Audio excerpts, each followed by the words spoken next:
Fair Airline. Buy cold-filtered Miller Genuine Draft, making the world a very cool place. Buy the Pepsi-Cola Company, who reminds you that nothing else is a Pepsi.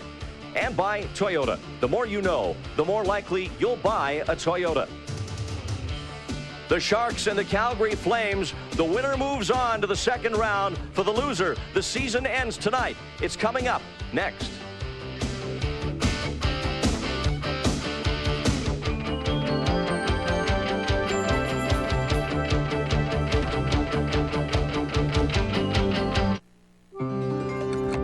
Now, this is how people organized their finances back when Great Western Bank got started.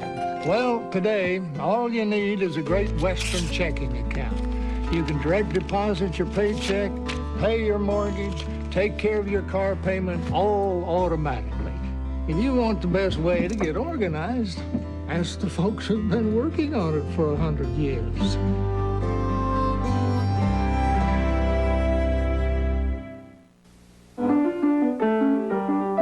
It's well known that Cellular One offers remarkably clear service from coast to coast. Her father couldn't be here, so he's listening over the phone. Oh, she sounds great, honey. In fact, clarity could be why more people choose Cellular One. I pass the ball over to Tommy. He scored! Yes! Cellular One, the nation's #1 cellular service, clear across America. The rewards of using the American Express card keep adding up. Every time you use the card, you can earn miles. Miles that add up to free vacations, free flights, free adventures. The Membership Miles program. It's our way of saying thank you for using the American Express card. Enroll today. You've earned it. To enroll or to apply for a card, call 1-800-AX-MILES.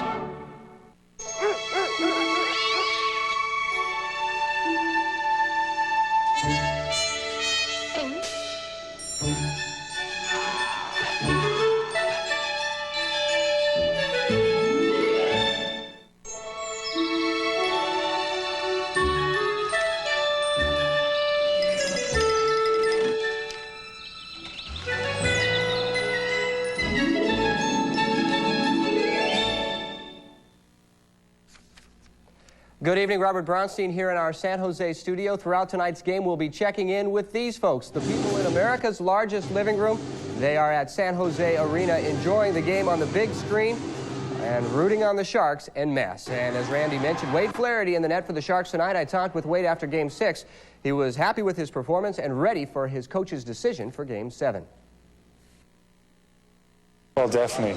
Well, I'm happy, and at least Kevin's got to worry about making a decision who he's going to start in Game 7 instead of not having to make a decision. So, we're happy with that. You like giving him those tough decisions, don't you? Yeah, definitely. Make him work for it. But yeah, we'll see what happens. All right, right now we take you back to Calgary for the start of tonight's do-or-die game for the Sharks and Flames. Randy and Pete are ready to go. At least from the opening face-off, will put their faith in Wade Flaherty. But if he has trouble, you know that they wouldn't hesitate to go to Artur Zerbe in a heartbeat. And we are underway. In the Sharks' brief history, they have played 3 playoff series, 3 Game 7s. Dahlin with a chance from behind the net, and he swept it wide as he was allowed to walk in. Here he is again, trying to walk around Steve Chason. Chason sends him down to the ice, and the Flames clear it up. Here's Joel Otto to Paul Cruz. He dumps it in. Flaherty settling it for Jim Kite. And Kite will play it on the backhand up the wing for Chris Tansel. Tansel slaps it in. Takes a solid bounce off the glass behind Kidd. Kesmer up for Phil Housley. He pulls up to elude Pat Balloon. Now up for Titov. Moore blocked that, then fell, but gets the puck ahead to Falloon. He'll just dump it ahead a few feet, and the Flames get it back. Both these teams realize how important the forecheck is going to be here in this Game 7. Quick getting on the puck carry and onto the fence. Ronnie Stern in the corner, pushes it ahead for German Titov. Titov checked hard by Moore. Now it's Schmeichel. He'll send it back toward Titov, who ties up Moore. Cruz comes in and throws a check at Baker. Flames hold it in as Zalewski Sends it to Stern. Ronnie Stern. Up high in the zone. Dumps to the corner. And now Baker with it, and he'll clear it ahead to Falloon, who taps it out over the line. Important thing in the defensive zone is to stay with your man. If he shoots the puck towards the net, don't turn and look what happens. Stay with him. That's one man eliminated in the defensive zone. Calgary onside here. It's Nieuwendyk from behind the net. He's forced wide by Cronin. Still with it. He plays it off of Whitney and down the ice. A pass intended for Nieuwendyk, stolen by Whitney, but it comes back to Nieuwendyk. Here's Zalewski to center. He'll dump it in as the Flames change up on the go here. We've played under 3 minutes, no score as Nieuwendyk shovels a backhander wide. Fleury mishandled it, then he's bumped by Ozolinsh. Now Fleury gets it back, moves to the net, poked away from him by Ozolinsh. On the trailer, it's Zalewski to Fleury. Shot saved by Flaherty. Loose puck, and it's covered up as Mike Sullivan tried to dig it free.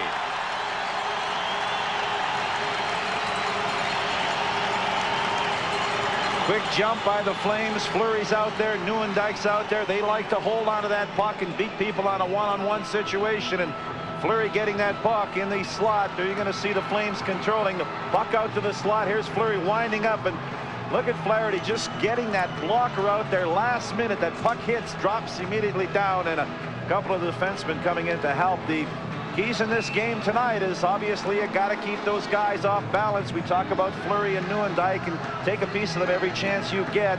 You got to get pressure on Trevor Kidd. I think he's been shaky in this series so far, and this is it. Desire, you got it. Determination, if it's there, get all that. We're heading to Detroit. That's where the Sharks would go if they win tonight for the second round. Now Peterson up for Friesen. He's tied up by Kennedy. It's flipped back in and out of play by Frank Musil with 17:12 left in the first period. Calgary's coming out exactly how you would think. Game 7, crowd is up. They're psyched up. They're going to throw everything they can and try and obviously get the Sharks to bend in the early going. So these first 5-10 minutes of the first period, very important for the Sharks. There's Ulf Dahlen, who's had the best opportunity for the Sharks so far on a wraparound try in the first minute. He has been solid throughout the year and throughout the playoffs. Ulf coming into this 7th game with 7 points, leading the Sharks in the postseason. Here's Sandis Ozolinsh. Just gets it across the line, but the Sharks were a little ahead of him getting in as both Tansel and Dahlen went offside. There's Dave King, the head coach of the Calgary Flames. Obviously a lot of pressure on everybody in a Game 7, but King also mindful of his father's situation right now. King's father had suffered a heart attack last week and is in Saskatoon in Saskatchewan recovering. Knows he has to push that aside. That is certainly in his mind, but he knows how huge this job is here tonight in Game 7. And we've harped on it, and they certainly beat it to death here in Calgary, but the Flames have not advanced past the first round since they won the Cup in '89. As Paul Cruz is knocked down by Jim Kite after the whistle as he tried to flirt with Flaherty. And Cruz is on the deck. We'll be right back.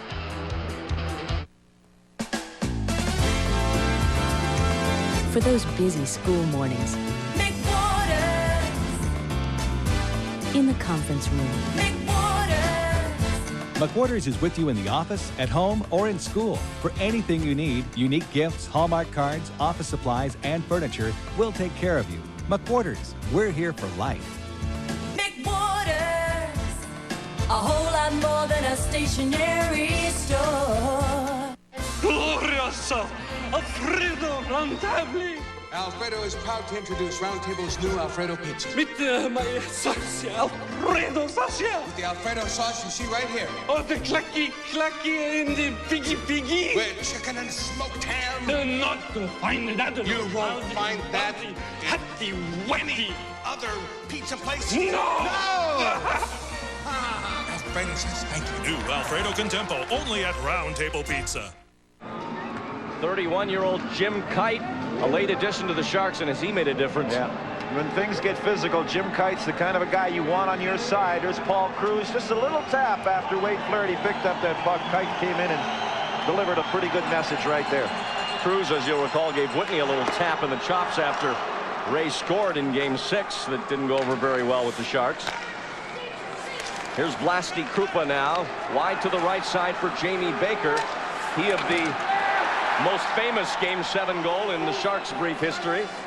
Baker scored that winner in Detroit last April 30th. Who can forget that one? Stern, left side. Flaherty shovels that aside. Now from behind the net, Baker. And Jamie will skate with it up the wing. Gets it out over the line. Reichel settles it there for the Flames and slaps it back in. Notice Baker's out there, and Dave King did not put Fleury. It was Fleury's line. Nieuwendyk's turn to go on the ice. He held him back as Baker was out there. Both teams will change up here as Trevor Kidd works it wide to the left side for Steve Chason. His dump in blocked. Now it's Larionov with some skating room. Igor's shot, saved by Kidd, rebound, and Housley just got in the way of it as it floats over the glass and out of play. But a nice look there from Igor Larionov coming up the middle. Well, this is Game 7. Here's how it broke down through the first 6. Calgary outscored the Sharks 31-21, but a bulk of that came in the 9-2 win in Game 3. They outshot the Sharks by an average of 10 shots a game. The power play numbers even, but when you factor in the 6 shorthanded goals that Calgary has scored, not even at all. And here's Igor Larionov breaking down over the blue line. Lets the slap shot go. This is the first shot on goal by the Sharks coming from Igor Larionov. He looked like he flinched on that one a little bit. Dan Kesmer behind the Calgary net. Flames can't get it out. Here's Moore. He'll throw it toward the net. Knocked down by Housley. Now he has Nieuwendyk breaking down the right wing.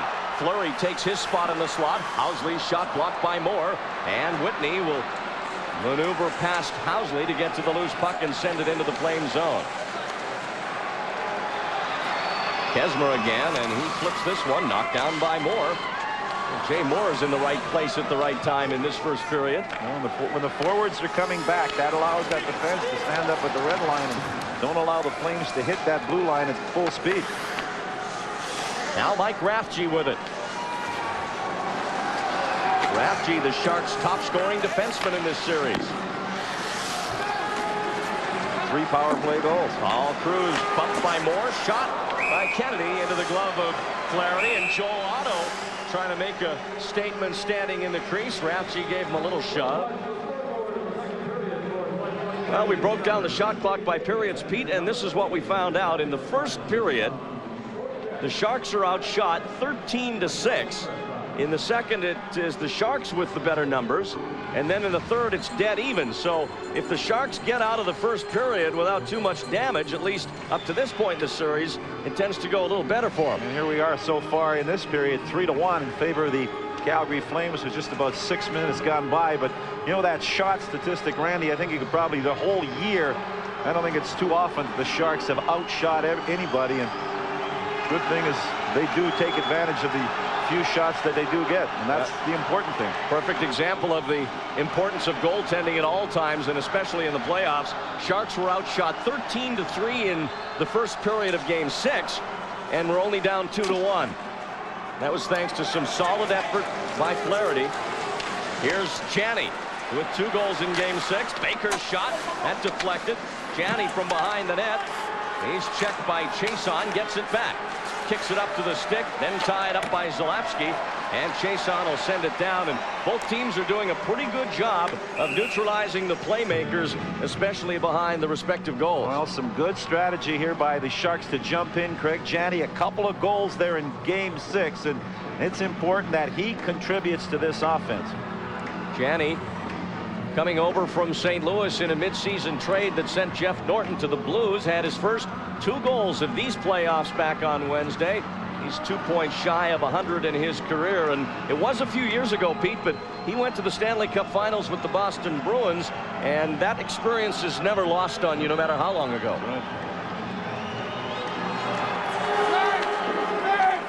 Dahlin in the faceoff circle. There's a rare win of the draw from Joel Otto, but it came right back to 29. And it's dumped in now by Cruz. Bouncing puck, and Flaherty just got it out of the reach of Cruz. And the Flames will get called here for the offside as Cruz and Kennedy were trapped in the zone.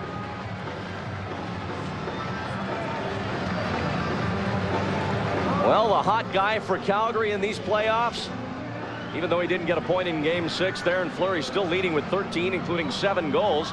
Phil Housley with 8 assists, and he has 4 power play points along with Nylander. For the San Jose Sharks, we talked about Dahlin. In fact, he leads in every category except assist. Tom Peterson has that one, and Peterson's back in the lineup tonight after missing Game 6 with a bad back. And here he is in the corner with Joel Otto. Bumps him off the puck, but it comes back to the Flames. Ronnie Stern battling for it with Krupa. Now Otto teed it up, then took a snapshot at the goal. Otto with his own rebound, working his way in.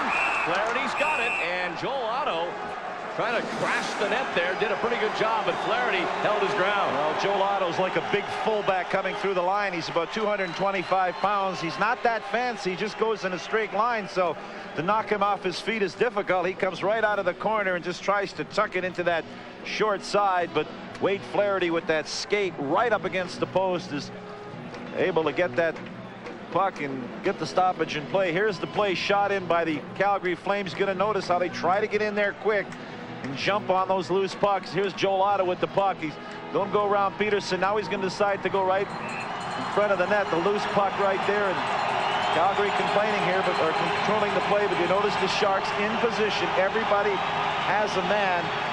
Here's Joel Otto still battling with the puck. Shoots it. Now he comes in, grabs his own rebound. He's going to come around and try to beat Wade Flaherty, but to no avail. Scoreless here in the first period. We've played 6.5 minutes. Housley from the point. That one went way wide, and it comes out over the line, chased down by Housley. His pass intercepted by Janney. Now Janney trying to beat Nieuwendyk, throws it to the middle. And Falloon couldn't adjust to get that pass. Now Baker taken to the boards by Fleury. Baker's helmet comes off. Loose puck, Falloon scores! Pat Falloon makes it 1-0 Sharks. On a kick pass from Craig Janney. You talk about how important the forecheck is. Baker goes in against Fleury. He's able to push the puck off. Here's the play developing right there. Baker's the one who dumps it behind. Now here's Janney with the puck. Watch how he gets it to Falloon. He's all tied up, and look, he kicks it to Pat Falloon, who's right there in a perfect spot. Kid leaves that short side, and Falloon puts it in. But watch Janney fight, keep fighting. The kick pass, he kicked it once, hit the net, came right back to him, and then right on the stick of Pat Falloon, who makes no mistake to give the Sharks the lead in this hockey game. Pat Falloon with his second of these playoffs, third all-time in the postseason. Janney picks up 1 assist. Sharks have, well, what has been that all-important first goal of the game. Baker gets the other assist at 6:50. Here's Joe Nieuwendyk. Made a nice move around Larionov, then he's forced wide. Now the miscue on the pass. He does get it back and dumps to the corner for Stern. Ronnie Stern trying to fight off Jay Moore. Does. Pass up the middle. Where's the puck, says Flaherty. There it is. Fleury in the corner. Now Nieuwendyk. Jim Kite staying with him. Forced him off the puck finally, as Nieuwendyk was no doubt getting a little tired. He'd been on for some time. Now an elbow thrown by Ronnie Stern at Ray Whitney. And Stern getting it up high into the face of the Sharks forward. No retaliation, though, and you have to admire Whitney for that. When you get it in the chops like that, you want to give it back. You don't want to take a penalty. Here's 3-on-3. Larionov. That's behind Whitney. It hit his skate, and the Flames come back 3-on-3. Otto with Kennedy and Cruz. The pass. The save by Flaherty. Then Rathje nails Otto, who takes a shot at him after the body check. Boy, Rathje just came there and creamed 6'4", 220-pound Joel Otto. Now Makarov with Ozolin. Sandus goes to the net, but the pass will go to the corner for James Patrick. 1-0 Sharks on Pat Falloon's second of the playoffs. Here's a turnover. Tansel behind the net. Bumped off the puck by Frank Musil. Kennedy plays it up the boards. Ozolin holds it in. Dahlin turns along the boards. Oath to the net. Tries to jam it in. Loose puck at the side. Musil's got it as Dahlin paid the price in front. Taken down by James Patrick. Flames clear it down. Icing waved off. Rathje hit from behind by Cruz. He's all right. Then bumped by Kissio. That's like a bumblebee hitting him. And Dahlin has it. Well, we woke him up. Good check like that. Those are tough. Tough play for a defenseman when he has to go back and get that puck. And you know, if forechecker's coming on you to ram you into those boards, but Mike Ratchey responded well. Out comes Mike Sullivan. Krupa missed the check. Odgers doesn't. Now ties up in the corner. Larionov kind of hovering on the perimeter looking for the loose puck, but it's pretty tightly packed in the skates. Now Sullivan brings it out, throws it at Nylander. Michael Nylander on the far boards. Krupa and Sullivan collide. Nylander comes out with it. Larionov staying with him like glue. Now he switches off as Krupa picks up Nylander. Now Nylander from behind the net as Sullivan moves in front. He's checked by Larionov.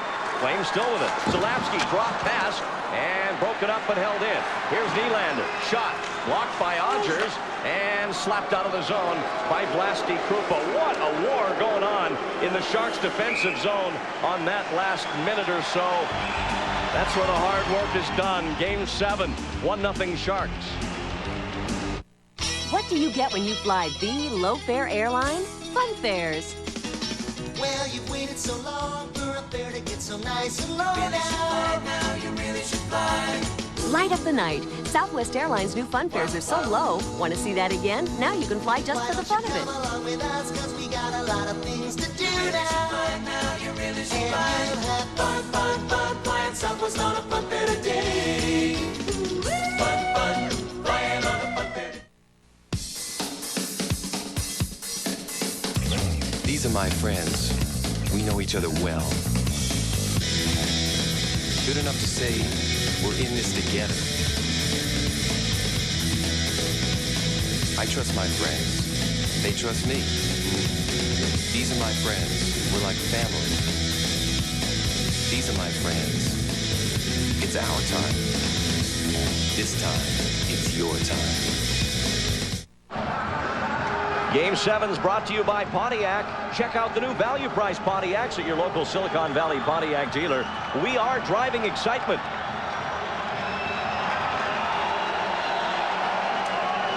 From the faceoff, Jay Moore with it. And ahead for Falloon, who has the only goal of the game so far. Channy trying to stay with the play, but he was all wrapped up by Zalapski. And now Steve Chason.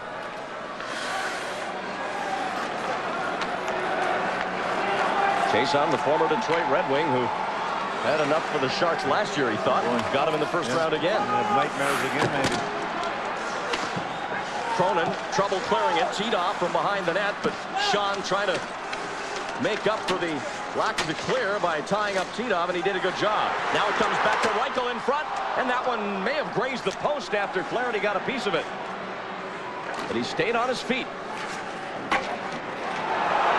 Titov trying to turn away from Cronin. Puck still moving. Harry Fraser reluctant to blow the whistle. Stern and Moore just threw elbows at each other, and Harry Fraser let it go. Playoff hockey. Boy, I'll tell you, those battles in the corners.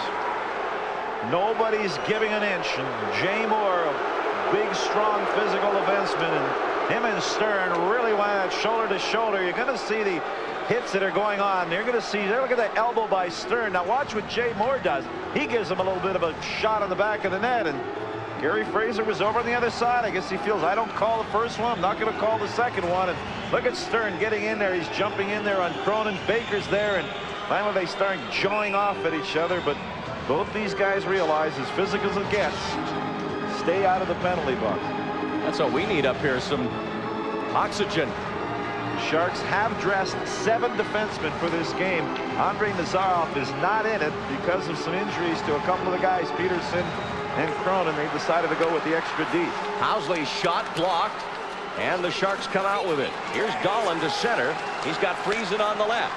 Jeff Friesen goes around Housley, centers it, but right to Fleury. Now the Sharks are backing up as the top line for the Flames jets down the ice. Nieuwendyk pulls up, and his pass, a no-look, came right to Friesen. And it's dumped in by the Sharks. Kidd out to steer this one away from Tansel. They'll try again as Housley sends it in from the neutral zone. Overskated by Makarov. Now behind the net. Ozolinsh picks it up as Rafji did the good job neutralizing Neuendijk behind the net. You know, the whole thing in taking guys out, you feel when you hit a guy, you got to knock him down in the seat of his pants. The idea is to take him out of the play, and usually there's a loose puck there, and you have a teammate come in and pick it up. A delayed offside called against the Calgary Flames. We'll be right back. With new cars averaging 20,000 these days, what could you get for $13,995? A new value-priced Pontiac Grand Am with more standard power than Accord or Camry, an airbag, anti-lock brakes, even air automatic and cassette. Don't pay more when $13,995 is all you need to drive home the excitement of a value-priced Grand Am. Put that extra money in the bank and get what you want for less with a value-priced Grand Am at your Pontiac Excitement Network dealer today.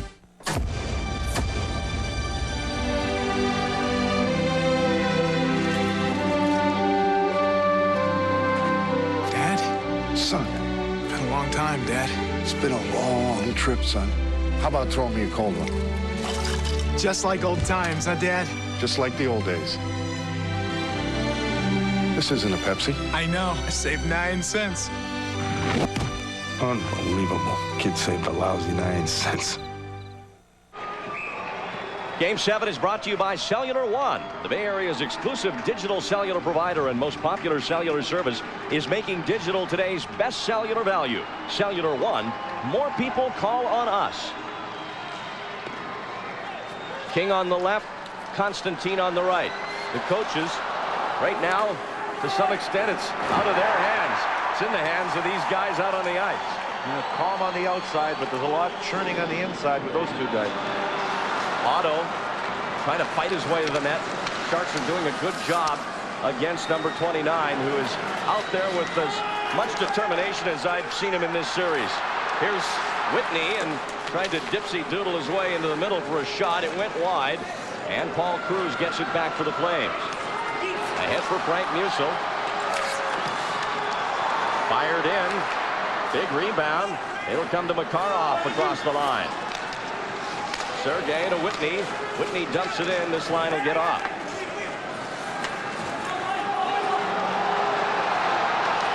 Here's Ollie Zalewski. Floats one over Flaherty's head. Nylander couldn't handle it. Now in the corner, it's Robert Reichel. Reichel in front. Here's Tito with a second chance.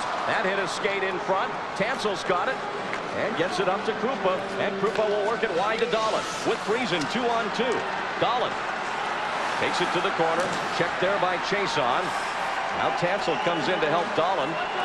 Chason all over Ulf Dahlin, and finally it comes across the Sharks line to Jim Kite. I don't know how too many better corner guys in the league than Ulf Dahlin. When he's got that puck in the corner, you just can't move him. He's going to get a play on the goal somehow or look for somebody open. Strong on his skate. Sharks leading 1-0 on Pat Balloon's goal at 6:50. Sharks outshot right now 8-2. So they've scored on one of the 2 shots they've managed in the game, the Sharks. Wayne Bonney, the linesman, getting in the way here about 3 or 4 times in a row, doing a dance on that far side boards. Here's Falloon again to Janney, backs in, shoots, and Kidd makes the stop. A weak shot, but a very deceptive one, because no one really knew where it was coming from as Janney finally wheeled around and turned it toward the net. And here's Janney again off the steal. Tried to dump it from behind the net. Haspelund gets it back. To the point. Moore sending it all the way around. Here's Baker. Right place. Pass. Balloon. And he lost his edge, but Baker's there again. Fires it in front. Nobody there. Now Kite tees it up. His shot hit T-Dog. And the Sharks will back out of the zone. Kite sends it right on goal, but an offside call as Balloon was late coming out. But a good sequence there by that Janney line. Well, this is Pat Balloon talking about his center, and he says of Craig Janney, he's not a guy who yells a lot or anything like that, but he definitely gets his point across. He makes you think about the things he says. No, he's really a withdrawn kind of a guy, not very vocal, but he's been around. He's played with the Boston Bruins and Cam Neely's and the Ray Borks. He's been with Brett Hull in St. Louis, and that kind of experience is just invaluable around playoff time. And that line, Randy, I think so far in this hockey game has been the best. Janney, Falloon, and Baker. And here's the hard work coming. Here's Janney on the backhand. He actually gets that to the forehand, lets that shot go, trying to beat Trevor Kidd. And Greg Janney just having an excellent game so far in this first period. 1-0 the Sharks lead as that line generated the only goal of the game thus far. Falloon from Janney and Baker. A line that wasn't together at the end of the regular season. Makarov. And there's Wayne Bonney again. Here's Larianoff breaking in from the blue line. Into Musil's skate. Now Makarov's backhand. That went through the crease. Kidd was on top of it. But that line creating some dangerous opportunities. Stern runs into Rapchi. The puck goes the wrong way for Calgary. Here's Makarov to the line with Whitney. Sergei, pass for Whitney. He was tied up by Zalapsky. Now Larianoff along the boards, plays it back for Krupa. Blasty sending it up to Makarov. Flames had it for a moment. Now Kissio with it again. He'll try and settle it down and get something going here. Nylander dumps it behind the net. It rides the boards. Cruz and Krupa collide. Now it comes out to Chris Tansel. And he'll skate it out. Tansel to center. Goes by Chason. Tansel still with it. Tansel down low. Gives to Dahlin. Dahlin in front. It went through the crease. Jeff Friesen was a foot away from tucking that one home. Great outside speed by Chris Tansel. Going wide behind the net. Dumping it out in front. And Sharks almost got a hold of that one. Here's Friesen. Kicked it back up to his stick, then lost the handle. He'll still battle in the corner after it, but Housley takes him out. Now Housley falls. And it comes to Kennedy. Sheldon Kennedy dumps it in from center. Away from the play, Kite and Otto just going at one another. But so far, Kerry Fraser letting them play. Kennedy behind the net. Here's Cruz. He's got time. Looking for Otto in front. Now he'll take it himself. Blocked by Friesen. Another chance. Saved by Flaherty. Good job by Friesen, but what a war going on between Kite and Joel Otto. We'll be right back. They say that man cannot live on bread alone. Fortunately, at Discover Card, we couldn't agree more.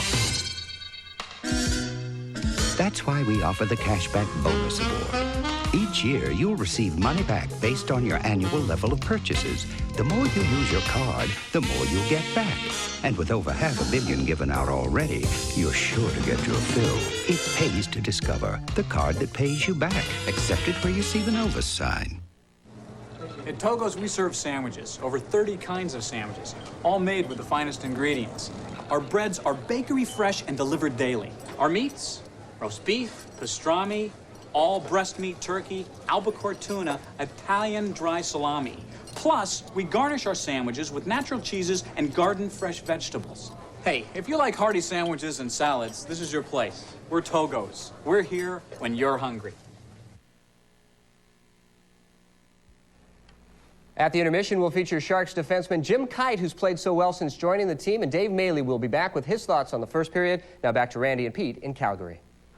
Well, appropriate, Pete, that will feature Jim Kite. He has been such a valuable acquisition. Well, Jim Kite certainly been a tower of strength back there for the Sharks on that last sequence. Him and Joel Otto just had a royal battle in front of the net, and I will. Kite did a good job of staying with Joel Otto.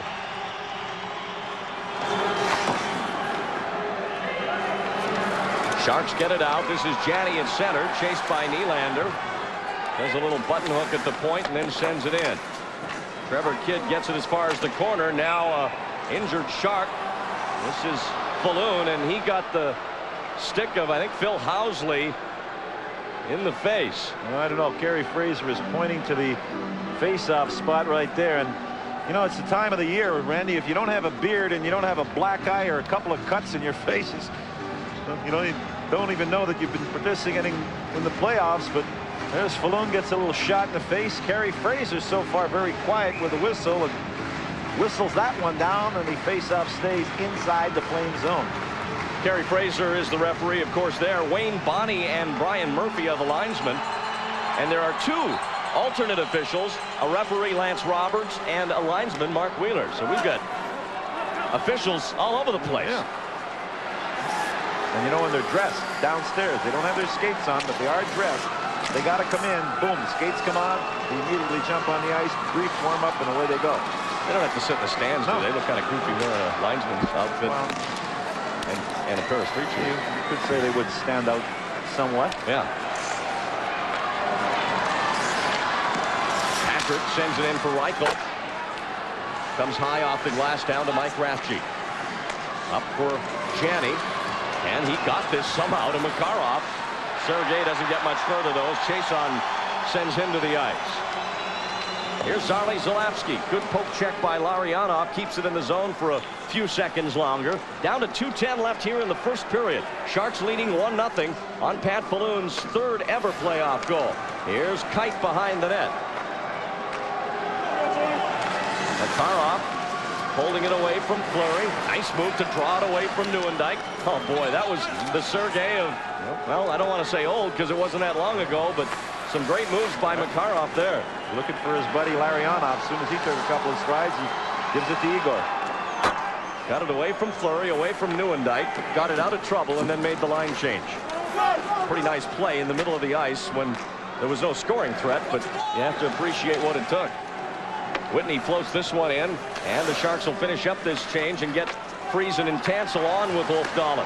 This line has been productive too. Dahlin's had a couple of good chances, and Tansel had one too. Here's Theron Fleury. Off the side, as Kite did a good job cutting down Fleury's angle.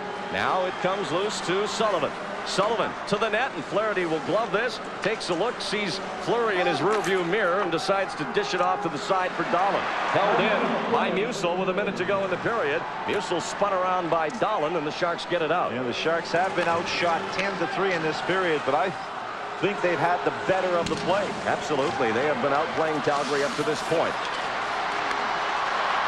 Otto, and that'll go off Kite up into the seats 15 rows high with a face-off in the Shark zone with 41.7 seconds left. Wade Flaherty has looked very strong. Pete, he hasn't faced that many difficult shots, but he's taking care of business and looks very confident. And good protection in front. All goalkeepers need that. Those guys that are in front of the net, he'll take care of the guy who's going to shoot the puck, but he needs help with rebounds and things like that in those garbage situations in front of the net. So far, 11 shots on goal on Wade Flaherty. Jamie Baker again. Another strong game for the Sharks. Well, I don't know if it's any advantage or not, but this is actually the Sharks' second Game 7 in this series as you look at Theron Fleury, because Game 6 was the Sharks' do-or-die game, too. They had to win that to stay alive, and now they just have to do that again while Calgary's doing it for the first time in this series.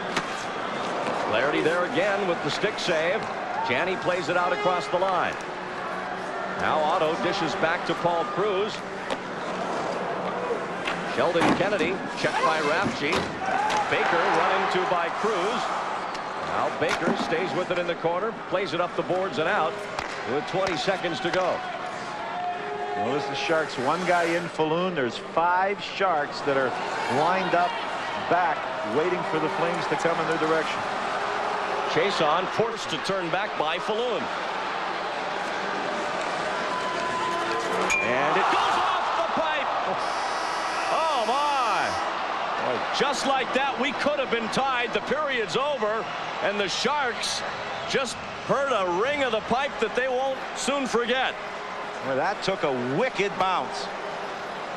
Flaherty says, I had it all along. That was a long shot, and it hit the ice and just took off about 4 feet in the air. Look at the time. Look what happens right there. That hit the pipe solid and comes straight out. Here's another look at it.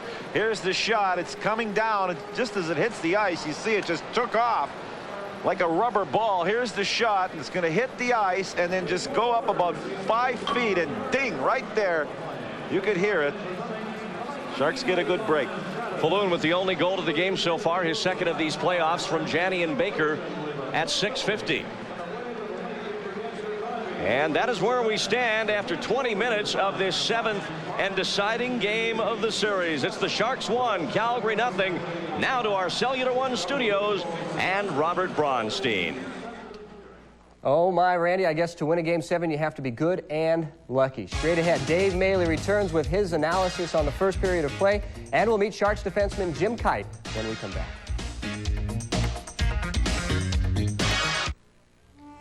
This is my dad's old railroad watch. He sure seemed to get a lot more time out of it than I do. You know, Great Western Bank can help you with the time that you do have. You can deposit your paycheck automatically, check up on your accounts by phone 24 hours a day, and Great Western's even open Saturdays till 3. So, if you need more time to get things done, just ask.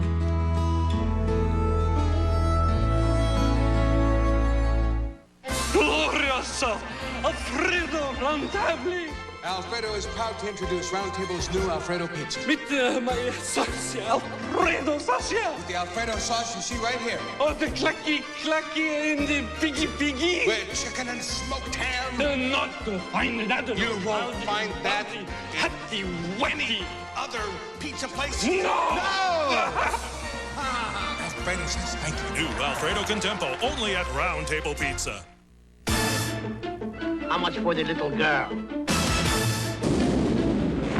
I want my treasure!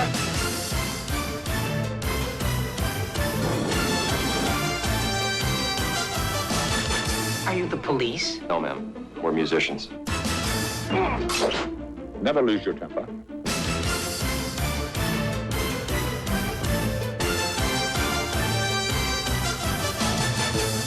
Now be cool. Now.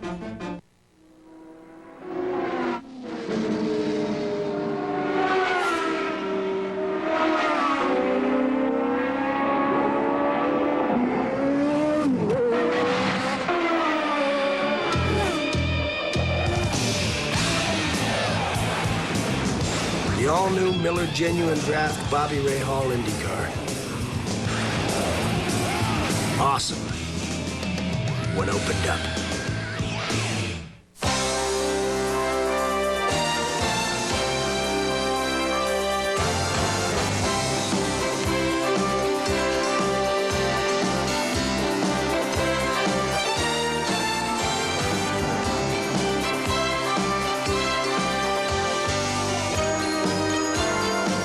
We are at the intermission. The Sharks have a 1-0 lead. Dave Maley, who's been with us all throughout the playoffs, is back, and he wouldn't have missed a Game 7 anyway. And Dave, so far so good. Oh, it's exciting. I mean, if that can't get you pumped up, I don't know what can. But it looks like the Sharks left off right from Game 6. It almost looked like they went right off the ice in San Jose and hit the ice there in Calgary. And very important in Calgary tonight for the Sharks to get that first goal, wasn't it? Oh, yeah. I mean, they talk about that in every game, even during the regular season. It's important to get the first goal, and it's great to see Patty get that goal. And we know that in Calgary, the fans are real tough. So if Calgary gets down a little bit, the fans might get a little nasty. Yeah, they could get nasty, but I think they know, too, their back's against the wall as fans, and if they want to be true fans, they've got to, back them all the way. Yeah, and Calgary has that recent history of losing those Game 7s, too. Yeah, they do. Okay. Pat Falloon with the first goal of the game. Let's take a look at the tape and talk about how this came about. Well, Craig Janet just makes a great play behind the net. He fends off two guys, and Calgary gets three guys below the red line, and Patty just follows up and throws it in. But Craig Janet just makes a great play there, kicking it to him. And as we talk about that, Trevor Kidd with a good possibility of maybe stopping that one. Yeah, it's tough for goalies to read, the pass from a skate like that, but right here, I think there's a clip here of just everybody roughing each other up. Stern gives Jay an elbow, and he punches him back. He kind of dives there, when Jay pushes him back. But it's not going to get any less physical, and that's what you're going to have in a Game 7. And if anybody's wondering about why they're not calling any penalties on that during the regular season, they would, but certainly not in a Game 7. No, Kerry Fraser is really traditionally he'll let him play, and I think he'll call something unless if there's a scoring chance. A definite scoring chance, he'll call it, but I don't think he's going to call much of that. All right, now we'll go back to the decision on starting Wade Flaherty in the net tonight instead of Artur Zerbe. What did you think? It was my own personal call. I back it all the way. I think that Wade's played well, and it's one of those things. If after the game, whatever the outcome of the game, they can question it one way or the other. But I think a coach and the coaching staff's got to go with their gut feel, and this is their gut feel, and you got to stand behind that decision. Do you think they had the feeling that if Flaherty was in the net, that they would get a good, solid, stable game? Well, yeah, I think, Arturs has had trouble handling the puck, but that's kind of been his history, and sometimes it gets him in games, and this series it's hurt him. Wade's more of a stand-up goalie, and he's a little bit bigger, but their styles are a lot different. I think Wade plays the puck when he knows he can play it, and sometimes, Artie takes the chances here and there, but it's just a different style of play. Okay, and your thoughts on Tom Kite so far in the series? Well, I think he's, I think the whole defense has played a great series, and Jay Moore and Sean Cronin. I mean, physically, they're all battling. I mean, from all the way down the line. Yeah. I think defensively as a team, the forwards are playing well defensively too. All right. Well, Dave, when we come back, we'll meet the man who joined the Sharks when they needed big-time help on defense. The Jim Kite story after this. As we're at the halfway point of the game. Now 2-on-1 for the Sharks. Ozelich with Duchesne. Shot. Scores! Sandis Ozelich, a short-handed goal, and the Sharks lead 2-0.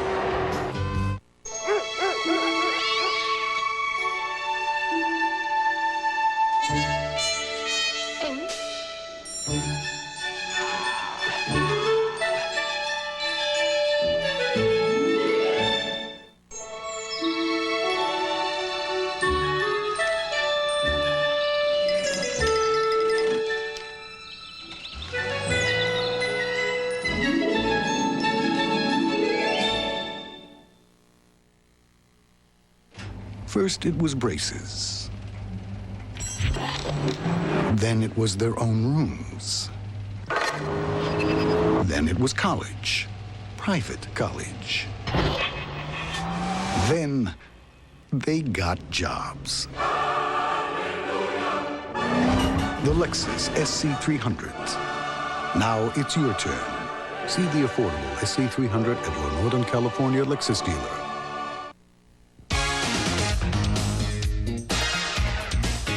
With the injuries and trades the Sharks endured this season, the team found itself short on defense. So the Sharks went out and signed veteran defenseman Jim Kite from Las Vegas in the IHL. Turned out to be a terrific move. Before heading to Las Vegas, Kite spent much of his time battling tough guys around the NHL. What was hidden in all of that was his talent as a defenseman. Kite was determined to show he could play with his skills and not necessarily his fists. Still, if someone told him at the beginning of this season he'd be playing a Game 7 in the NHL playoffs, I would have thought that they're drinking heavily or something, but I would have laid odds on it being in Vegas. But I'm really happy to be here, being able to play, being able to contribute to a great team, and making the playoffs is just gravy from here on in. Kite got a chance early with the Sharks to show his stuff, and he hasn't backed down since. He's been great. I mean, came to us his first game, and in his first game, Jay Moore got thrown out of the game in the first minute, which was good for Jim because we just had to put him in and play him. Sometimes when a guy comes to a team fresh and new, he sits around and maybe plays 5 or 6 minutes and really can't get into the game, so you don't know what you had. But his first game, we lost it in the first minute. He had to play the whole game, and it was just a good start for him, and we've been confident in him ever since. And there's Jim Kite with a huge check on the far side as he puts Robert Reichel back on the Calgary bench. Kite's defining play came in the second period of Game 6. He kindly helps the Flames' Robert Reichel onto a seat on the bench. The play fired up his team and the crowd. Kite will not back down from anyone, but crucial to his play is knowing when to walk away from a fight. You just have to take it. You don't really have a choice. You don't want to take a bad penalty to hurt the team. Calgary scored 3 power play goals last game against us, and so they do have the potential to have a very dangerous power play. Our penalty killing did a great job tonight, but you just have to give it. You got to play whistle to whistle. You got to dish it out, and if you get a really dirty shot from somebody, then you just try to take his number. And if you remember about it, because you're going to be hopefully playing later on in the game or Game 7. Kite wears hearing aids in both ears because of a severe hearing loss in his youth. That's never been a problem, though. Kite has played all or part of 12 seasons in the NHL, parts of 2 seasons with Calgary. Now Kite would like nothing more than to beat his former team in tonight's Game 7. Everybody in the room, and I'm sure over in Calgary, is covered with bruises all over their body, and that's playoff hockey. You having fun? I'm having a great time. We'll come back and update you on the scores from the other 2 Game 7s being played tonight in the NHL right after this. Aren't roommates great? Not exactly, no. Why not? You know, I'd come home from work and play the answering machine. And? On the 8th message, perhaps there'd be one for me. What about getting the message center? Just push a few buttons and you've got... Private mailboxes, messages for me, messages for her. Private messages from your boyfriend? Come on, what do you call each other? I don't know. The message center from Pacific Bell. It's the answer to machines. I call him Pumpkin. Pumpkin?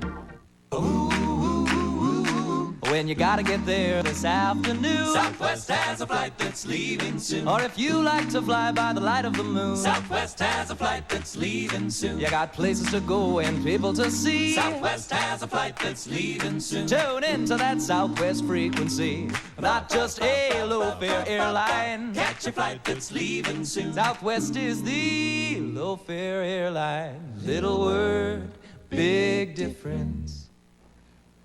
Time now for the American Express scoreboard, brought to you by The Card.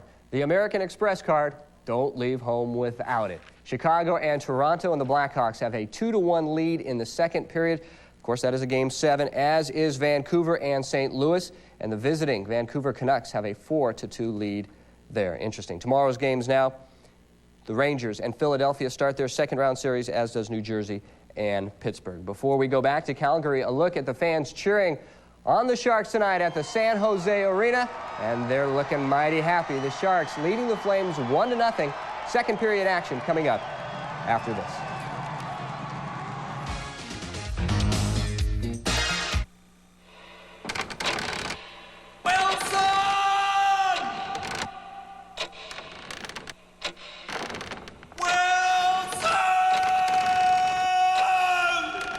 No matter how long it takes to get your Diet Pepsi, don't worry. Great taste is always guaranteed. Just made it. Yes. Ha. Straw? With new cars averaging 20,000 these days, what could you get for $13,995? A new value-priced Pontiac Grand Am with more standard power than Accord or Camry, an airbag, anti-lock brakes, even air automatic and cassette. Don't pay more when $13,995 is all you need to drive home the excitement of a value-priced Grand Am. Put that extra money in the bank and get what you want for less with a value-priced Grand Am at your Pontiac Excitement Network dealer today. It's the Stanley Cup playoffs on 36 KICU. Tonight, Game 7 of this best-of-7 series. And tonight's game is brought to you by Pacific Bell.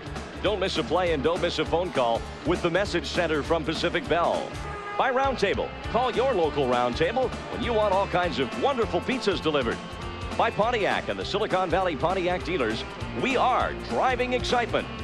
No gasoline cleans your engine better than Chevron with its special gasoline additive.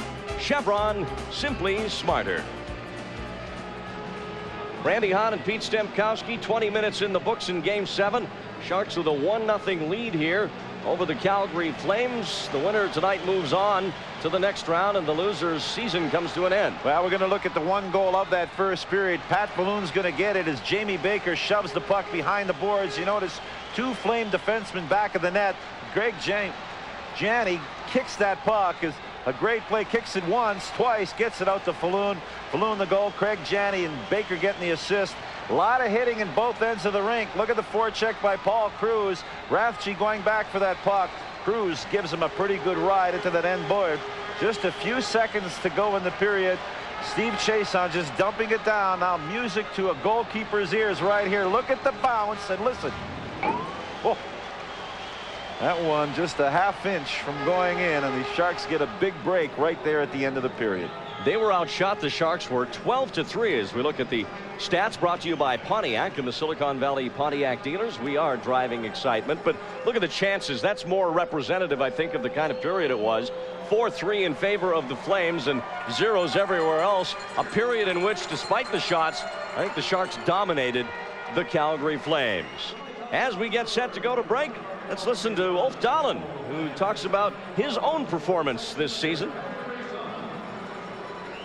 It's all right. It's not as good as I wanted it to be, and it's not a bad season. I haven't produced a lot of goals at the end of the season, which is one thing that I should do to help the team win hockey games. But I've been working hard all year, and you know, it's not. I don't consider it as a good season. I consider it as a mediocre season.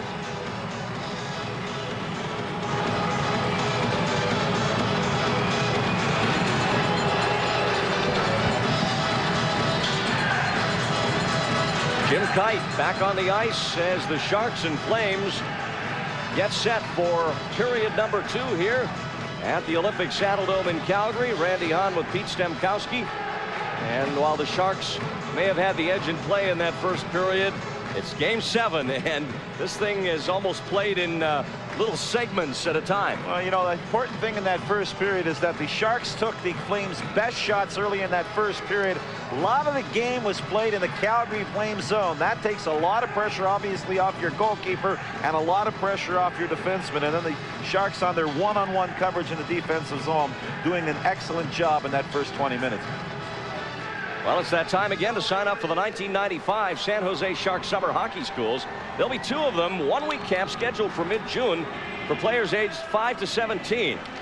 And the roster, well, some of the nation's best instructors will be there, as well as several Sharks players teaching tactics, skill, strategy. But call soon because space is limited. 408-999-5844. Pete, here's a stat to chew on. Speaking of chewing, Kevin Constantine. The Sharks have now shut out Theoren Fleury and Joe Nieuwendyk for 6 straight periods. Before that, Fleury and Nieuwendyk had points in 7 straight periods. What they're doing, Randy, is they're not giving him a lot of room on the outside. Nieuwendyk's got great speed. He likes to use the entire ice. Fleury, he's also got a pretty good jump, too. They're keeping him into the middle, and you noticed in that first period, Fleury and Nieuwendyk doing a lot of dumping in, and that's not their style. It's the way the Sharks are making them play. Well, there's Trevor Kidd. This is the biggest hockey game he's ever played in. Jamie Baker, well, you can't say that about him. He was around for both Game 7s last year. And he was around for Game 6 the other night, which was about as big as they get. And the second period underway here in Calgary.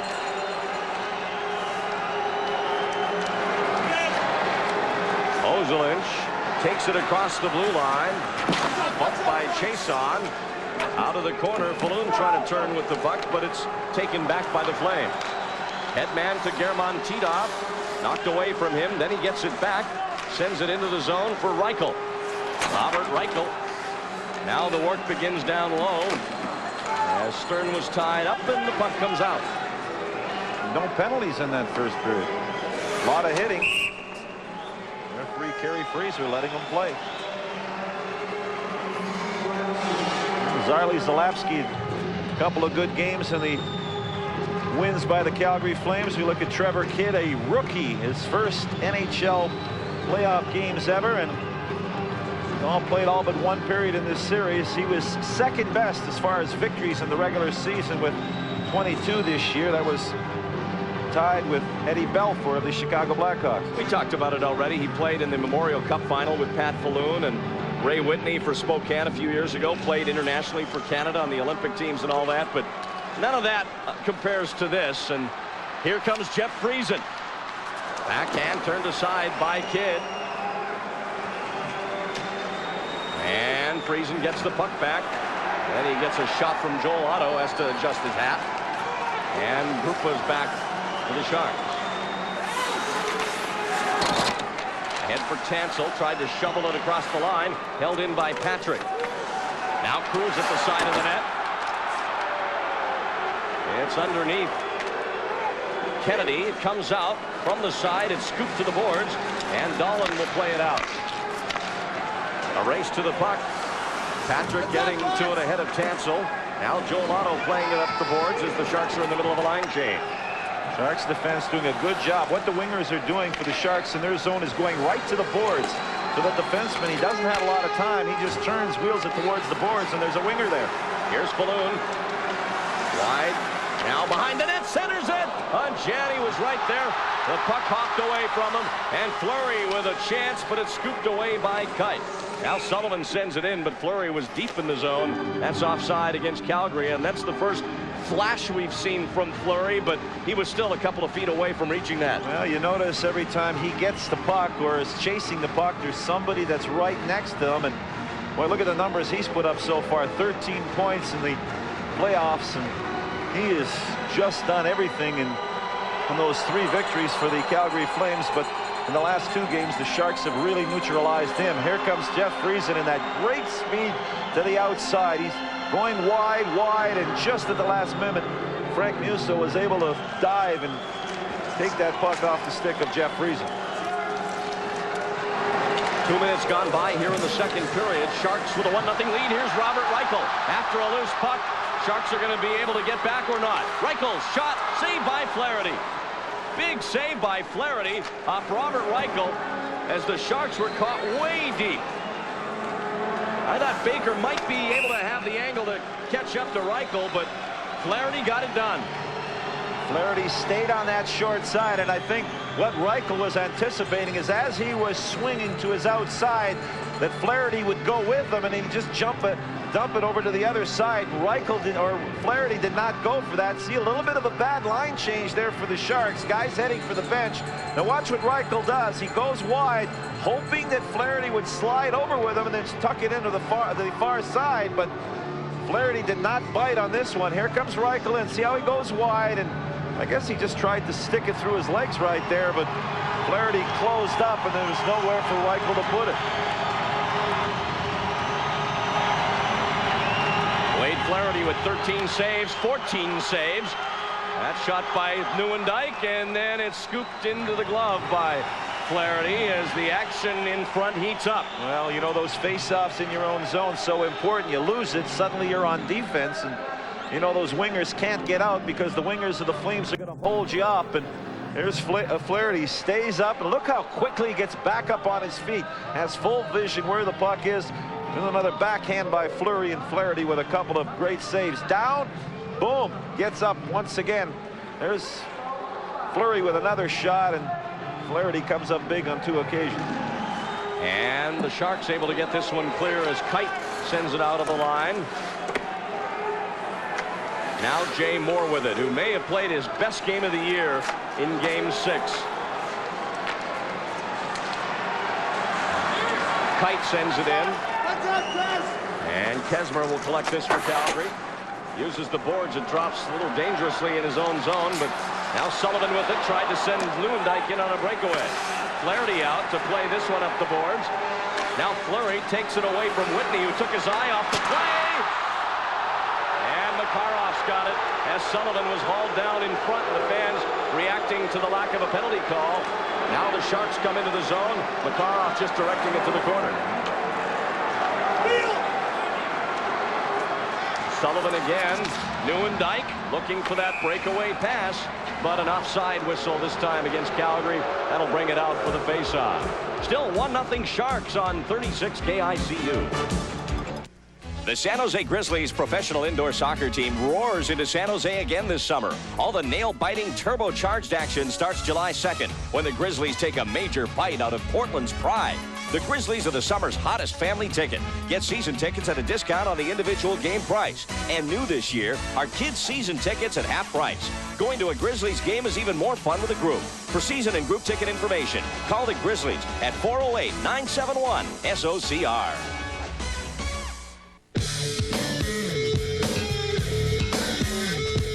You gotta have soul in times of strife. You gotta have rights in times of wrong. You got friends, and man, that's all you need. This time, it's your time. Time to live what's in your mind. You got no time for no time. All you have is now. This time, it's your time. Igor Larionov with a good defensive play. You're going to see Mike Sullivan's going to come out, get the puck coming up. But you notice how he's going down on the play. After he got that play, he got a little bit of a tuck by Igor Larionov and falls down. And the crowd went a little crazy here looking for a penalty. But so far, none in this hockey game by referee Kerry Fraser. And clearly Sullivan was off balance there coming through the crease. Here's Mike Rathje now for the Sharks. They lead 1-0 here in Game 7. Trevor Kidd forced to play this. No icing as a result. Held in by Friesen to Tansel. Tansel shovels it toward the slot. Now Ozolin's back, and this will be not offside. Here's Friesen in front.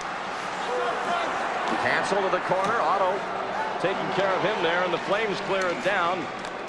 This will be icing. And there's 15:52 left in the second period. Calgary has iced the puck a couple of 3 times in this game so far, and that's because of the pressure. And there's one guy that's applying a lot of it is Jeff Friesen. Well, there's the shot totals, but I'll tell you, watching this game, Pete, it just does not seem that kind of a hockey game. The Sharks have had the majority of the play. And a lot of the shots coming from the outside. A couple of close range saves for Wade Flaherty here in this second period. But the Sharks, they realize that they can't play the game in their own zone. In the end, it costs you. So they're doing a good job of slowing down their forecheckers. And as we talked about, wheeling and getting that puck to that winger on the boards and getting it up and out of their zone. Baker, Janney, and Falloon on the ice now. That's the line that scored the only goal of the game so far. And Kelly Kissio dishing back to James Patrick for Calgary. He turns that one over to Peterson at center ice. Tom slaps it right back in. Now Michael Nylander. Left for Musil. Patrick hits Nylander on the left side. Nylander's got good speed. Throws it at the net. Flaherty picks it aside confidently, and Falloon will head man it to Janney with Baker. Baker takes it on the drop pass. Baker's to the net. Still with it. Baker trying to center it. Finally shovels it back toward Janney. It's at the side. Kidd puts his stick on it. Held in at the point. Here's a shot. Another one by Janney, and Kidd was able to get across. Got his body in front of it. Sharks hold it in.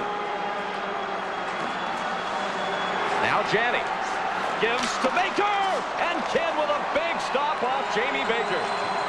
Well, is this line moving the puck great? Forechecking and moving for the holes. Doing a great job so far. Janney's picking up right where he left off in Game 6. Here come the Flames, though. Nylander to Nieuwendyk behind the net. Fleury's parked in front. Janney picks him up. Now it is Nylander looking for an open man. Wrong man. Gave it to Makarov. Now Janney with it, and he tries to dump it deep for a change. Didn't get it very deep, but he's going to try and come off anyway. Now Jay Moore back to chase it down. Nieuwendyk's coming after it. Moore advancing it along the boards to Whitney. Whitney ahead for Larionov, just out of his reach. Here's Fleury. And stood up by Makarov, and Sergei Makarov with some good defensive work there in his own zone. Housley back for Calgary. Whitney trying to harass him. And Moore gets back for it again. Both teams changing up as the Flames bring Joel Otto's group back on. Here's Kite. And Jim rooms it around the boards. Theron Fleury. Double shifting here as Fleury still has it. Shoots wide. Now Chason at the point. Turns it around for a shot. That hit a skate of Ronnie Stern. Held in by Cruz. Cruz gets it to Otto. Otto shoots. Saved by Flaherty. Kite. Larionov comes up with it. It was a tough save by Flaherty. Even though it hit him, he had to stand in the middle of the net there with all kinds of traffic in front of him. Sharks guilty of a suspect change again, but they got away with it. Now Rathje trying to make sure he doesn't cough it up back there. Otto missed Ozolin's. Puck loose in front. And Kennedy missed it right on the doorstep of Wade Flaherty's goal. Icing the call. We get a whistle here in this most intense of games. 1-0, the Sharks leading here in the second period. I'd love a house of my own. With bay windows. And the kids upstairs. On a ranch house? If you're dreaming of your first home, here's good news. Great Western Bank has mortgages for first-time buyers. We'll have a big porch. Covered with ivy. You get low rates and a choice of mortgages. It's perfect for you. Hey, I'll build a picket fence. For the dog. Stop dreaming about that first home. Talk to your realtor or call Great Western. We'll have room for my mom. Or not. It's well known that Cellular One offers remarkably clear service from coast to coast. Father couldn't be here, so he's listening over the phone. Oh, she sounds great, honey. In fact, clarity could be why more people choose Cellular One. They pass the ball over to Tommy. He scored! Yes! Cellular One, the nation's #1 cellular service, clear across America. Jamie Baker, Craig Janney, and Pat Falloon.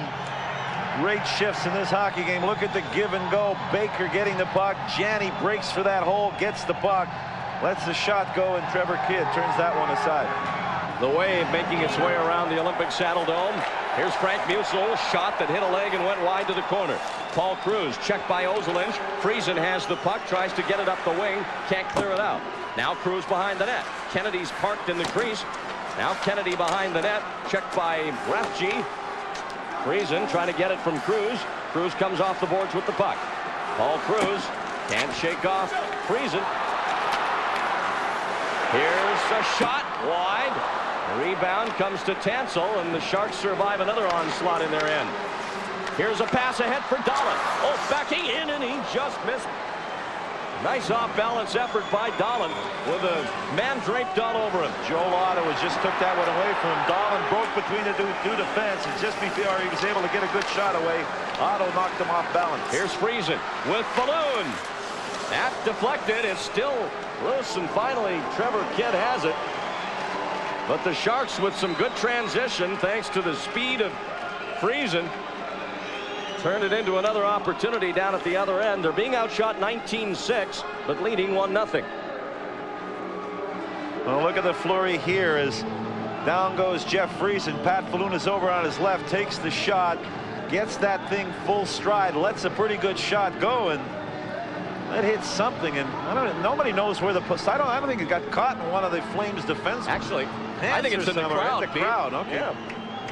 Well, nobody seemed to know where it went, but the linesman did, and that's where the faceoff goes, where Falloon shot the puck from.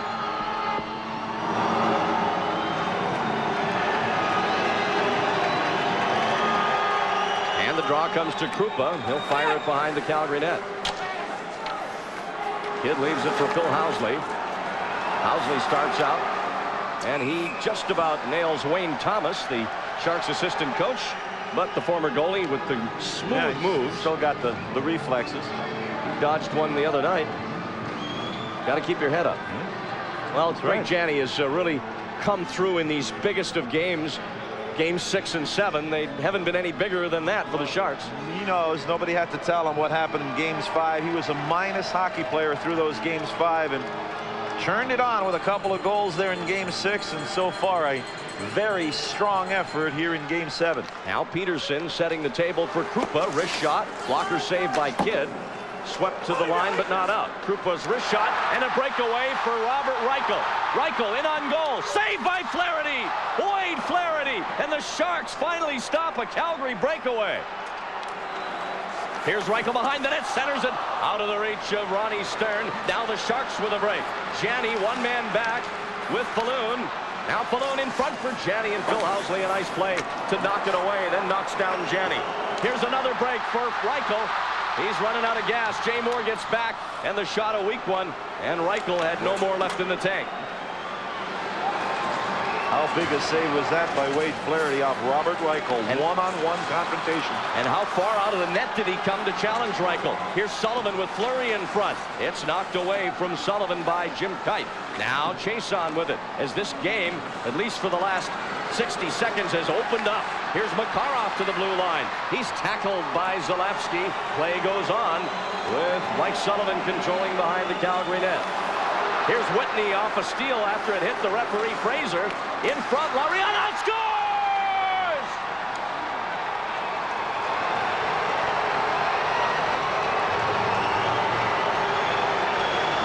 Igor Larionov with an assist to Kerry Fraser, and it's 2-0. Flames trying to get the puck out. Watch the drop pass. Kerry Fraser gets in between it. Now some good stick work here by Ray Whitney. Quick pass to Igor Larionov. Not much room on that short side, but enough for a puck to get through. So it went off Kerry Fraser's skate. Here's Ray Whitney, does the turn. Larionov breaks for the hole. He's going to get the pass right here and beats Trevor Kidd on that short side. And they give the Sharks the 2-0 lead. I'm sorry, Pete, but that short side is a real problem for Trevor Kidd. I'm not sorry.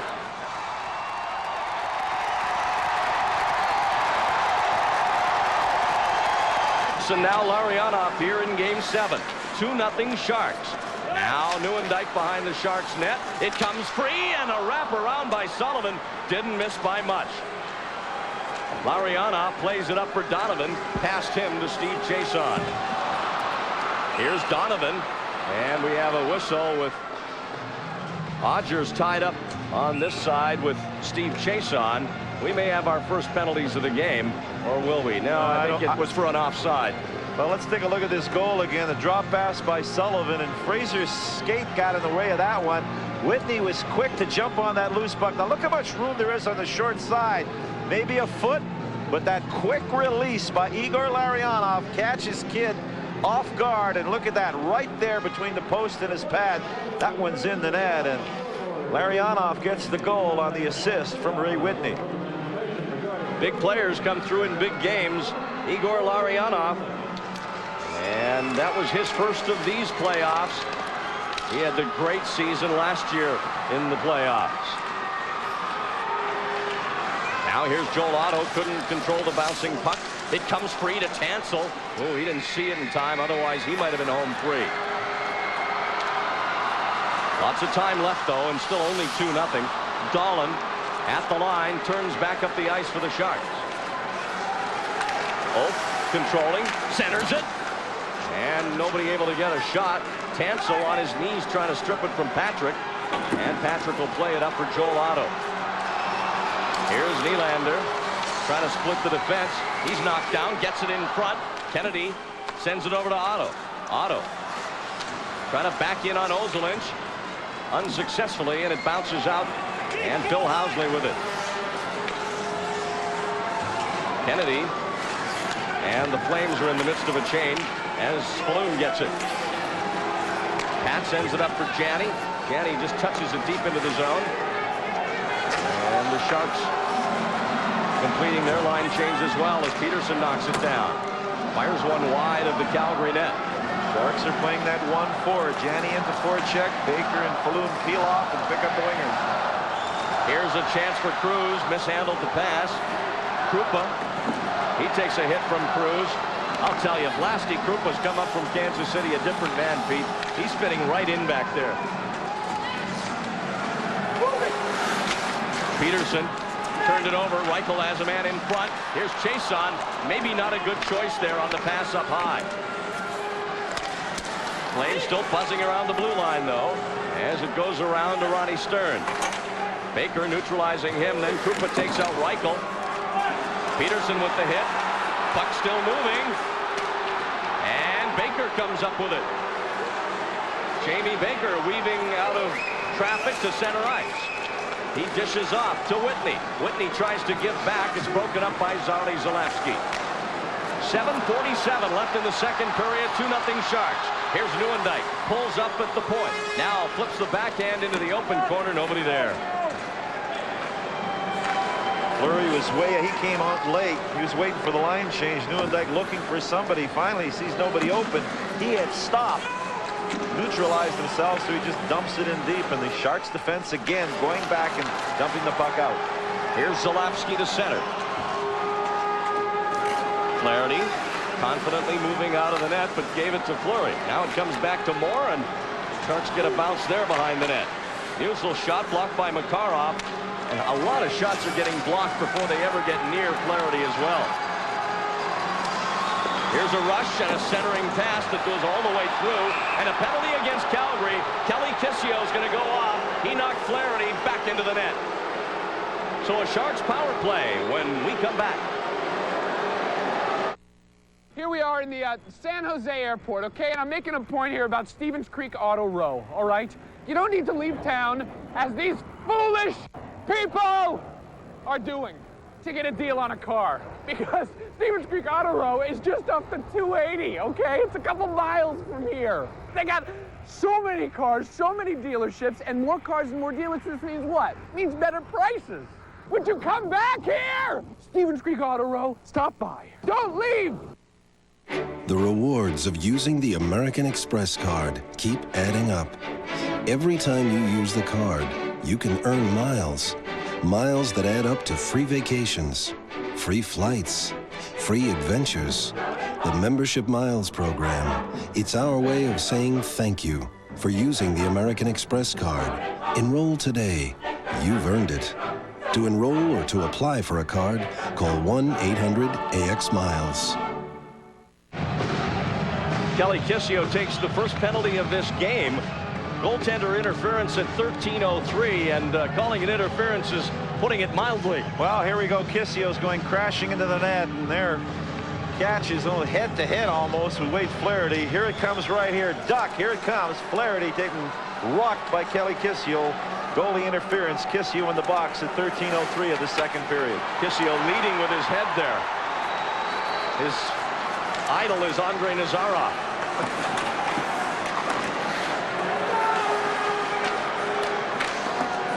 Puck comes to the point for Ozolinsh. Now Rafchi tees that big shot of his up, and Kidd there to make the save. Now Tansel bumped off the puck by Ronnie Stern, and he'll send it down. You want Mike Rafchi back there with that big, heavy, strong shot. Every time he gets it, take a quick look. Nobody open. Shoot it towards the net. Sanders Ozolinsh with a death-defying move in front of the net. He loves to do that, and it gives me the woolies. Does have a tendency to make the heart beat a little faster. Rafchi had to be patient there. He outweighted Mike Sullivan and did a good job. It got scary there for a moment too, and now Friesen dumps it in. Sharks are on a power play here. Here's a shot and a tip, and in the seats. In fact, that I believe was deflected by one of the Flames defensemen. Out of play. Well, the Sharks have generated some power play goals in this series, no question, 6 of them, and a 20%, almost 21% ratio, but they've given up all those shorthanded goals, 6 of them. So 3 of those power play goals coming from Mike Rafchi. Ulf Dahlin once again another strong game. That veteran leadership really surfacing here in Game 7. Led them in the season, leads them now. Got that OT winner here on that bounce out of the corner from heaven.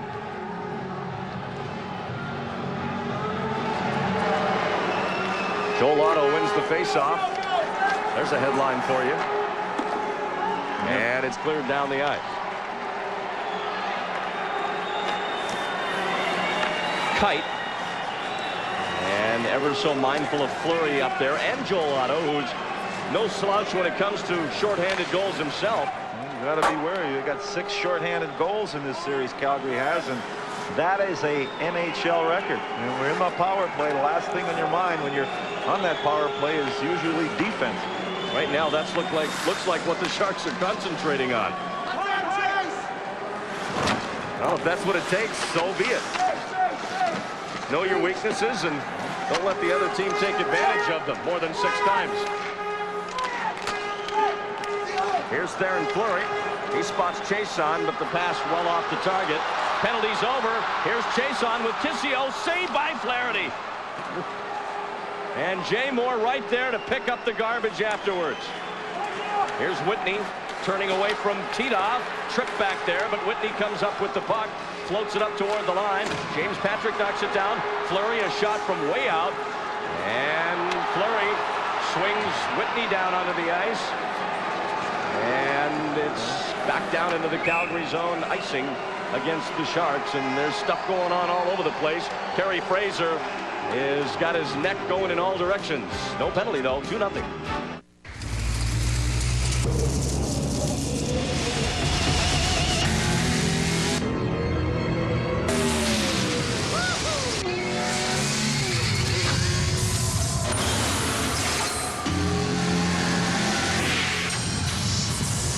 The Miller Genuine Draft Rusty Wallace stock car.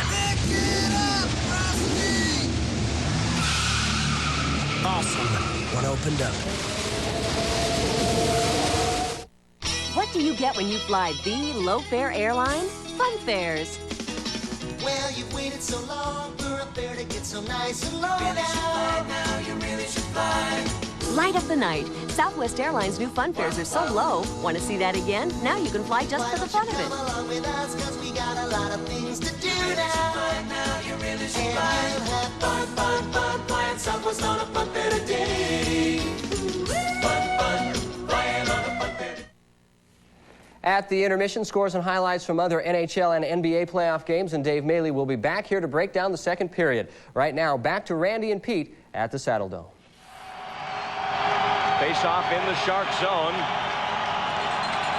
They lead 2-0. Puck comes out of the crowd to Tom Peterson. He'll skate it out across the line and send it into the skates of James Patrick. Housley with a tough puck to handle. Gets it up to Sheldon Kennedy. Kennedy knocks it down, gives it back to Janney. Notice the back check there on Pat Falloon. He's getting a chance to play in these crucial games, and I'll tell you, he's facing the challenge very well. Flames send it in. Krupa to the corner with Cruz. They collide. Now Janney holding his ground, and Falloon trying to catch up to this one. Now he'll just stay up there and forecheck. Cruz. Here's a shot by Kennedy. He wanted to go top shelf too high. Housley sends it around. Peterson measured that one, got it up near the line. Now it's held by Housley. He'll flip it in as Calgary changes up. 3:23 left in the second period. Sharks 2, Calgary nothing. This is the lowest scoring game of this series, and that kind of makes sense considering what's on the line. Game 7 so far.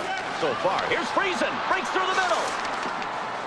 Penalty coming up to Calgary as Friesen's shot goes wide, but the Sharks will get a power play. And that drive towards the net by Jeff Friesen. He's got outside speed, and he can power himself through the middle there, and he forces the Calgary Flames to take the penalty right there. And here's the force right through as he breaks on through. Breakaway on Trevor Kidd, but Zalapski had to come from the far side, hook him at the last minute. Here comes Friesen right in, and he is going to get a golden opportunity for a shot on goal, but Zalapski just pulled him down and heads to the penalty box at 16:57 on the hooking call. Jeff Friesen will stay on this power play unit with the face-off in the Flame zone. He gets that hole. He sees that hole. He gets those legs moving, and it's tough to stop him, and he drew that penalty. Sharks didn't score on their only other power play earlier in the period when Tissio went off. Fleury throws it across the ice. Dahlin would have been there for that, but was getting a new stick. Now Patrick trying to clear it. Only got it as far as Dahlin. Oh. Tries to dump behind the net. Fleury broke it up. Here's Fleury with Otto. Friesen back there. He'll catch up to just about anybody, and he does there. Good thing, as the Sharks were looking dangerously like they have on other power plays. That's what Fleury does. He banks it off the boards, goes around the defenseman, and looks up. He thinks he's got some open ice, but good back checking by the Sharks. He eliminated him out of the play. Can the Sharks decline some of these, Pete? Well, it's still nice if they don't get anything to chew off 2 minutes of the of the clock. Well, just take 2 minutes off the clock and don't play the rest of it. Ozelinch has his hands full with Sullivan, and Makarov comes back to bring some sanity to the situation, at least for the moment. Down to 50 seconds here in the power play. That's okay. Kill off the clock.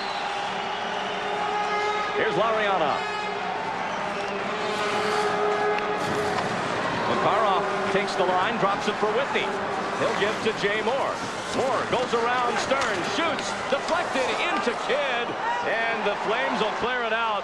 They almost had that one go in themselves. And I'll tell you, Larionov was wide open on the other side. That's what Jay Moore was trying to put it there, but a defenseman of the Flames almost deflected it into his own net. Here's Whitney. Gets the line, gives to Larionov. Now it's looking like a power play. Stern comes in, breaks it up.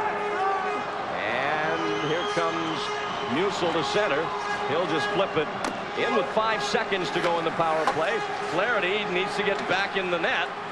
He does. Balloon looking for it, and the penalty's over as Zalapsky steps back on. Here's Janney all alone up at center ice. He knew it and dumped it in.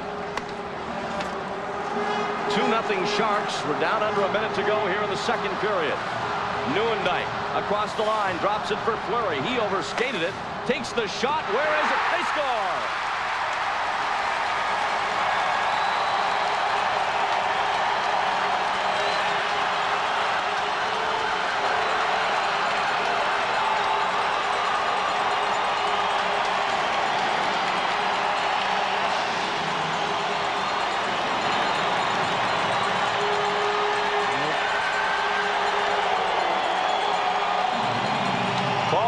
Is going to get the goal. Neuendijk on the drop to Fleury. He's just going to shoot the puck towards the net. There you see Wade Flaherty making the save, and I think the puck just rolled up in the air, and Cruz, who was tied up pretty good in the crease, may have just hit his body and gone in right there, and there it is. Fleury the shot, Cruz going for the net, Flaherty to the save, jumps up, and Paul Cruz goes off his body. He gets his 4th goal of the playoffs to cut it. The 2-1 Sharks. 40.6 seconds left, and boy, did that bring this crowd back into this game. Although they really hadn't let up a whole lot, this is now a new energy in the building. And we get a whistle as Kite back there touching it on the icing. At 19-19, that last goal, Paul Cruz is 4th from Fleury and Neuendijk, and basically Cruz in the right spot at the right time. You know, defenseman's right on top of him. Actually, it's Jamie Baker who's with him all the way and pushes him through the crease. And here's the shot. And Cruz, who's in there, he's virtually eliminated, but Flaherty makes the save. And now watch how the puck goes up in the air, bounces off Paul Cruz, and across that red line for a Calgary Flame goal. Boy, talking about having to work hard for a goal. 2-1 now as Zalapsky carries it to center ice. Some ice opens up for him, but he wastes the opportunity with a poor shot. Now Fleury after it. Look out. Baker, parked in front of the net, stole that pass. Down to 10 seconds left, and maybe it's a good thing this period's coming to an end. The Flames can't take advantage of what is clearly some momentum right now. And the period is over.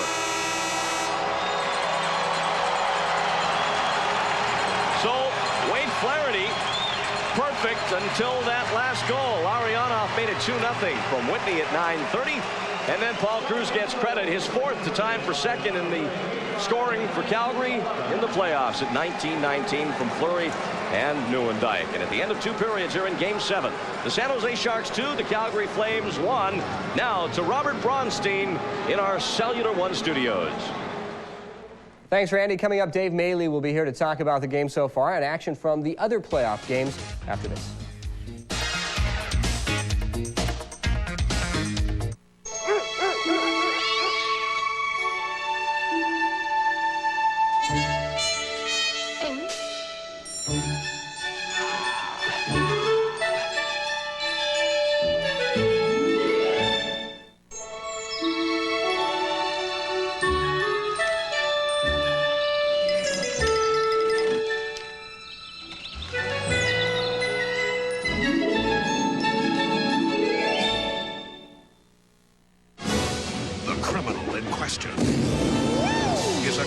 partners in crime, a woman in danger, a partner in training, a hero in black.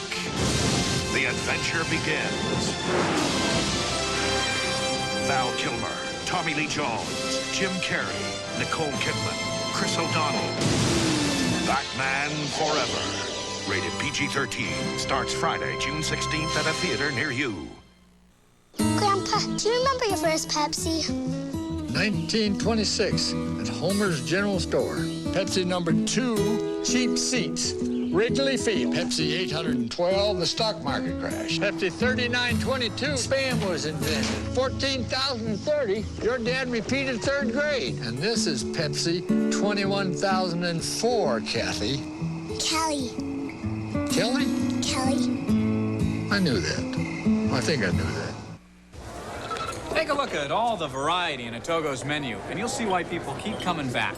At Togo's, we serve over 30 hearty sandwiches, like our delicious lean turkey and roast beef, or Togo's classic Italian combo, the number 16. And our all-breast meat chunky chicken salad is outstanding. Hey, we take pride in serving quality. So if you want the best sandwiches and salads in town, come to Togo's. We're here when you're hungry.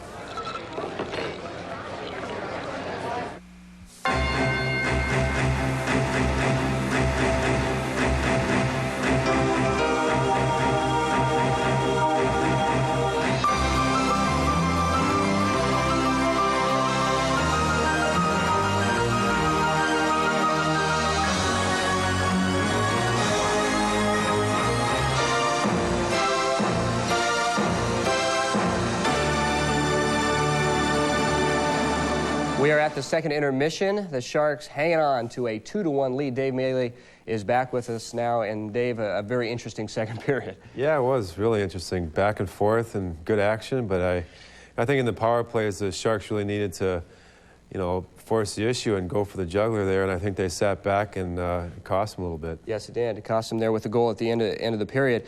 I think you could say right now, after 2 periods, it was the right decision to go with Wade Flaherty.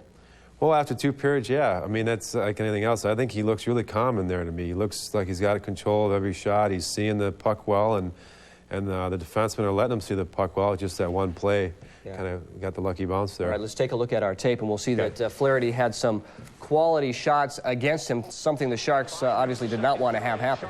There's just a breakdown there, and Reichel gets in a foot race and comes right in on him, and Wade shuts the door there. He looks really calm. He's right back up after the save, and he looks really calm to me. He looks like he's in control, and you like to see that, especially in Game 7. And that was the first one by Reichel, but he wasn't done yet. Here he comes again. Yeah, I think this is just right back to back here. They get a little deflection. He's got a breakaway here, and Mead comes up with a great play there, a great save. Tom Peterson sliding through to knock the puck away, and here comes the same play again. I think he was going in between his legs there, and he closed him up just in time. And now we'll take a look at the Sharks goal. He got a little help from the referee there. Yeah, Kerry Fraser caught up in his skates there, and Larionov got off a quick snapshot there, short side, and there it is off the referee's skate, and Larionov sets himself up for the pass from Ray Whitney.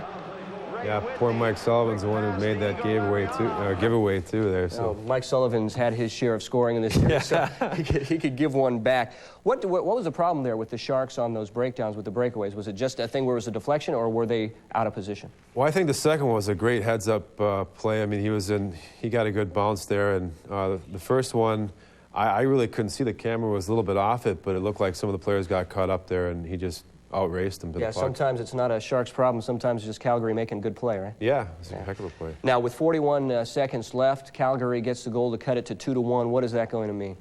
Well, I think it's one thing the Sharks got to do is come out the way they played the first period. Play with confidence, play with that fire in their eyes, and keep getting the puck in deep, making good line changes, and they're going to come out on top. If they sit back, it can go either way. Now, how do you feel about this now? We're down to the last 20 minutes in a Game 7 of a playoff series. I want a jersey. I want to play. You're going to go back here and take the sticks and gloves? Yeah, I want to play. I better watch out. I'll stay out of your way.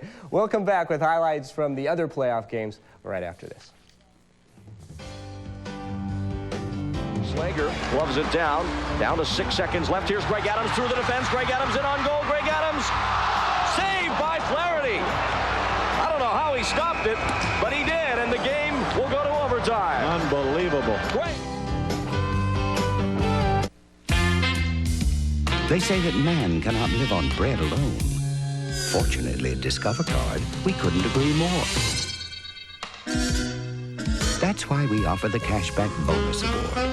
Each year, you'll receive money back based on your annual level of purchases. The more you use your card, the more you'll get back. And with over $500 million given out already, you're sure to get your fill. It pays to Discover, the card that pays you back. Accepted where you see the Novus sign. With new cars averaging 20,000 these days, what could you get for $13,995? A new value-priced Pontiac Grand Am with more standard power than Accord or Camry, an airbag, anti-lock brakes, even air automatic and cassette. Don't pay more when $13,995 is all you need to drive home the excitement of a value-priced Grand Am. Put that extra money in the bank and get what you want for less with a value-priced Grand Am at your Pontiac Excitement Network dealer today.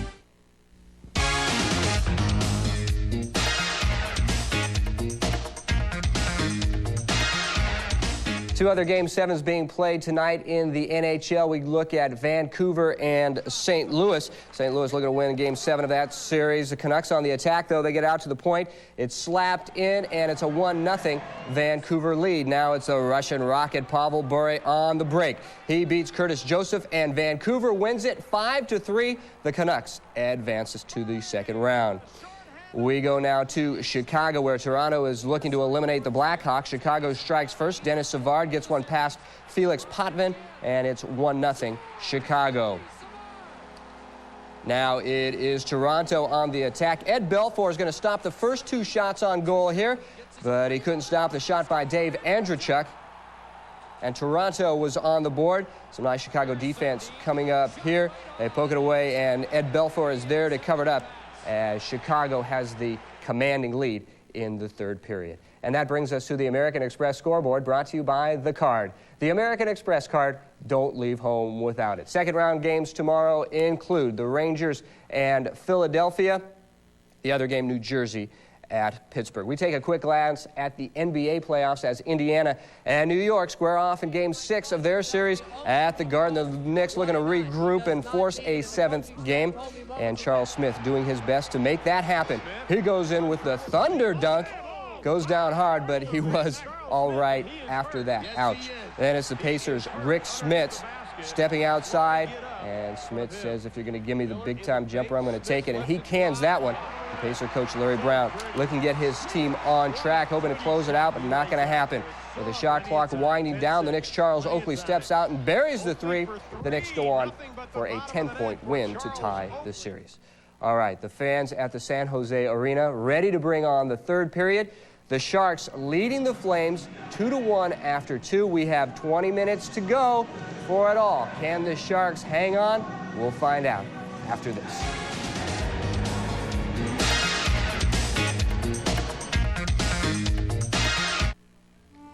This is my dad's old railroad watch. He sure seemed to get a lot more time out of it than I do.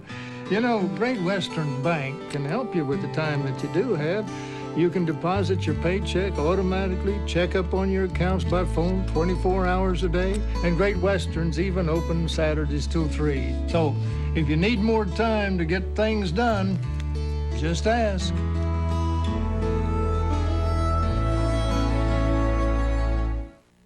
Silicon Valley, part of the world's high-tech industry. Welcome to Silicon Valley Business This Week, the only program completely devoted to Silicon Valley financial news. And now you've got a fast track to the inside of Silicon Valley business. And it appears Microsoft and Hewlett-Packard have a winner on their hands. Each week on KICU Television, veteran business reporter Jim Goldman brings you the top business stories from Silicon Valley with information available nowhere else. Silicon Valley Business, only on Channel 36 KICU Television.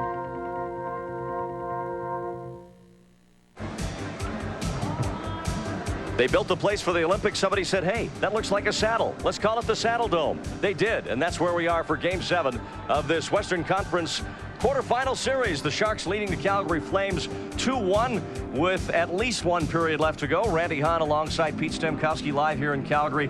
Pete, Game 7s are always great, and this one is living up to its billing again. Well, it sure is. You know, a lot of hits, no penalties, and, you know, both goalkeepers have been tested. Wade Flaherty's really come up big with some key saves for the Sharks, and, well, the Sharks haven't got as much shots as they want on Trevor Kidd, but every time they do get a quality shot, it seems to go in. So this is going to be a very interesting last period, or more, coming up.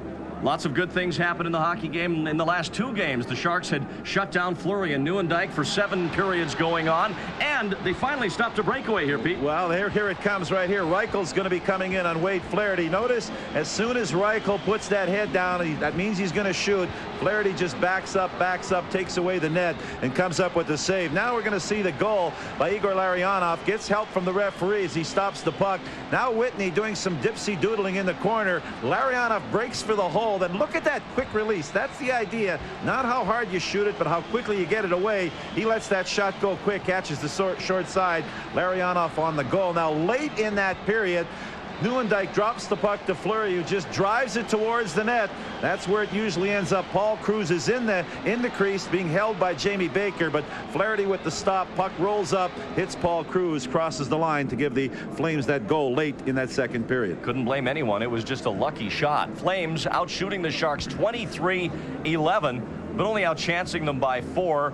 The Sharks, the beneficiaries of 2 power plays, but the way this has gone this series, Calgary almost is hoping the Sharks will go on the power play. They got 3 shots. Again, only 4 penalty minutes in the game so far. Obviously, Pete, that goal late in the second period changes things a little bit. It brings this back to a 1-goal game, but in the Sharks' Game 7 history, Game 7 against Detroit ended up being a 1-goal game. The Sharks won that. They lost Game 7 against Toronto, a 2-goal game. These things, for some reason, are bound to be close at the end. Well, you know, playoff hockey, that's what it's all about, excitement. And I think it's good that the clock ran out there after that Flame goal, because that was a really big lift for them. They got to play Kevin Constantine, patient hockey here, dump, forecheck, get the puck out of their own zone and clog up that neutral zone. They've been doing that very effectively so far through 2 periods. Got to do it once again here in the third period. You know, Pete, a lot's been made here in Calgary of all the pressure that the coaching staff may get the axe, that the general manager may go, that this might happen and that might happen, that the sky might fall if Calgary loses. I don't buy into the fact that the players think about that when they're on the ice in the third period. These guys are playing for themselves. Well, you know, I mean, you know, there's some money involved, and of course there's a Stanley Cup ring, but you know, these guys are professionals, and when you're going head to head with a guy for 2 weeks, you want to wear him down and beat him. And I always think, especially when I played, when you walk around in the summertime, it's great to stick out your chest and be very proud of the effort that you get. So that's what these guys are going for. They want to play for that ring and the fact that they were winners, and that's what the Stanley Cup playoffs are all about. Yeah, and this is just the first stage, and look at what a battle it's already been up to Game 7. Well, time for our Chevron Stanley Cup Fastback, brought to you by Chevron. No gasoline cleans your engine better than Chevron with its special additive. Chevron, simply smarter. Since 67-68, there have been 254 best-of-7 series, and 25% almost of those went the distance. We are approaching the finish line in this one. Still a period of regulation to go. The Sharks leading Calgary 2-1. We'll be back in a moment. They're here. Toyota Tacomas, the all-new addition to Toyota's summer collection. And a special low $189 a month lease will make it easy to get into this hot new line of trucks. All new, all-powerful, class leaders. You can save up to $800 on Tacoma's extra value option package. It's the best time to make the big T100 Extra cab yours. It's a Toyota Summer Collection 95 sales celebration. Save up to $2,000 on valuable options. Supermodels, super deals at your Toyota dealer now. If you had one wish, every 15 years, wouldn't this be it? The 1995 Page Plant North American Tour. The genuine rock of Jimmy Page and Robert Plant, brought together by Miller Genuine Draft. The guitar, voice, and beer of rock and roll. Back in Calgary for the Stanley Cup playoffs. Game 7 between the Sharks and the Calgary Flames. And the third period is brought to you by Pacific Bell. Don't miss a play and don't miss a phone call with the message center from Pacific Bell. by Round Table. Call your local Round Table when you want all kinds of wonderful pizzas delivered. And by Pontiac and the Silicon Valley Pontiac dealers. We are driving excitement.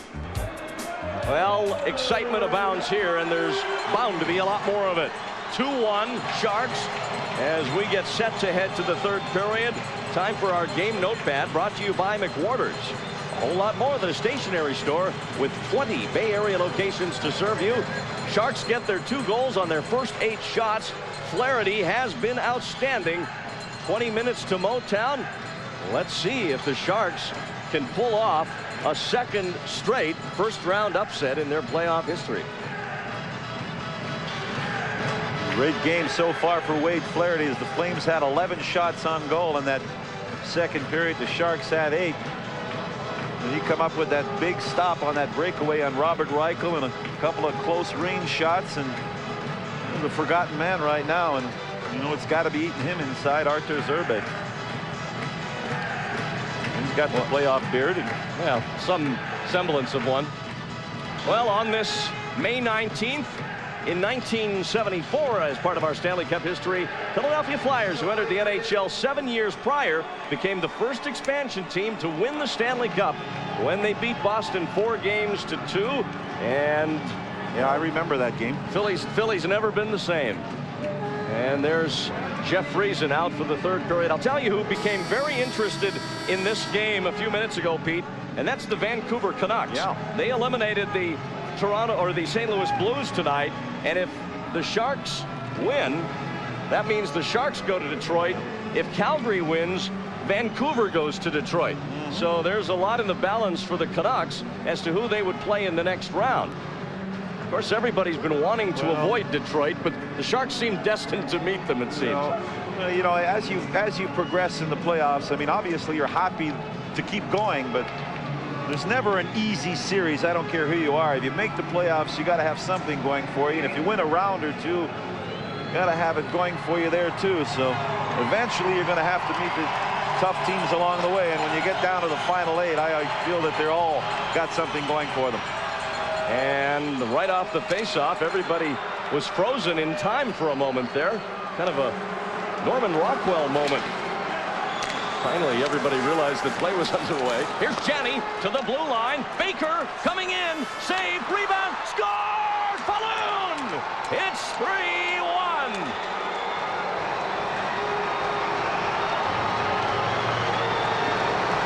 "19 seconds into the third period, a big goal for the San Jose Sharks. Right from the face-off, they come down the ice, shoot the puck. Pat Falloon, with his second goal of the game, is able to cash in, and that line that's been so effective in this game. Look at Janney on the feed over to Baker, who comes in, lets the shot go. Now here's Pat Falloon on that far right wing coming in, that rebound coming straight out. Backhand for Pat Falloon in the net. 3-1 Sharks. Well, talk about a momentum killer, but here come the Flames again. Reichel to Stern, turned aside by Flaherty, and covering up is Ozolinsh. And the Flames came right back and tried to get it back for themselves, but Wade Flaherty was the difference there. They come right down on the other side. You're going to see, here's the other great play by Craig Janney. See how he beats Stern at the blue line. The feed to Baker, who gets it to the far side. Gets it to the far side, so that rebound comes out right in the middle of the net. Couple of Flames down on the play. Pat Falloon puts it in. Here's the puck out in front, and that's Ronnie Stern busting for the net. Got a piece of that one, but a sliding Wade Flaherty covers up on that one. Faceoff stays in the Shark zone, and it's Joel Otto in the circle against Baker. Baker wins the draw. Here's Krupa in the corner. Sends it around for Chris Tansel, and it comes off his skates to Baker. Tansel got a nice bounce there. Dahlin sends it in for Tansel. He'll chase now as Kidd comes out of his net. Sharks hold it in. Here's Peterson. Down low for Dahlin. He's upended at the side of the net by Frank Musil. And Kennedy backs his way out of the zone. Sharks come right back with it to Dahlin. He's bumped away by Musil.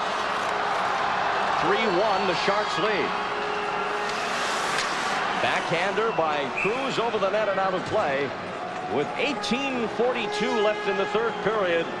And the Sharks with a 2-goal lead again. It was a big one because you know that the Flames were going to come out hard, and Sharks neutralized that early. This Sharks game is brought to you by cold-filtered Miller Genuine Draft, making the world a very cool place. And by the American Express card. Don't leave home without it. I'll tell you, look at this lineup here. Dahlin with such a great game so far. That guy, Wade Flaherty, has come up huge so far. You go down the defense once again, doing an effective job of bumping guys, taking care of business in front of the net. And of course, that Craig Janney line has been so effective. You know, Pete, we pointed it out right when the goal was scored as they're fixing the ice in front of Flaherty. Right when Cruz scored that goal at the end of the second period. Good thing that it came late. And often you'll say, gosh, that's a bad time to give up a goal because it gives a team a lift. But the Sharks came back and scored the goal from Falloon to turn it right around. Let's go to San Jose Arena now.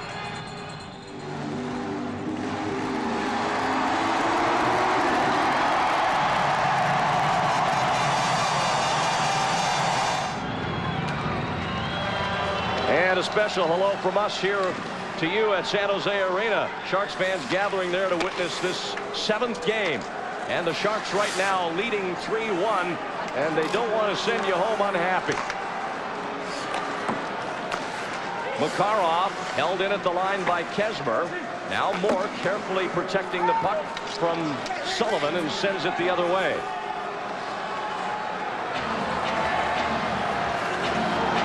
Bill Housley taking his time, exiting his zone, turns it over. Almost given back to Fleury. And now Makarov bumping with Fleury, who took a terrible dive. And Fleury looking rather foolish there. He's going to be after Makarov. We'll see what happens here, because Makarov's the one who gave him the shot. Wasn't much of a shot. Fleury made it look as if he'd had his upper teeth removed. And there's nothing wrong with him, so what's the big deal? Well, you know, after he took the hit, he went down. He looked over at the referee, didn't see the arm up, so he figures, well, might as well get up. Yeah, he just might have got off Don Cherry's A-list. Yeah, well, watch the play here. Makarov is going to give him a little bit of a tap here. As here they going in, and there's Makarov just holding him up a little bit. And I guess he get that stick up around the shoulder somewhere. And look at Fleury going down. But as he's going down, look, he's going to look to see what the referee is doing. No call. Arm stays down by Kerry Fraser, so didn't work. I'll tell you, Pete, a lot of other players would get that call, but Fleury won't get it because of the way he plays. There's a save by Kidd off Ozelinch. And the faceoff will stay in the Calgary zone with 17:37 to go. 14th shot on goal by the Sharks. You're going to see the puck coming back to the point. Sanders Ozelinch very wisely just taking a couple of steps, shooting it, and maybe hoping for a hole, get that thing through, or one of his guys breaking for the net, pick up a loose puck. What they've told Sanders Ozelinch is, we've got enough here. Concentrate on defense here. They almost got another one there. Baker right off the draw, driving it at the net. Now the Flames come out. Reichel well wide, and now Falloon knocks it away from Stern. Here's Baker, throws it up in Janney's direction, but Titoff will come back for it for the Flames. He lost it there, and the Sharks, even when they're coming off on line changes, making nice checks. Puck is bouncing for them, but physically they are playing strong, and that's what you have to do in the playoffs. Go bump for bump, hit for hit, and they're doing that, standing up to the physical presence of the Flames. It could be argued Games 6 and 7 are the first 2 times in this series that the Sharks haven't been outplayed. They weren't outworked in the first 2 games, but Calgary took it to them, and the Sharks got some bounces go their way, and we don't even want to talk about the middle 3 games.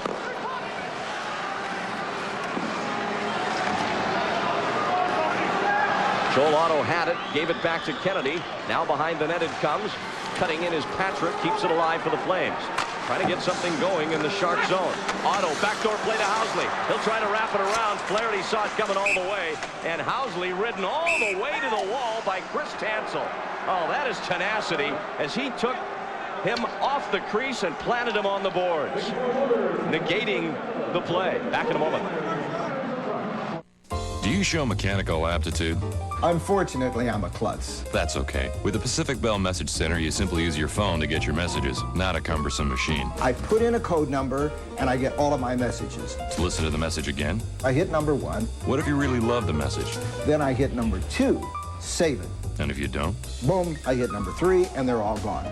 Let's try it. The Message Center from Pacific Bell, the answer to machines. Is wonderful. When you're flying the Love Air airline, you're flying with Southwest. You gotta fly out to see the honey, or maybe close a big business deal. But you don't wanna spend so much money that you can't afford your next meal. We will fly you right to your city. You'll be laughing all the way there. There'll be money left in the kitty, cause you've paid the lowest fare. We're not a low fare airline, we're the low fare airline. Little word, big difference. Ba-ba-da. Well, let's check this one out. Maybe look at this one. Well, give this a mark here. Here's Makarov, up, stick, shoulder, down goes Fleury. Well, a 1.4. I gave it a 1.2. You gave it a 1.6. So we kind of threw it in the middle there. And the Russian judge gave it a 0. Oh, well, got to have a little fun with that's Fleury. happening so much in the league. And a couple guys from the Rangers, Kovalov, and then Chinov is very good. And I think the guy that started us all, we talked about the Flyers winning the cup there in the 70s. I think Bill Barber is the guy who started it. Thought you were going to say Greg Louganis. Here's Paul Cruz spinning around. The shot hit Moore. Now Tansel breaks out. He takes a pop from Cruz, but Cruz got the worst of it. Backhand shot by Dahlin, and Kidd had to come up with a big glove hand save. Flames are starting to run at the Sharks out there as well. Kennedy just threw a big check at Tansel in open ice. Here's Otto. Down the wing comes Paul Cruz. Good job there on the check. It comes in front, they score.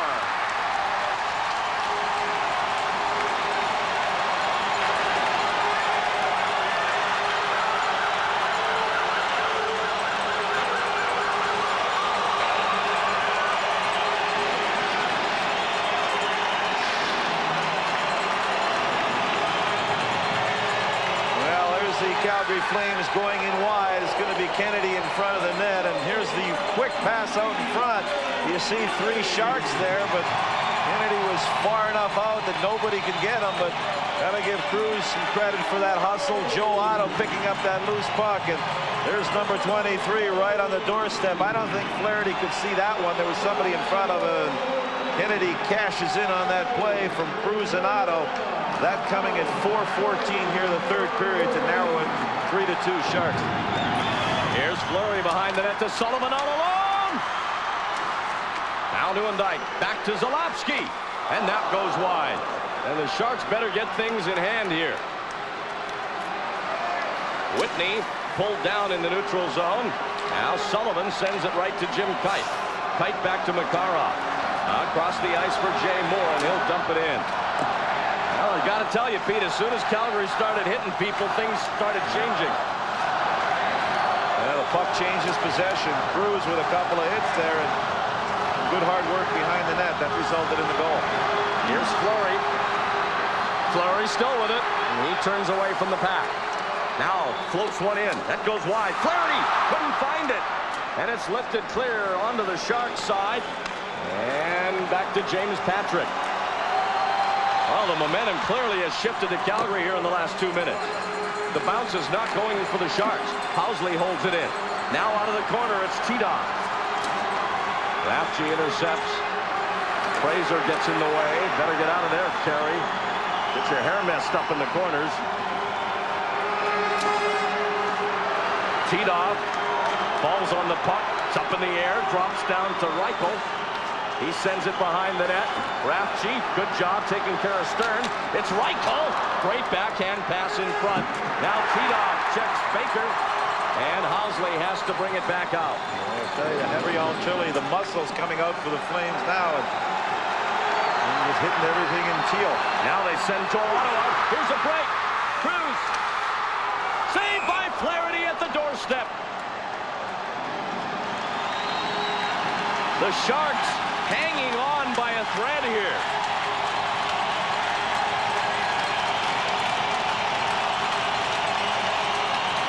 Calgary coming at him in droves, forechecking, hitting, and grabbing loose pucks and driving for the net. Here you're going to see the fight along the boards, and there's Housley with the puck. Pass across, the puck just at the last moment. Wade Flaherty got the stick way out on that reach and was able to make a great stop. Dave King up on the Calgary bench, concerned about something. Face off in the Shark zone as Wade Flaherty settles in here for what is going to be a wild 13 minutes and 48 seconds. That's what's left in the third. Off the draw, Flaherty makes the save off Cruz, and now Friesen with it.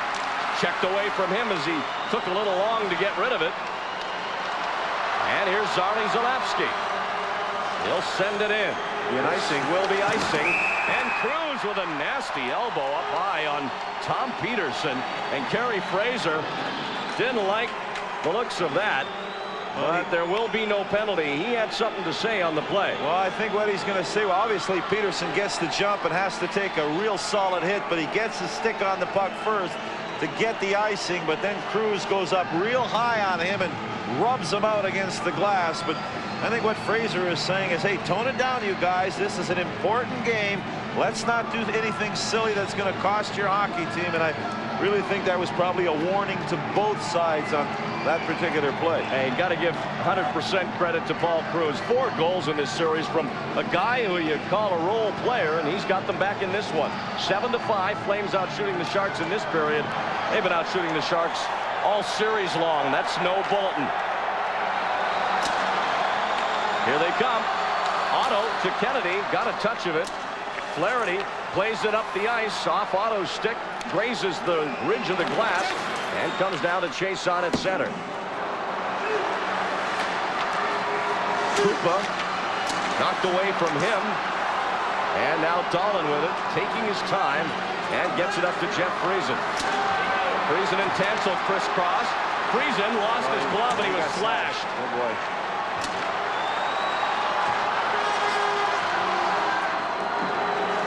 He's already got a bad wrist. Fleury at the point holds it in to Neuendijk. He overskated it. Now Housley, wrist shot. It's loose. Up for grabs, and Whitney's there for it. Whitney to center with Makarov. Whitney still on his way, and he's held up by Housley. That's Jeff Friesen's glove stranded on the Calgary side of the rink. We get a 2-line pass call, and a break in the action. 12:24 left.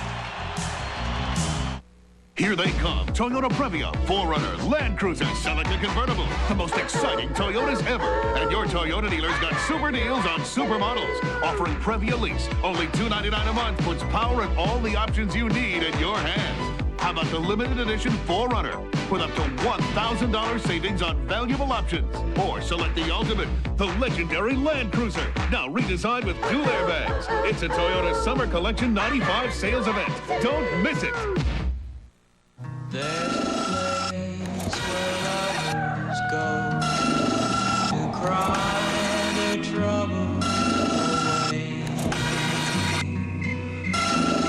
and they call it Lonesome Town, where the hearts stay. Yes! You can buy a dream. Game 7 is brought to you by the Pepsi-Cola Company, who reminds you that nothing else is a Pepsi. Boy, there's nothing else like Game 7. There's Jeff Friesen back on the Sharks bench. He's got his glove back, and he got slashed pretty good there. Looks like he was trying to throw a straight arm here at the Calgary defender there. Lost his glove there, and then he gets slashed. So he takes one right on the hand there and went right to the bench, but he is okay. And here comes Robert Reichel. That one's partially blocked by Rathje. Tedon crashing the net. And the Flames are really turning up the tempo here. Well, they have to. Nothing to save it for. Nope. Season's on the line. Balloon interfering with that play a little bit. Now here's Tita. He's got Reichel wide to the left. Shot. And that got away from Flaherty. Balloon has it. He'll play it up through the neutral zone for Baker. This has been the best line of the night for the Sharks. Baker's shot saved by Kidd. And now the Sharks change on the go. A 5-man teal wall at the blue line as the Flames forced to dump it in. They get it on the boards. Kissio trying to jam it in front, high up in the air, knocked down by Fleury, and Zalapsky dished it out of the zone. Chason brought it back in. That's offside. Well, we're going to take a look and see what happens here on this Jeff Friesen play earlier on as he's coming in through the neutral zone. Watch, he's almost like got a little bit of a hook, and that Chason kind of pulled his arm, and that glove came off, and then Chason follows up with a pretty good slash. And look at the expression on Jeff Friesen's face. That one got right across the hand, and he was in pain heading to the bench, but he's okay. Here's that Jamie Baker play coming over the bench, and just really basically a routine save there as he gloves it off the shot of Jamie Baker. 3-2, the Sharks lead here in Calgary, here in Game 7. 11:10 left to go. This is Zarley Zalapsky. Fires it in, and this rides the boards and goes out of play behind Wade Flaherty. Face-off should be coming outside because Chason's the one who shot it. Didn't hit anybody in a Shark uniform, so that'll come down. 32-18 right now. Shots on goal in favor of the Calgary Flames. This Sharks game is brought to you by cold-filtered Miller Genuine Draft, making the world a very cool place.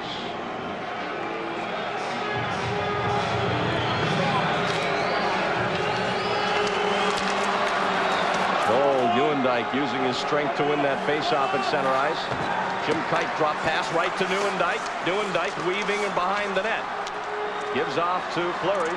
Fleury drops it for Nieuwendyk, and they turn it over. Whitney probably does the best thing there, just get it out of there with 14 and 25 connecting some passes. Kissio bumps into Kite. Well, Kissio had a few words with Ray Whitney, and Jim Kite just kind of come in there, and I don't know, when Jim Kite says something to you, you listen.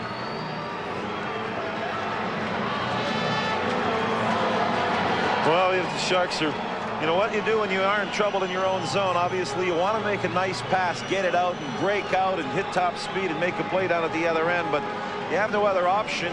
Icing it, certainly that's taking the pressure off, and what the Sharks have got to do is got to weather this huge storm that's going to be coming at them here with 10:35 in regulation. A highly predictable storm.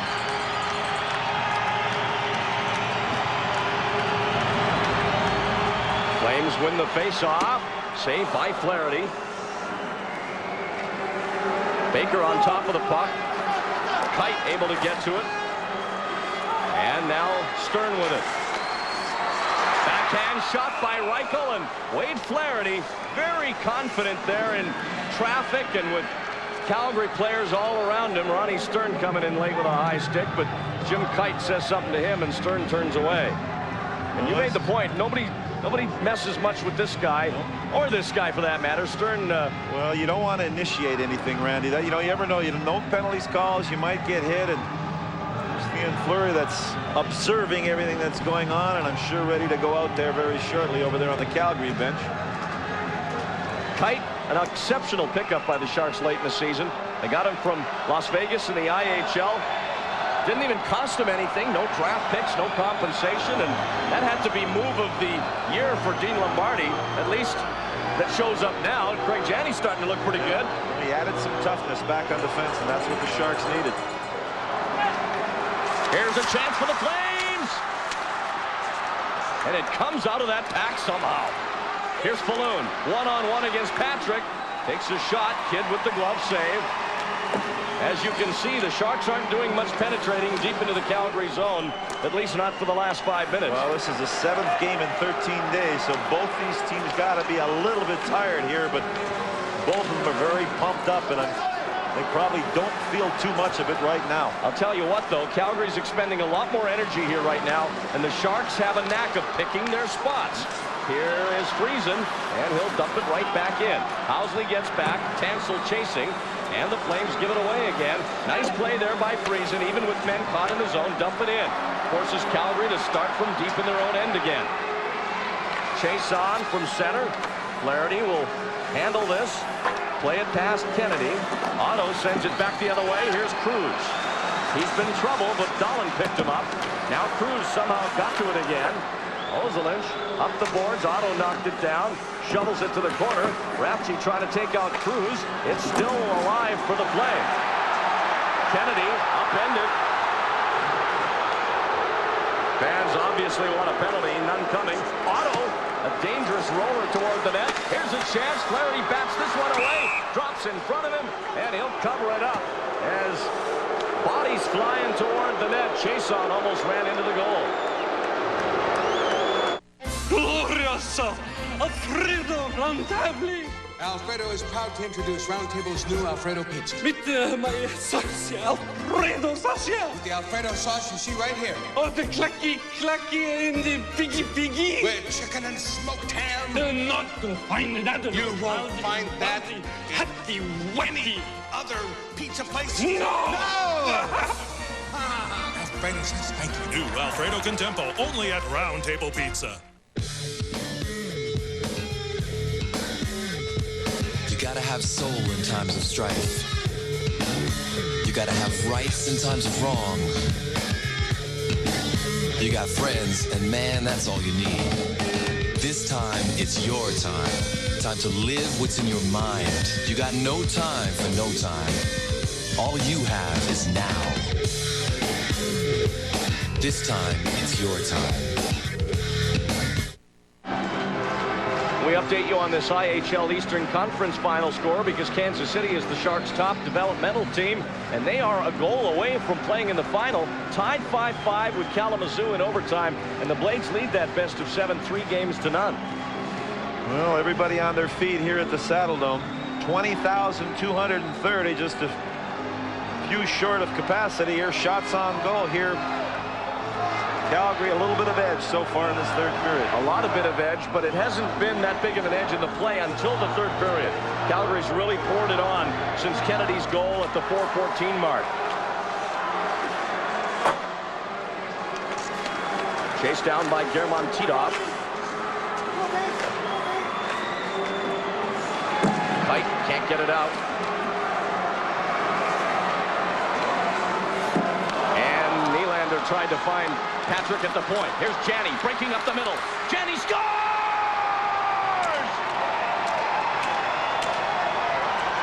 What a night for Craig Janney!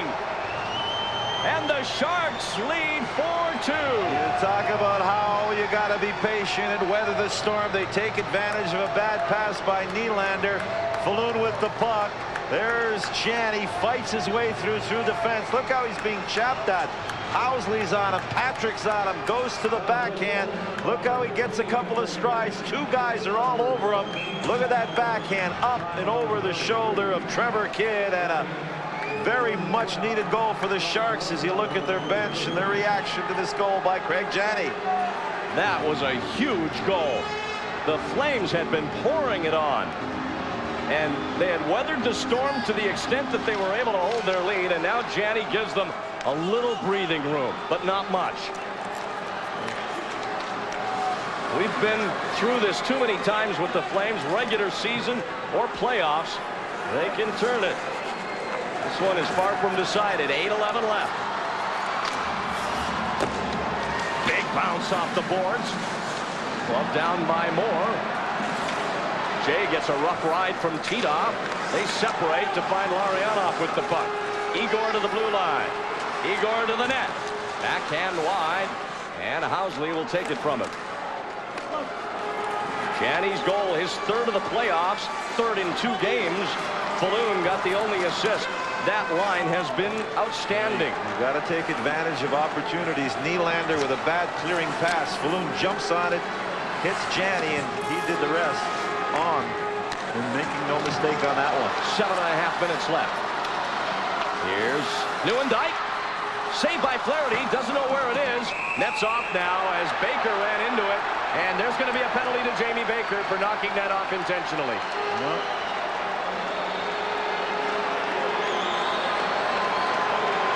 Yeah, that's the guy they're pointing to. Here's the play here coming up through the neutral zone. Joe Newendike with the puck.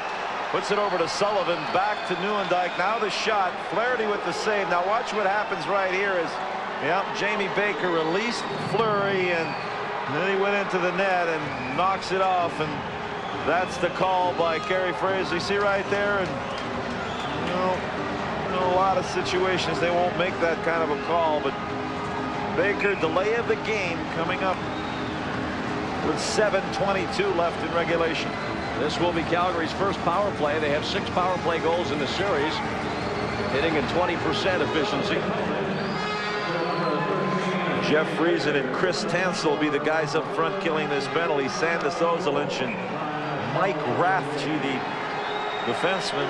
37 shots on goal for Wade Flaherty.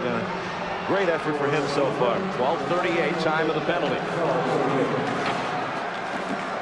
Here's Nylander. Housley able to hold it in. Shot saved by Flaherty.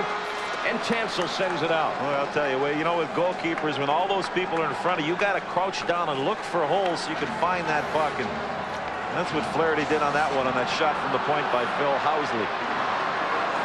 Charlie Zalapski turning the exiting from the zone into quite an adventure. Puck bounces free. Housley holds it in, throws it at the net. Now it comes to Nylander. He lost the handle. Centers it. Score!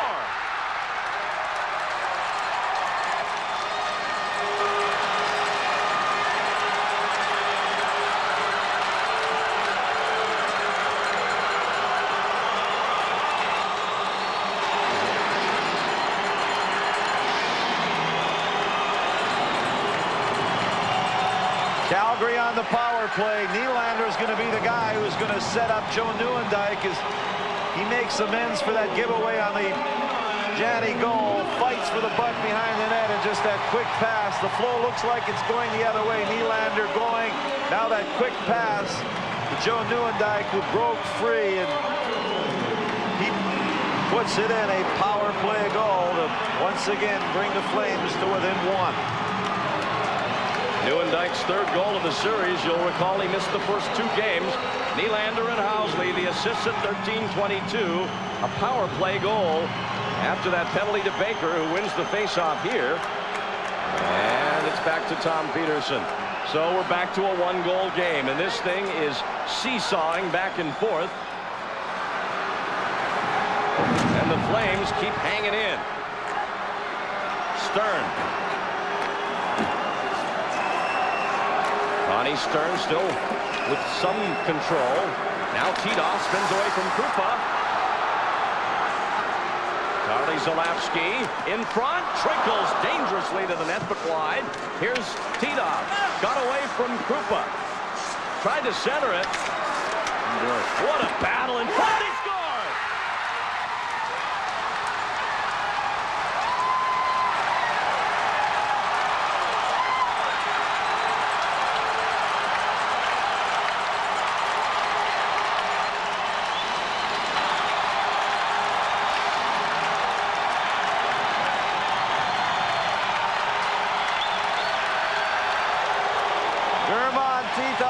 Gets something on that short side. There were all kinds of bodies in front of the net, and that's what he was trying to do, get it a little bit more into traffic, but everybody was tied up, and there you see the roll as Wade Flaherty just didn't get enough of himself against that goalpost, and all Tito did was fire it towards the net, and he picks up his 5th goal here of the playoffs to make this a 4-4 hockey game.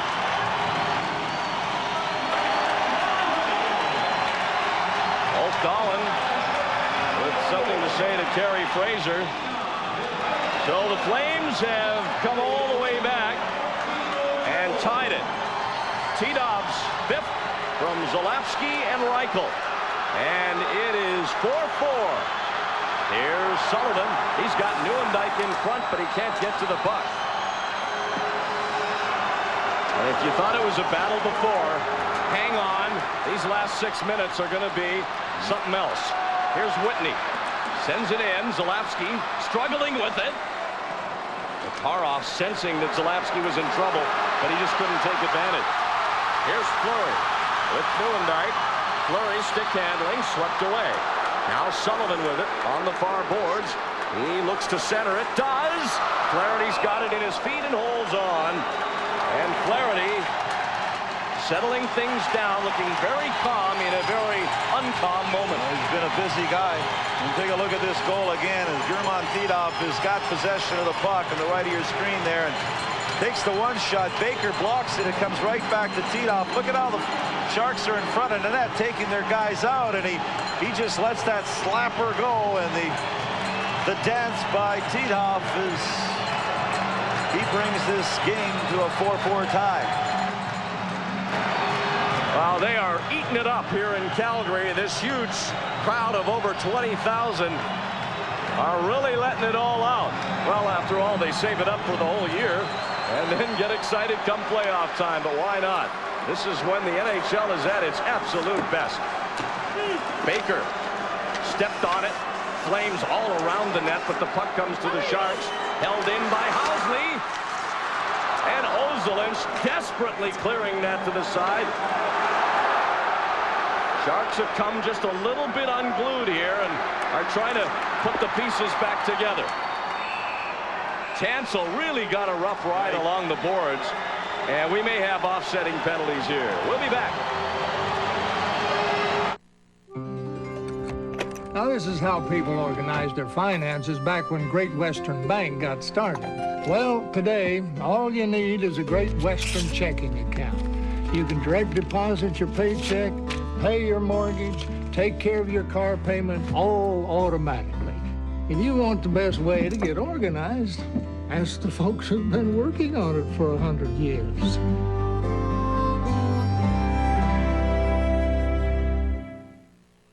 Toyota's hottest line ever assembled is here, and your Toyota dealer has super deals on the supermodels. Camry start around the low, irresistible $16,830. Camry special low $229 a month lease gets you the car that's the gold standard. It's Toyota's Summer Collection 95 sales event. You're invited to experience the all-new Avalon, Toyota's flagship, at an extraordinary low starting price. Supermodels, super deals at your Toyota dealer now. Kevin Constantine on the left, Dave King on the right. Always a lot at stake for coaches. They're measured by their wins and losses. Bottom line, here's what happens. Hansel's breaking down. They're going to take a little shot in the head here. See that? As Sheldon Kennedy gave him a little pop there. And Gary Fraser, the referee, in the importance of this game, letting them play. Here's Joel Otto now as the Flames have battled back. Flaherty forced to play this. Behind the net. Cruz centers it. Flaherty the save, and he lost his stick. Here's Zalapski. Flaherty has no stick. Now he has it. Kennedy kind of shoveling it ahead for Cruz. Gets it back. Here's Kennedy with Otto in front. And the Sharks can't get it out. Now they do. Here's Friesen. 3-on-2 with Tansel and Dahlin. Friesen tripped, no penalty. Not now. Here's Zalapski through center ice. Flaherty with it as Reichel tries to pull his way to the puck. Flames dump it in. 3:45 left.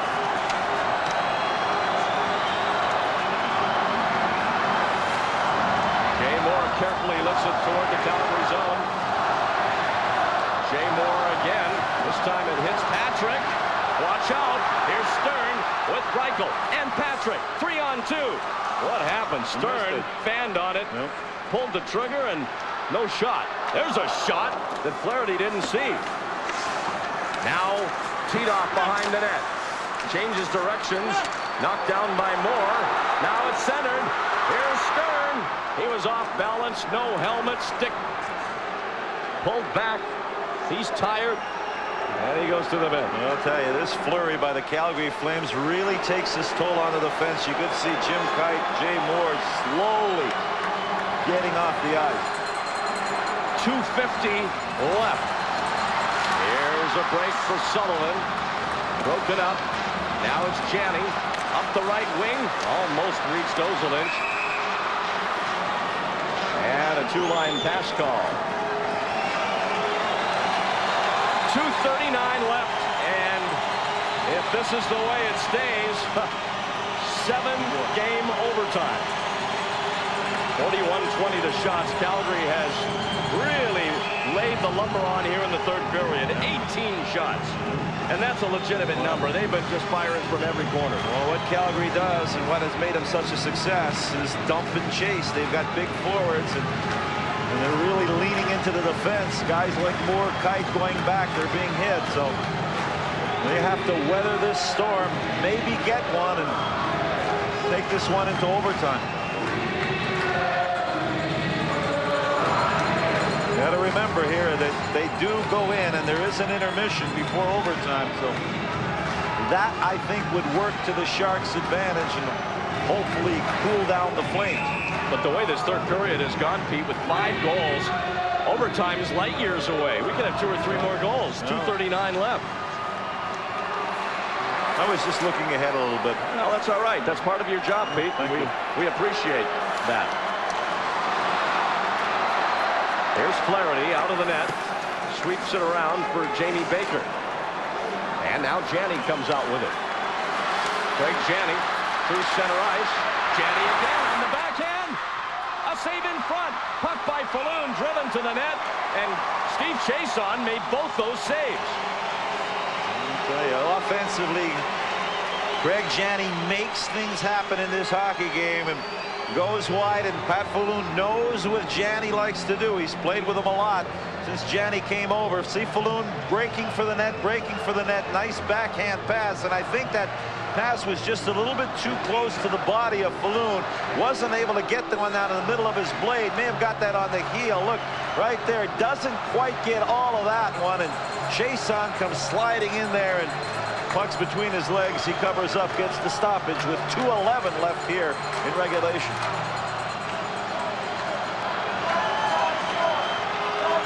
Dahlin wins the faceoff from Otto. Kite fires at a weird angle. In front, a chance for Tansel. And Kidd makes the save. What is with the boards here? Because when it comes off the corner, it comes to the Sharks. Well, there was those little seams in the boards where they have the glass, and down at the bottom, too. That puck was shot from the point by Kite and came straight out. Take a look what happens here. The puck hits there, hits the side of the net, and comes perfectly in front. Tansel was there, had some people on him, but he got enough on it for the far side, and Trevor Kidd was able to stop that one. As key on that play as anything was Dahlin beating Joel Otto in the faceoff circle. Here they go again. Otto gets this one.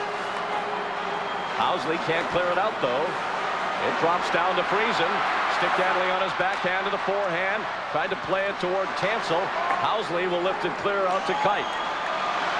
Kite has to back in now. Kennedy takes the blue line, but they go offside as Paul Cruz drifted in early with 1:47 left. The Sharks able to stand up there. They held off Joel Otto, and Cruz, who had a pretty good head of steam, had to just hesitate before he got to that blue line. And over on the far side, Joel Otto just jumped in offside ahead of that play. Well, how's your deodorant holding up so far? Not bad. I'm under the dome. The Saddle Dome. Yeah.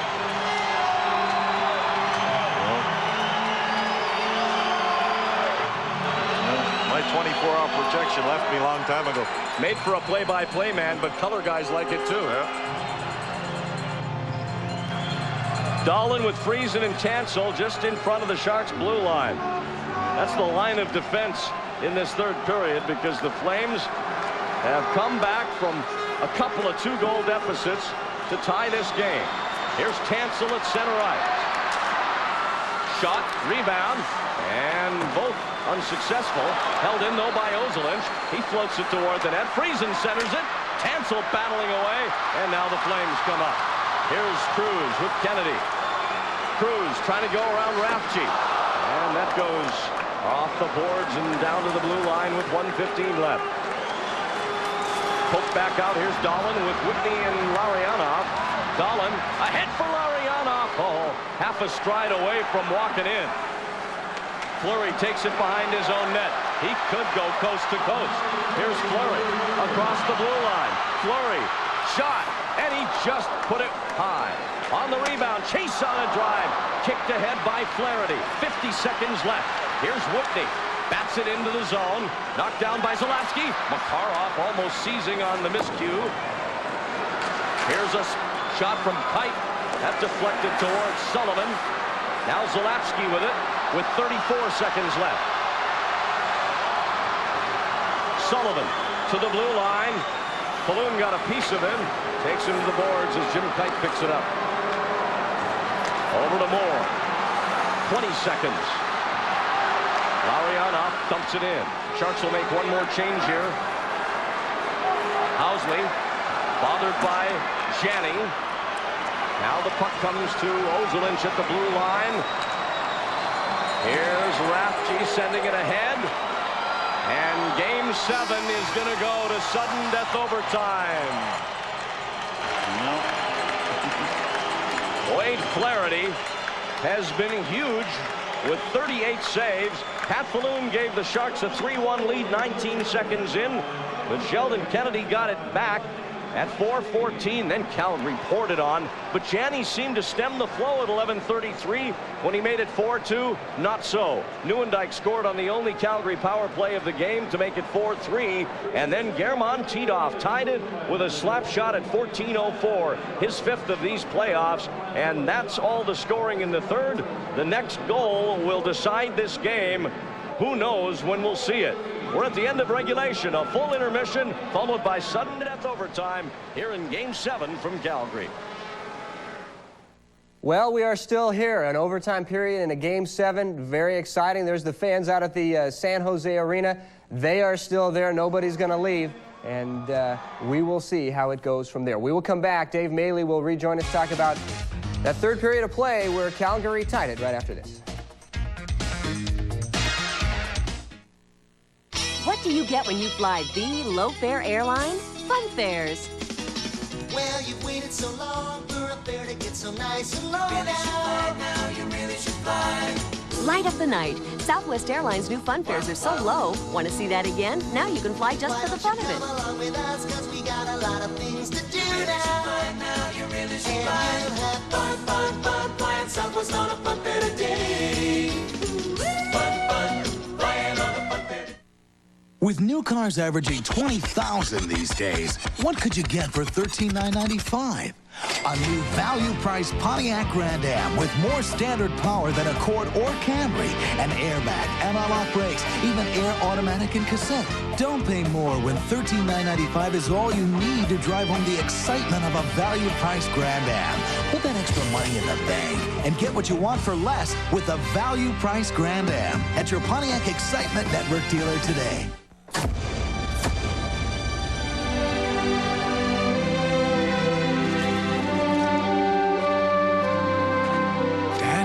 Son, been a long time, Dad. It's been a long trip, son. How about throwing me a cold one?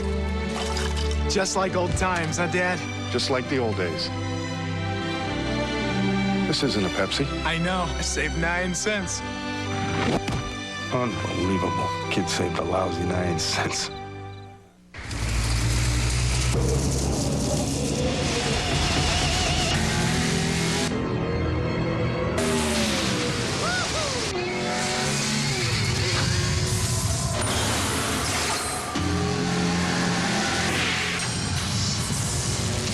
Genuine Draft Rusty Wallace stock car. Awesome. One opened up. We are back. It is at the end of 3 periods of play, and we've decided nothing so far. Remember, we have a full intermission before the overtime period, a full overtime period. If nobody scores, back with me, Dave Maley. And Dave, you played a 7th game overtime. Tell me about it. What was it like? Well, first of all, in the overtime, I had probably the best seat in the house. I didn't play all that much, but You know, it's electrifying, and I think you know, that's what becoming a fan and being a fan's all about, is this nail-biting time of you know, hoping your team pulls off a 7th-game overtime victory. Talk about a lot of the play that we're seeing tonight. They're not calling many penalties at all, and it's just all out. And you've got to do that. If you're a defenseman, you've got to, you know, take some liberties out there to keep your team in it, don't you? Oh yeah, I think these young guys are, you know, they got to learn a quick lesson. They've got to start pulling guys down behind the play, because these veteran guys for Calgary are going to do it. They're going to do it to them, so they've got to do it, you know, do it right back. And he's not going to call anything short of, you know, someone taking someone's head off out there. But this is what it's all about. Now let's take a look at some tape here. And when Craig Janney scored his goal, put the Sharks up 4-2, it looked like it was done. Yeah, this is just you know, Patty Falloon. He's got two goals and assists for this play here, and he just had a heck of a game. And Craig just finishes the play. He's got a guy draped all over him, and he gets the puck over you know, over the glove there with a great play. And then the Sharks give up this goal. It was 4-3, and Nieuwendyk, just a great play. Well, it's a great setup by Nylander behind the net. He's a misdirection, and Wade kind of got lost there. And here Titov just slams it in, hoping for the best, and guess what? Yeah, luckily, I mean, he looked like he had his pads totally closed there, and it just trickled by. It was just a lucky goal, I think. And that's, well, we said that before. You've got to be good and lucky, and they got a little bit of luck there. But overall, Wade Flaherty playing very well tonight. Oh, I think he's still in the third period. He looks calm, and you know, although I think the Sharks were kind of watching the play there for a while, and it was just chaos in front of their net. Towards the end of that period, they figured, hey, you know, it's a tie game. We got to generate some offense, and they started to come around. Yeah, and that was part of the problem, wasn't it? The Sharks were on a power play there, and instead of attacking the net, they kind of took some time off the clock, but they needed the goal more than they did the time off the clock. Yeah, well, that's for sure. It's kind of a seesaw battle, a mind game when you're playing in such a tight game like this. They go up by a couple and they think, well, it's all over. We'll just play defense. Right. And you know, sometimes it's better to just keep playing the way you are and attacking. Okay. So now the big thing, what is the philosophy in an overtime like this? Well, you know, the majority of overtimes, I don't know if Pete's got the stats on that, but most of these overtimes are you know, the first minute or 2 minutes of the overtime is normally when the goals are scored. If after that point, I think the stats kind of, you know, they just kind of taper off. But hopefully, it's not going to be something like I watched a game probably back in '87 where the Islanders and the Capitals played 4.5 or 4 overtimes, and it went into about 3 in the morning. So hopefully, we have a decision before then. Hopefully, my kids are already in bed and they won't have to worry about that. All right. Let's go now to the scoreboard, brought to you by the card, the American Express card. Don't leave home without it. And both the games now are finals, so we do know the other Western Conference teams advancing to the playoffs. Chicago beats Toronto 5-2, so the Blackhawks do win that series at home, and Vancouver wins it in St. Louis. 5-3 is the final there. The fans at the San Jose Arena at the edge of their seats. A couple of them still dancing. They're excited. They're ready to go. They're ready for some Sharks magic. They did it in Game 2 in overtime. Can the Sharks do it again? We'll find out a little bit later on. We're back to Randy and Pete in Calgary right after this.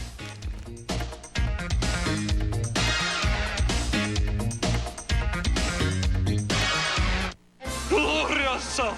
Alfredo Roundtable! Alfredo is proud to introduce Roundtable's new Alfredo pizza. Mit my sauce, Alfredo sauce. With the Alfredo sauce you see right here. Oh, the clacky and the piggy. With chicken and smoked ham. Not to find that. You won't find that at the any other pizza place. No! Alfredo says thank you. New Alfredo Contempo, only at Round Table Pizza. Now, this is how people organized their finances back when Great Western Bank got started. Well, today, all you need is a Great Western checking account. You can direct deposit your paycheck, pay your mortgage, take care of your car payment, all automatically. If you want the best way to get organized, ask the folks who've been working on it for 100 years.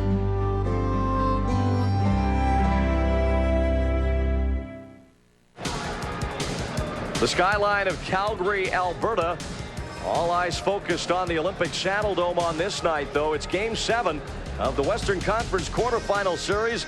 And yeah, it is at the end of regulation. We are going to sudden death overtime. The Sharks and the Calgary Flames tied at 4. And joining us now is injured Sharks defenseman Michael Sikora, along for the ride here for Game 7 in Calgary. And Michael, that was some kind of 3 periods of hockey, about as good as it gets. Yeah, that's right. It was it certainly wasn't a boring game. Michael, talk about the Sharks' play in the game. Obviously, having the 4-2 lead in the 3rd period, you had to feel a little confident, but we also know how good Calgary can be when they have to be, and sure enough, they tied it. Yeah, well, they got a couple goals which weren't anybody's fault, I would say. It's just they're working hard, like you would expect team work hard in Game 7 in the Stanley Cup playoffs, and just got the bounces. Michael, tougher than watching a game like this has to be not being able to play in it. I mean, this is the kind of stuff you dream about. Even in Czechoslovakia, you dream about Game 7, don't you? Yeah, well, not really over there. But if you get here, it's a whole different story. And it's certainly been tough, watching the game and not being able to play, even if you feel kind of ready already. What about you being ready? You're out with a shoulder injury that ironically happened against the Calgary Flames early in the season. Any chance for you to come back in the playoffs if the Sharks continue on? Well, I would rather not to comment this because I'm not a doctor, and well, I would like to play if you ask me, but they don't think so yet. Michael Sikora with the Game 7 no comment and the bulletin that he's not a doctor. Thanks for that information, Michael. We didn't know that. We thought you were. No, thanks a lot, Michael, and we hope you get back as soon as the doctor gives you the clearance. Want to remind you Shark fans that, hey, you might see Michael Sikora, Dr. Sikora, on the Sharks cruise this summer. Yeah, Jeff Odgers will be there, Ray Whitney, Jason Moore, the lifeguard, Sean Cronin. He'll be working the decks, San Juan, St. Croix, St. Thomas, all the exotic stops. And you can be along with them. Just call 1-800-244-9669. But call now. Space is limited. Say you want a cabin next to Dr. Sikora. They'll hook you up. 4-4 as we get set for sudden death overtime. We'll be back. If you own an answering machine, it probably isn't your first. I had 6 answering machines. They have a tendency to break. So I've had more answering machines than I've had boyfriends. With the Pacific Bell Message Center, you just use your phone to get your messages. They say, oh, I called and the message machine didn't go on. Oh, come on. Who does that? Steve and Dave and John. And I go, oh, that's not true because I have the message center and it is always going to go on. The Message Center for Pacific Bell, the answer to machines. Chris and Kevin and... The San Jose Grizzlies professional indoor soccer team roars into San Jose again this summer. All the nail-biting, turbocharged action starts July 2nd when the Grizzlies take a major bite out of Portland's pride. The Grizzlies are the summer's hottest family ticket. Get season tickets at a discount on the individual game price. And new this year are kids' season tickets at half price. Going to a Grizzlies game is even more fun with a group. For season and group ticket information, call the Grizzlies at 408-971-SOCR. Back at the Olympic Saddledome in Calgary, Game 7. We've played 3 periods.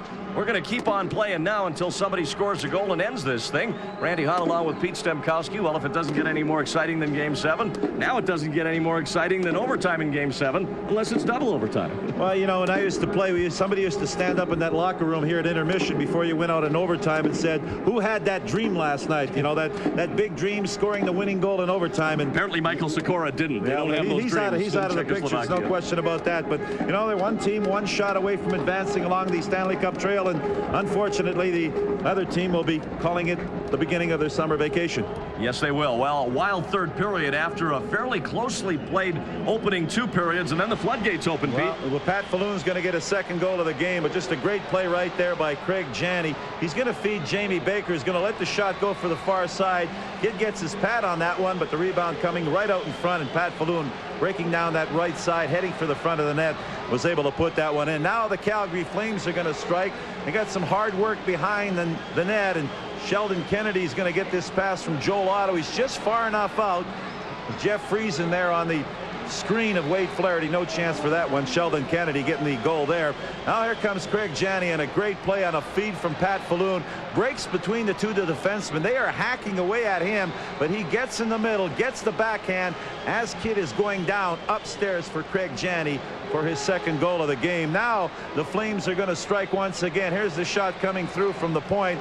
You're going to see Nylander's going to be with the puck. Looks like he's going behind, but instead he quicks a quick pass to Joe Nieuwendyk, who stayed on that side, and Nieuwendyk had that whole short side to put it in. Now the last goal to tie it up. Here's the Flames once again. Pressure inside the Shark zone. People covered in front. Tito just lets a slap shot go, and just a little space there on the short side beats Wade Flaherty. And there's the stats brought to you by Pontiac. Through 3 periods, the Flames out shooting the Sharks 42-21, outchancing them 23-14. And the third period is when they really did all the damage. Sharks 0 for 2 on the power play, and Calgary scored on their only power play so far. A total of 6 minutes in penalties.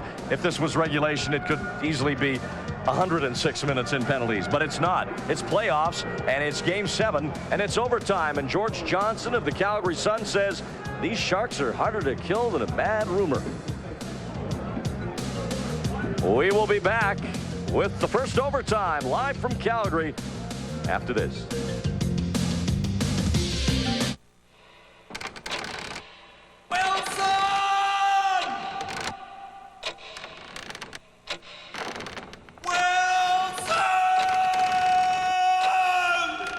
No matter how long it takes to get your Diet Pepsi, don't worry. Great taste is always guaranteed. Just made it. Yes. Ha. Straw?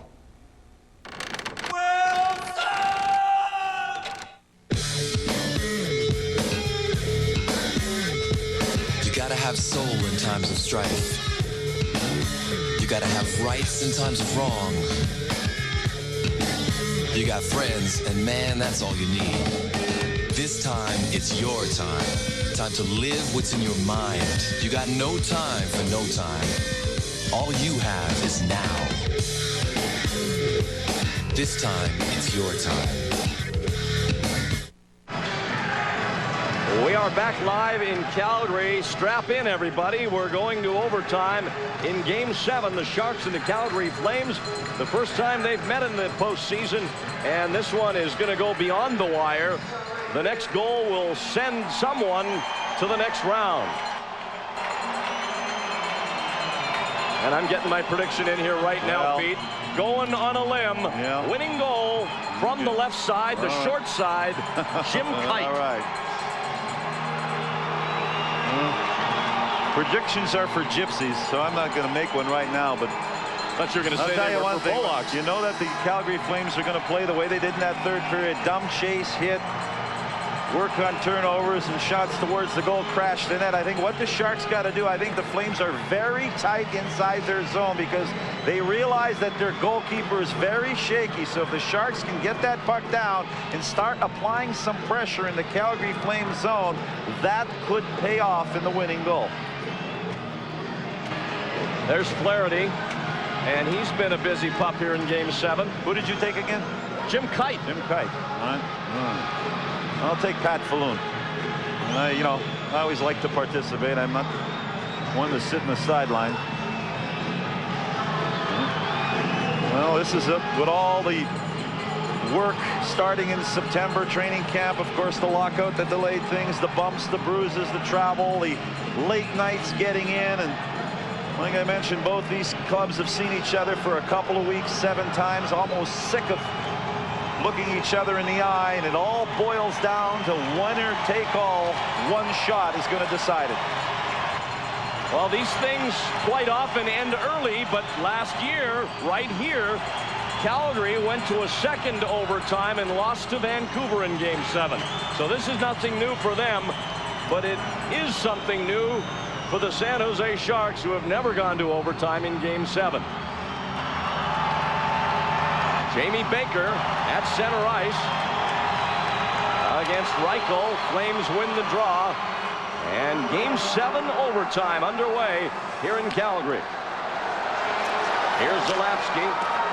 Didn't make it across center ice, but Reichel's going to get to this first anyway. Jay Moore with it down low. Needs some help there. Gets it from Baker. Baker spinning, teed off around. The fans are looking for a penalty. Give me a break. If you're going to call it for that, I got a bunch others to show you.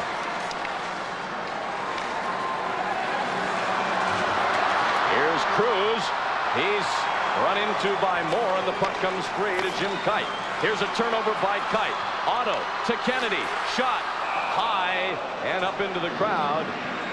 And this faceoff will likely stay inside the Shark zone.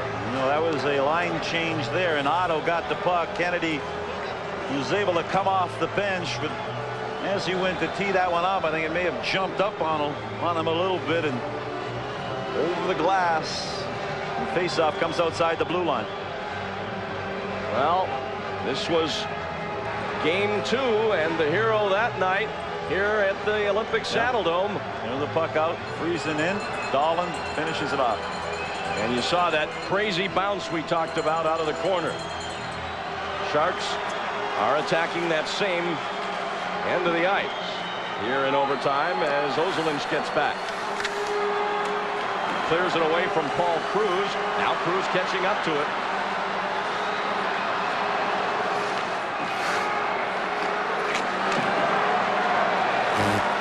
Battle going on, and finally the whistle blows. I can't think of a Calgary player, Pete, that's played any better than Paul Cruz. This guy has done a little bit of everything in this game. Well, not the most talented guy, but you see what hard work can do. As soon as that puck is dumped in, he doesn't look to see, is he going or is the other guy going? He goes, and with that quickness in there and that forecheck and not worrying about the puck, just playing the body, that's been very effective so far. There's Artur Zerbe, and he sits for the final 2 games of this series, 6 and 7, and the Sharks win game 6 and have a chance to win game 7. Kevin Constantine putting Jamie Baker out there to take this very important faceoff. Playoff records in overtime for both teams. Sharks have played in 2 of them. The one you just saw, game 2 here, and game 6 against Toronto last year. Patrick from the point. There's Cruz again behind the net. Gets it to Kennedy. Kennedy lost it in the corner. Now the Sharks break out as Dahlin comes across the line.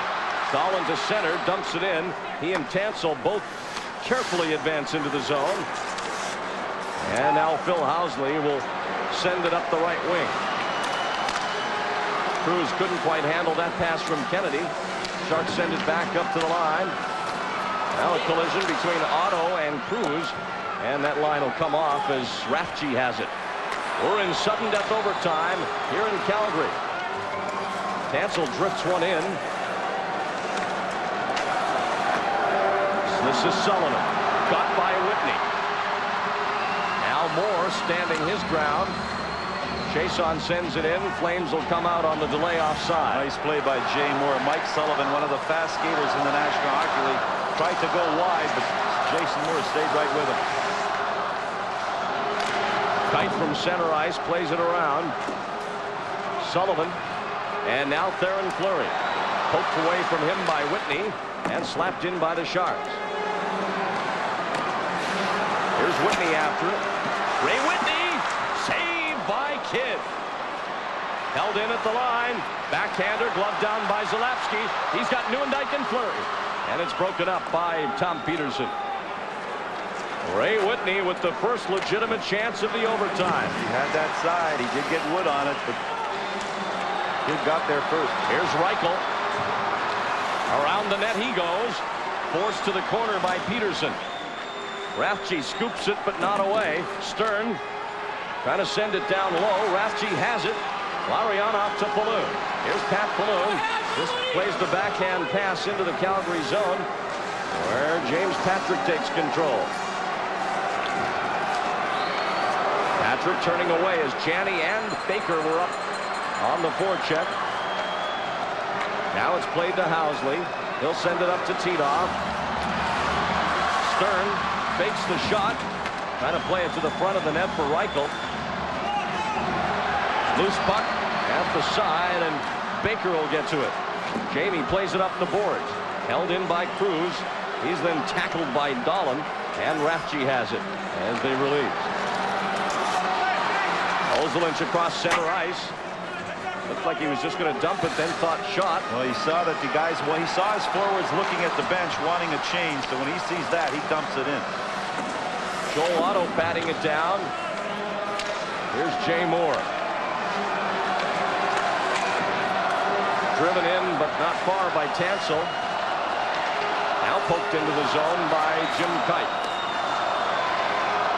Friesen gets a turnover, but he's surrounded by red and white. Zarley Zalapski comes to center ice. Flaherty carefully playing it ahead for Moore. Moore wanted Larionov at center. Neuendijk knocks it down, poked away from him. Tansel reaching out, got a piece of that, and it bounces away from Fleury to Larionov. Here's Larionov on the boards, checked by Housley. Neuendijk sends it around for Patrick. Whitney forechecking, held in by the Sharks as Kidd forced to make a stop and hold on to it as Whitney was pressuring. Well, the Sharks, Igor Larionov, some good work along the boards. Ray Whitney with a lot of jump in this game so far, and Sharks are playing very cautious. The way they did through regulation is dump it in, one back, and just wait for that opportune time and get that one shot on goal that is going to decide it. And well, it's guys that are getting a lot of the ice time. The bench obviously shortens up here in OT, and once again Kevin Constantine got Baker, Janney, and Pat Falloon out there. They've been the best line for the Sharks in this hockey game.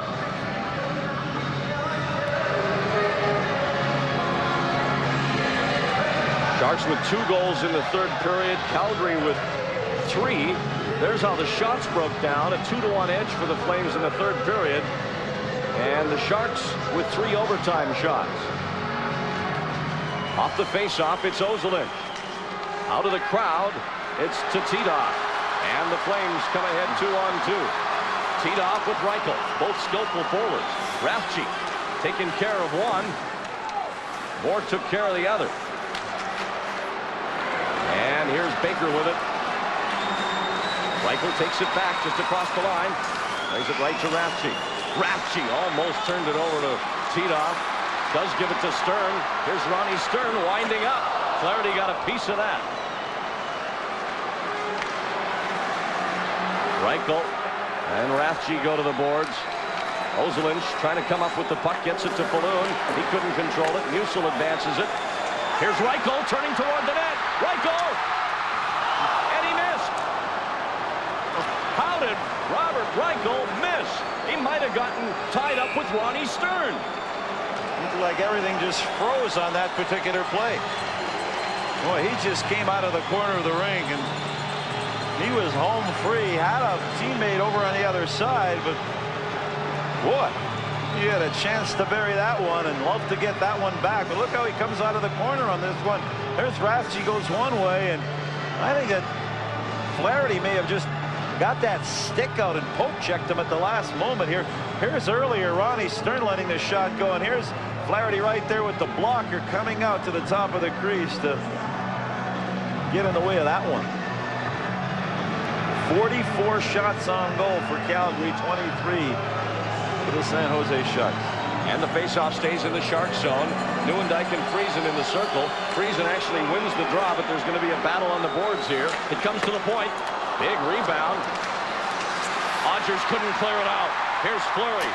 Flaherty out of the net.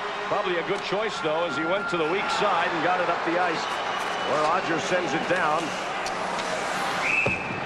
Well, that's icing. As Frank Musil pulled down Sean Donovan, who was trying to beat him with the puck. There's a lot of mugging going on out there, clutching, grabbing. You know, the referee doesn't want to be the guy who is the one who decides this sudden death game in Game 7 of overtime. But Jeff Odgers is out there for a brief shift. Tough going, and you make the shift short now. You even can get them down to 30 seconds or so. Get the job. Make sure you're not tired. Dump the puck in deep. Make sure of that, and get to the bench, and let's get some fresh guys out there. But at this point, I don't know how many guys are fresh at this point of the hockey game. Well, for the Sharks, only Odgers and Urbe. And Joel Otto in the faceoff circle. That one came to Krupa. Wisely picks up his man Paul Cruz. Otto spins away. There's a shot. Almost took Kerry Fraser's head off.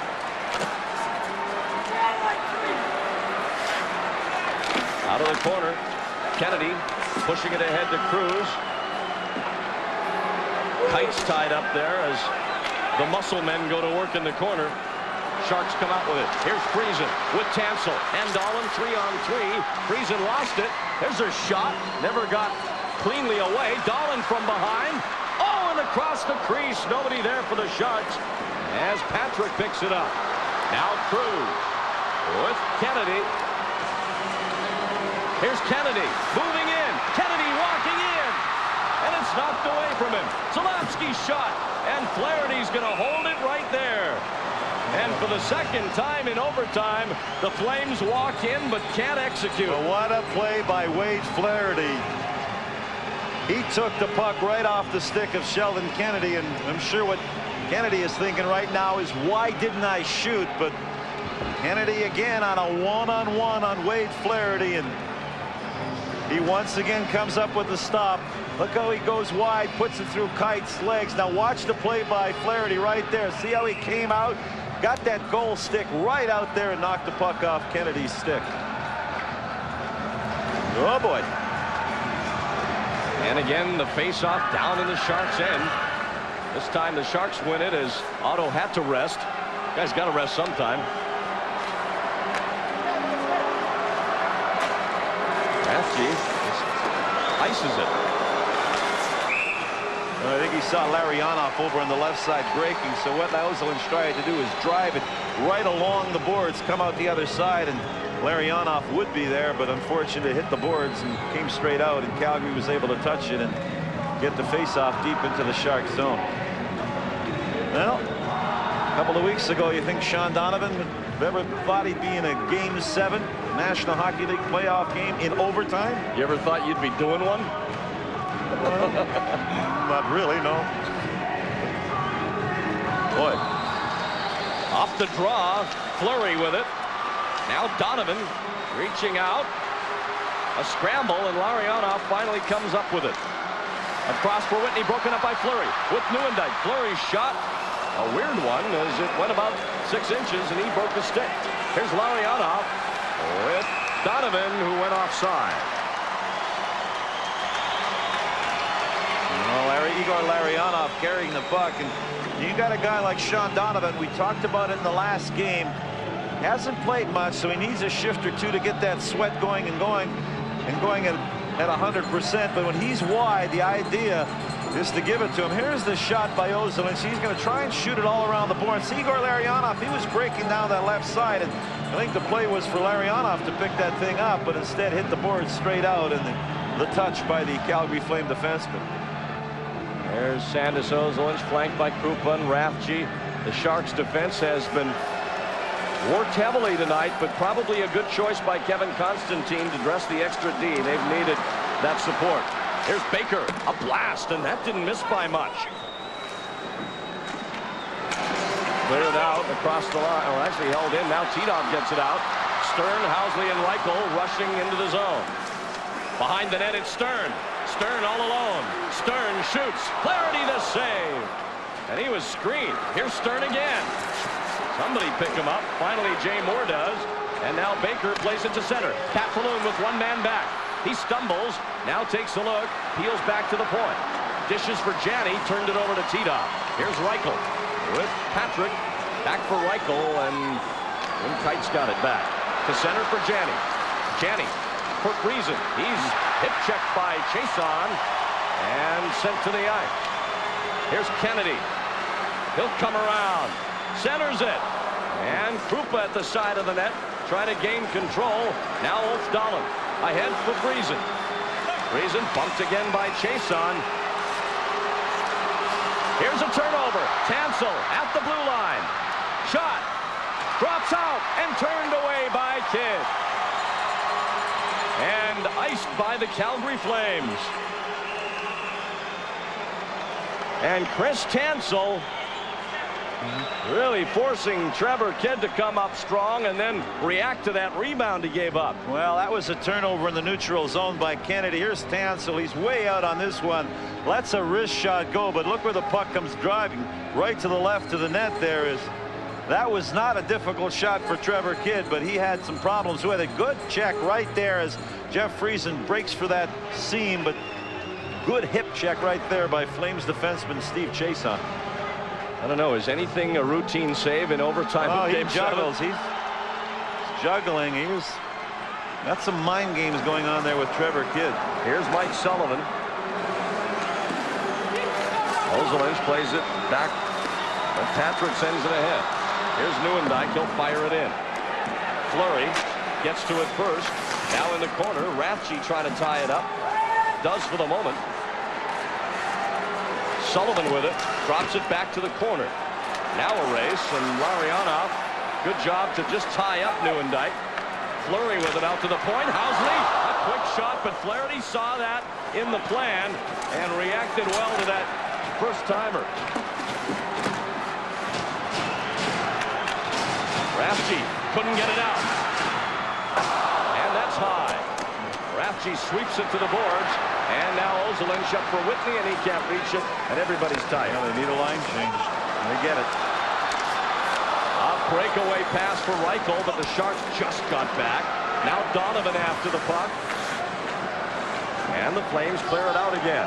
Rogers, Donovan, and Jamie Baker, the front three right now for the Sharks. Here's Odgers after it now into the Calgary zone. Donovan, as Odgers tries to come out with the puck, he's held. Now Reichel, and he's upended. You don't even look at the referee. Yeah, what for? Actually, he could leave right now. Could be sitting up here with us. Odgers turns it over. Here's Patrick. Saved by Flaherty. He looked behind him, but he's got it. Well, James Patrick all on that one, and he was challenged by Wade Flaherty. And one thing Flaherty does when he goes down is he gets those pads together. Here comes Patrick, top of the circle, lets it go, but there you see Flaherty, pads down, stick on the ice in front of him, and he did look back for a minute, but puck was right in there between his pads. 9:06 left in the first overtime. 48 shots to 24 for the Calgary Flames, but the most important one will be the one that eventually goes into the net. Well, game 2's overtime went 12-21. We're not far from that now.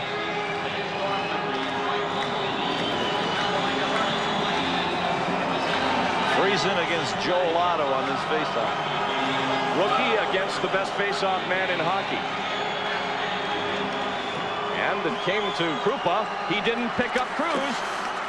But then he did react after, and Otto had a chance in front, but it was coming too quickly. Now Otto to the net and through the crease. Flaherty lost his stick. And Krupa wisely goes and gets it for him. Dahlin holding it on the board. Here's Jim Kite. He'll try and carry on behind the net. Stolen and swept clear by Tansel.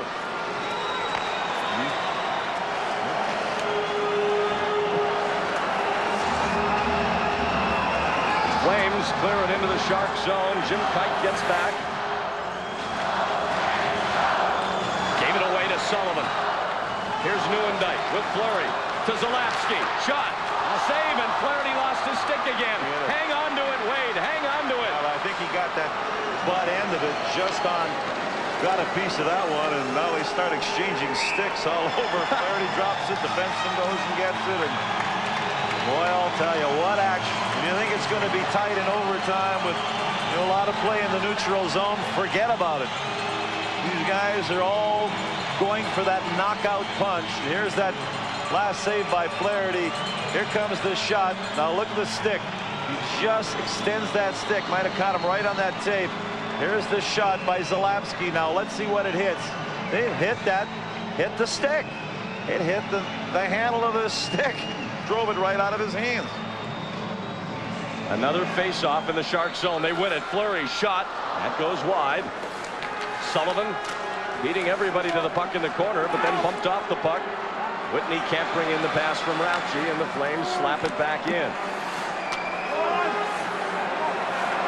7:51 left here in the first overtime. Whitney ahead for Makarov. He turns away from traffic, and here's Fleury with Salapsky and Nieuwendyk, but they go offside. Whoa. Lucky break. Makarov loses that puck, and I think Fleury had a little trouble just controlling it, and Sullivan just breaking down. And if Fleury's able to get that blue line, then you can start to make things happen. Here you're going to see the loss right there. Now look at Fleury intercepted. On the right of your screen, Sullivan's going to jump in over that blue line ahead of the puck carrier, and that's the offside. Carrie Fraser heading over to the Calgary bench. She's saying something to Coach Dave King.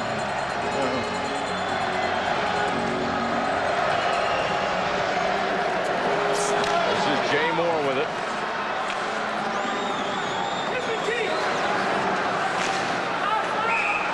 And it came out and back in again, and they will have a face-off just outside the Calgary zone. Shark goals in this game by Falloon, 2 of them. Larionov and Janney. Calgary goals from Tedov, Nieuwendyk, Kennedy, and Cruz. Working that gum over there, and I'll tell you, when you got to pace up and down that bench, and you know your 5 or 6, 7 guys that are going good, you're going to be calling them all the time. Peterson, a quality shot. Kid with the glove save. They don't feel it now, Randy, but this is going to be 2 very tired hockey teams after this one is over. Kesmer using the boards. And picked up by Moore. Now Moore to center ice. Janney on with Falloon. Here's Falloon. Wanted to one-time it. Janney holds it in at the point. Shovels it toward the net. That's Falloon in front. And he fanned on it. And then Jamie Baker was absolutely destroyed in front of the net. Falloon had the opportunity there. That thing was coming back to him, and he was ready to load up. There's a turnover by Krupa. And Cruz shoots wide. Kennedy gets to it first. Can't make much happen, though, and Krupa does get it out to Janney. Janney can't clear the zone, though. Here's Cruz again with Kennedy. These two have given the Sharks fits at times. Here's Otto. He throws it at the net. Flaherty just reacting with the glove and holds it there. You can see both teams just ever so slowly skating to the bench for the rest. Nobody want, you got to only change at certain times. You know when the puck is deep in your zone, you can't come off, dump it deep, and you're going to see the Falloon situation right here as Janney has the puck, drives it towards the net. Here comes the rebound, and look at Falloon. He was right there, and the puck hit the ice, and I think picked up a little speed and went right through his legs. Take a look at it again. Janney with the shot. Here's Falloon with the puck. Is he right there? Just as he went to get his blade of his stick on that one, it seemed to take a crazy hop. Best opportunity of overtime right there for the Sharks. 6:27 left here in the first overtime. Friesen against Otto.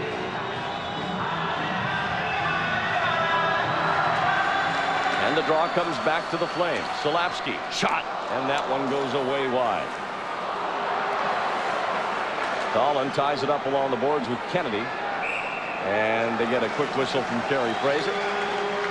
You know, it's so important that the Sharks stay focused and play their positions and play their men and not allow any of these breaks that the Flames have already have in overtime. And the way the Sharks play, they're an opportunist team. You know, one break down at the other end, one shot, and everybody goes home. But it's very important for no defensive breakdowns in their own zone at this crucial moment of this game.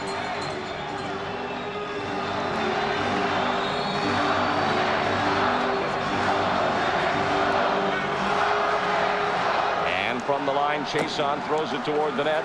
Rafchi will get it behind Flaherty. Now Tansel with it.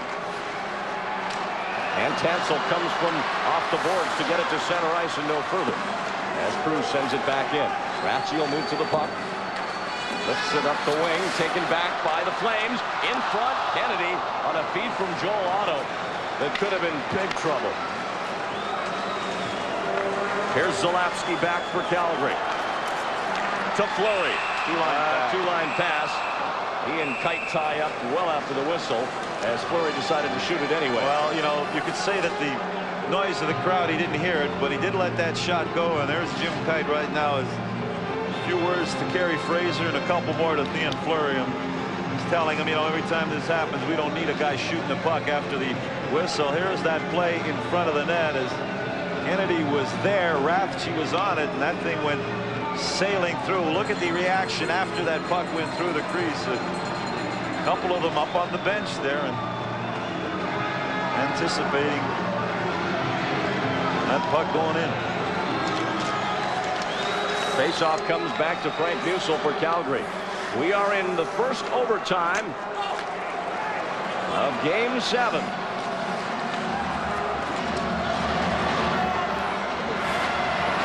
Jim Kite, nice work on the boards, up for Donovan.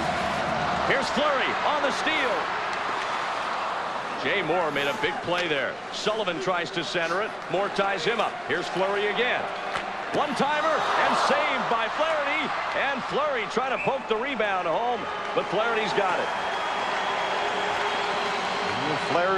Fleury doing some hard work there. Sullivan, Nieuwendyk all involved, but 51 shots towards Flaherty. Here's the shot by Nieuwendyk as Fleury looking, and Nieuwendyk is in that no-man's zone in the middle of the ice in the slot area. Wingers are up, defensemen are deeper, and Nieuwendyk's right in that spot. Got all of that one, and Flaherty now just crawling along the ice to come in on that rebound here. Watch his left pad right there. That's coming off Nieuwendyk, and I think about 3 or 4 feet out in front of him, and he just does some crawling there on his hands, his knees to get the stoppage.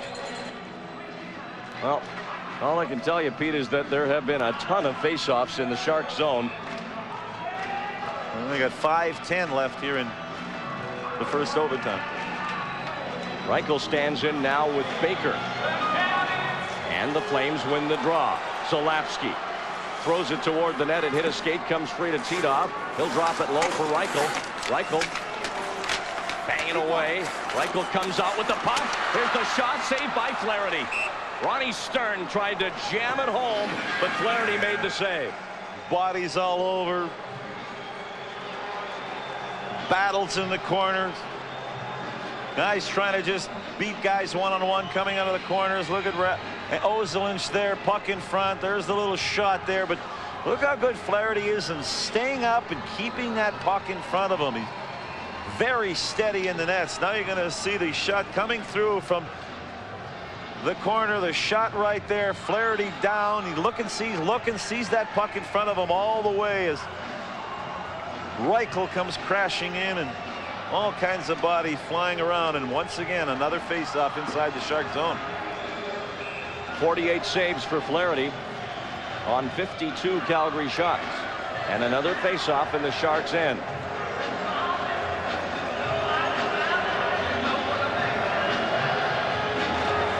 Draw comes back to Zalapski at the point. Over the head of Flaherty. Chason drifting back into the neutral zone, throws it to the open wing. Moore steps up, headmans it to Janney. Janney wanted Falloon at center ice, has Falloon. Here's Baker, bad angle. Oh, Kidd turns it aside, rebound there. Janney was held. That shot dropped. That dropped a couple of feet. Fortunately for the Flames, it was wide.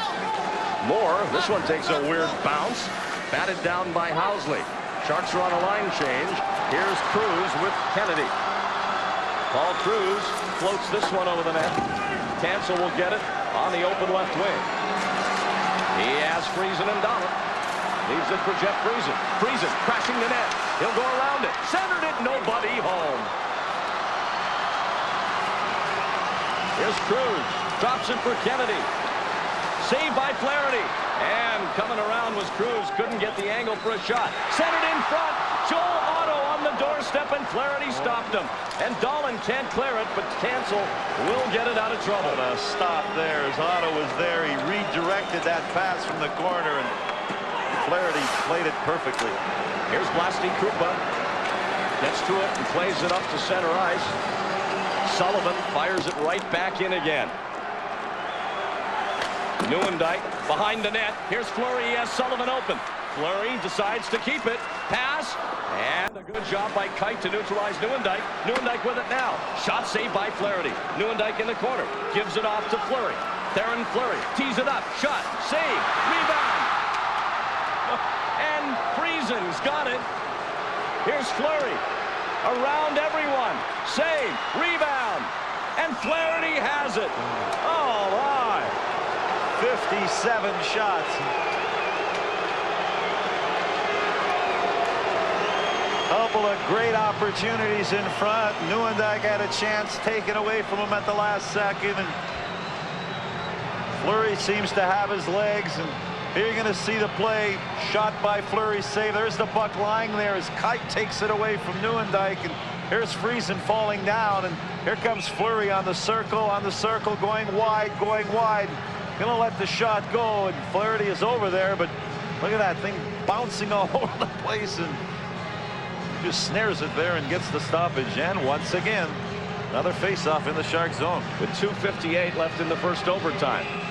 Well, that's true. How many face-offs have we had here in the overtime? A ton. Wade Flaherty has worked about 2 games worth by now. 53 saves. We may have to carry him out to the bus after this game. Now Reichel in the circle against Lariana. And Ozolinsh gets to the puck. Sandus plays it up the wing. That one deflected off Makarov to Whitney, who got chopped in the back of the head by somebody. It doesn't matter anymore who hits you. Lariana sends it in. Whitney will chase it, but the Sharks are going to get called. No, they won't. Whitney got to it. Good job by Ray to avoid the icing there. Now Titov. He has Stern wide to the right. Titov up the middle. Still with it to Reichel. Reichel on the backhand. And tried from the short side. Couldn't find it. Ozolinsh knocking this one down. It'll be Stern getting to it in the corner. He throws it at the net. That hit the side. Rafty trying to take out Reichel. Here's Paul Cruz. Larionov has the puck pinned up along the boards. Kick free now. Cruz squirms away from Ozolinsh. Here's Reichel. Shot, save, rebound. That's why. Another shot off the side of the net by Ronnie Stern. Boy. Rafty leaves it there. Stern again behind the net. Now Rafty takes out Cruz. And finally the Sharks get it, but not out. Here's Makarov. He can't get it out, but now Ozolinsh with Whitney. Sandus comes to center. He's been on the ice for a long time. Here's Lariana. Saved by Kidd. Housley sends it up the ice to Stern. To Fleury. Fleury's offside as Stern plays it into the seats.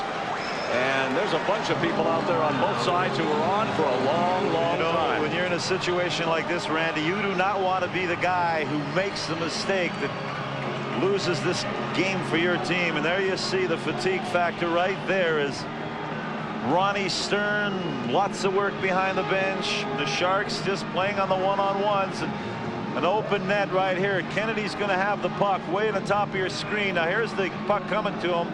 There's the shot over there. Now he tries to go upstairs on Wade Flaherty, and I think he may have just caught that one on the shoulder. And here's Cruz with the shot. Here's Stern right there going up. Look at Flaherty diving, and that just caught the side of the net.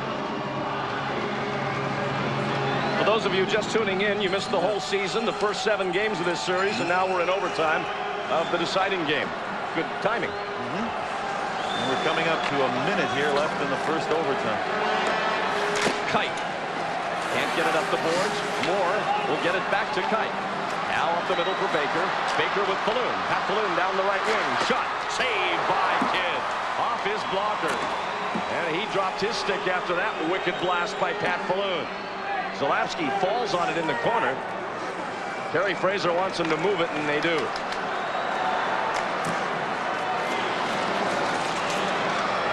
Jim Kite's going to get to this for the icing call against Calgary, and we'll have a rare face-off in the Flame zone with 39.2 seconds left in the first overtime. A good opportunity right here. You got lots of time, and Pat Falloon, who's got a couple of goals in this game, has got that big shot. Lets it go right here. Here you see the puck turning. Maybe enough for that far side, but Trevor Kidd with the blocker. He sees he's going to shoot, so he backs up a little bit to take away the angle and take away the room, and he was able to stop that one and puck going into the corner. We got Dahlin, Tansel, Friesen, Rathje, and Ozelinch out there for the shot. Fleury and company out for the Flames. Fleury kicks the faceoff into the corner. Rathje trying to hold it in, and comes to Fleury. He'll send it wide to the right side for Nieuwendyk.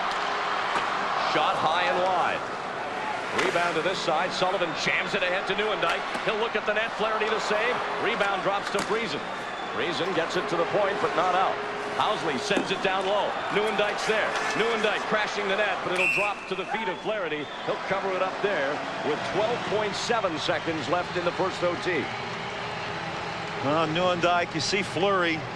He wants the puck every time he's on the ice. They look for him. They want him to generate the offense. And of course, Joe Nieuwendyk will just break because he's got such great speed. And here you're going to see a pretty good save here as Nieuwendyk takes that shot, gets all of that one, and that caught Flaherty there on the right arm. And Jeff Friesen in perfect position to be right there on the doorstep to pick that puck up and take it out of danger. 18-9 in both the third period and overtime. The shot advantage for Calgary. And now this becomes a very important face-off here, as both these teams could well use the rest of the intermission. 20-minute break. Back to the point. Housley, wrist shot. That hit the crowd. Jay Moore, he'll lift it out, and this should do it for the first overtime. Actually a high stick. Well, that means we'll have one more face-off with 2.5 seconds to go. Also gave Kerry Fraser a chance to blow the whistle, make sure it's still working. High stick.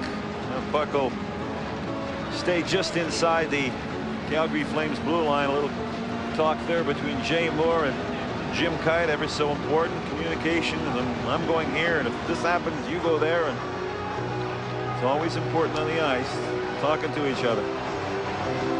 Everybody trying to take as much oxygen as they can for the next 18 minutes, as we are going to go to the second overtime. Well, if you keep going like this, you'll end up interviewing the mayor of Calgary. He's number 5 on our list of overtime guests. Wade Flaherty has been something else. No scoring in overtime. That's why we're going to do it again. A full break, full intermission. Grab some refreshments and don't go away, because this thing ain't over yet. At the end of the first overtime, the Sharks 4, Calgary 4. Now to our Cellular One studios and Robert Bronstein. Yes, Randy, we are still here after one overtime. Still nothing decided. We'll come back, and Dave Maley will join us to talk about the first overtime period right after this. What do you get when you fly the low-fare airline? Fun fares. Well, you've waited so long for a fare to get so nice and low now. You really should fly. Light up the night. Southwest Airlines' new fun fares are so low. Want to see that again? Now you can fly just for the fun of it. Come along with us, 'cause we got a lot of things to do now. You really should fly. And you'll have fun, fun, fun, flying Southwest on a fun fair today. Fun, fun, flying on a fun fair. With new cars averaging 20,000 these days, what could you get for $13,995? A new value-priced Pontiac Grand Am with more standard power than Accord or Camry, an airbag, anti-lock brakes, even air automatic and cassette. Don't pay more when $13,995 is all you need to drive home the excitement of a value-priced Grand Am. Put that extra money in the bank and get what you want for less with a value-priced Grand Am at your Pontiac Excitement Network dealer today.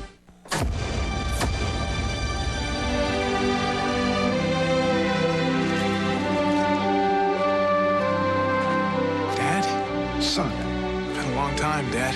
It's been a long trip, son. How about throwing me a cold one? Just like old times, huh, Dad? Just like the old days. This isn't a Pepsi. I know. I saved 9 cents. Unbelievable. Kid saved a lousy 9 cents.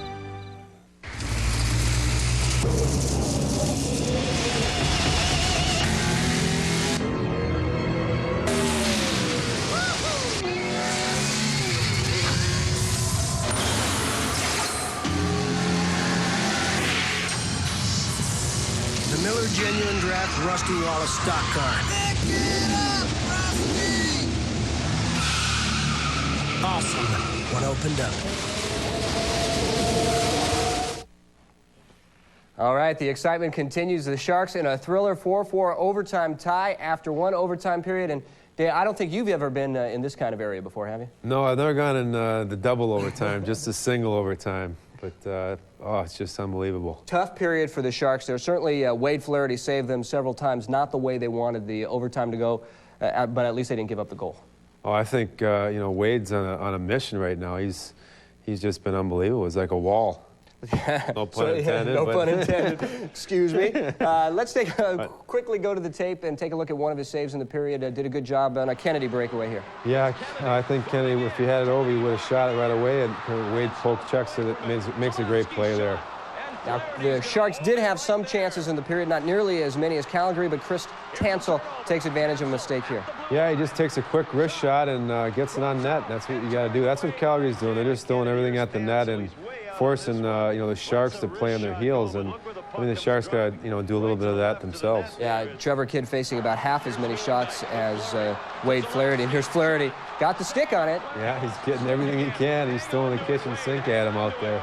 The shot so powerful off the stick of Zarley Zalapski that it took Flaherty's stick away from him, but you'll take the save any way you can as long as that puck doesn't come back to you without a stick in your hand.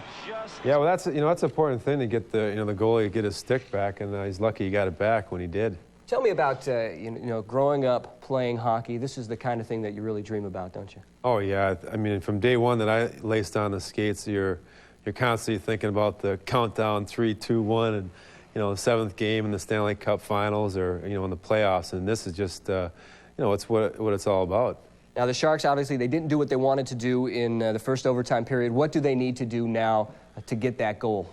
Well, I think they really need to, you know, take a little chapter out of Calgary's book. They kept at them. They're forcing the issue, forcing the play, keeping the puck down low, and the Sharks, they've got to do that. I think they're trying to clear it out of the zone, and they're not getting very many good bounces, and Calgary's keeping it in. So hopefully they'll make a few adjustments and get a breather and come back out and do some of the things that Calgary did to them. Now, the Sharks have a lot of young players. Is that going to help them with their win in a second overtime, or does the youth, the lack of experience, hurt them now?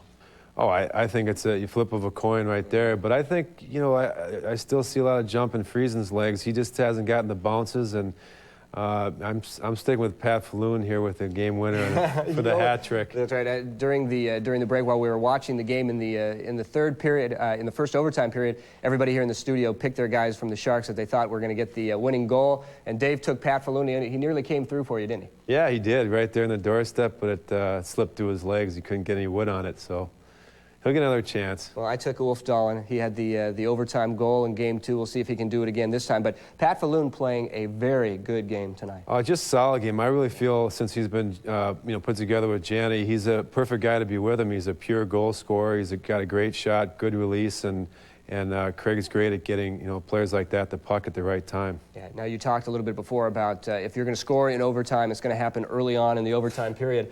Obviously, they didn't score early in that period, and it went the whole way. Does that hold true for a second overtime, or does anything hold true for a second overtime? Well, it's normally the beginning of each overtime, whether it's the first, second. It's just something about the fact that players get a chance to rest. Yeah. You know, the ice is all fresh. It's it's quick ice, and things happen normally in the first couple minutes. Otherwise, it kind of drags on. But I think in this particular overtime, Wade is just. He's just unbelievable. Yeah, you were explaining to me a little bit earlier why players are holding so much in the overtime instead of the fierce checks that we saw earlier in the game.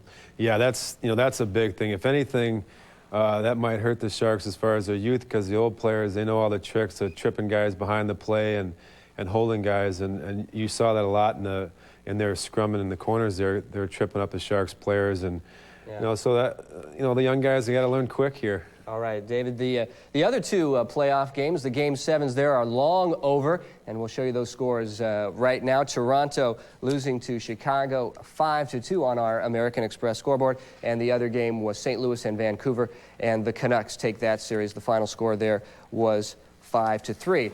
We've seen a lot of hockey. How about some baseball action? The Giants game is now done. Giants taking on St. Louis tonight, and it was the Matt Williams show with Barry Bonds on first. Williams takes this offering deep into the stands in left field. This is a 2-run homer, Matt's 9th of the year, and the Giants have a 2-0 lead in that one at Candlestick Park tonight. And then it'll be Matt Williams coming up again after he rounds the bases this time.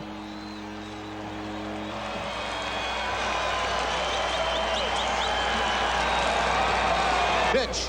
And Williams, look at this one, goes way out in left, and it's about 20 rows up. His 10th homer of the year, and Dusty Baker smiles as the Giants beat the Cards 6-5 was the final in that one. All right, their folks are still at the San Jose Arena, and they are looking for the Sharks to do it in overtime. There they are, nobody leaving the arena. They're having a good time. They're watching the game on the big screen. Of course, all the proceeds from that event going to the San Jose Sharks Foundation. 4-4 is the score after one overtime. Back to Calgary with Randy and Pete right after this.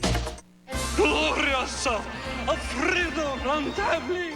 Alfredo is proud to introduce Roundtable's new Alfredo pizza. Mit my sauce, Alfredo sauce. With the Alfredo sauce you see right here. Oh, the clacky and the piggy. With chicken and smoked ham. Not to find that. You won't find that at the any other pizza place. No! Alfredo says thank you. New Alfredo Contempo, only at Round Table Pizza. Now, this is how people organized their finances back when Great Western Bank got started. Well, today, all you need is a Great Western checking account. You can direct deposit your paycheck, pay your mortgage, take care of your car payment, all automatically. If you want the best way to get organized, ask the folks who've been working on it for 100 years.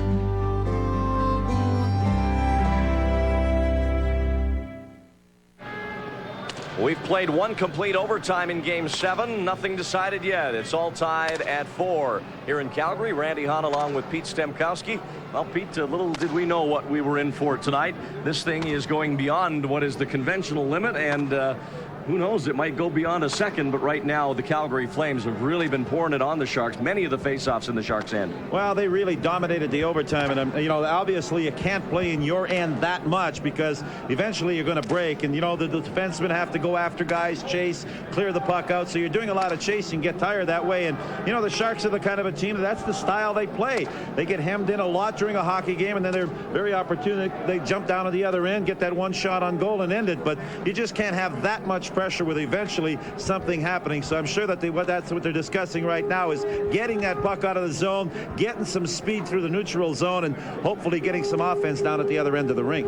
There were some highlights from that first overtime, and the Sharks had an opportunity to end it when Pat Falloon was presented a glorious chance. Look at Craig Janney, shoots the puck. Kid makes the save. That puck comes straight out, and it just looked like at the last moment it just took a little bounce over the stick of Pat Falloon. Now the Calgary Flames with a good opportunity.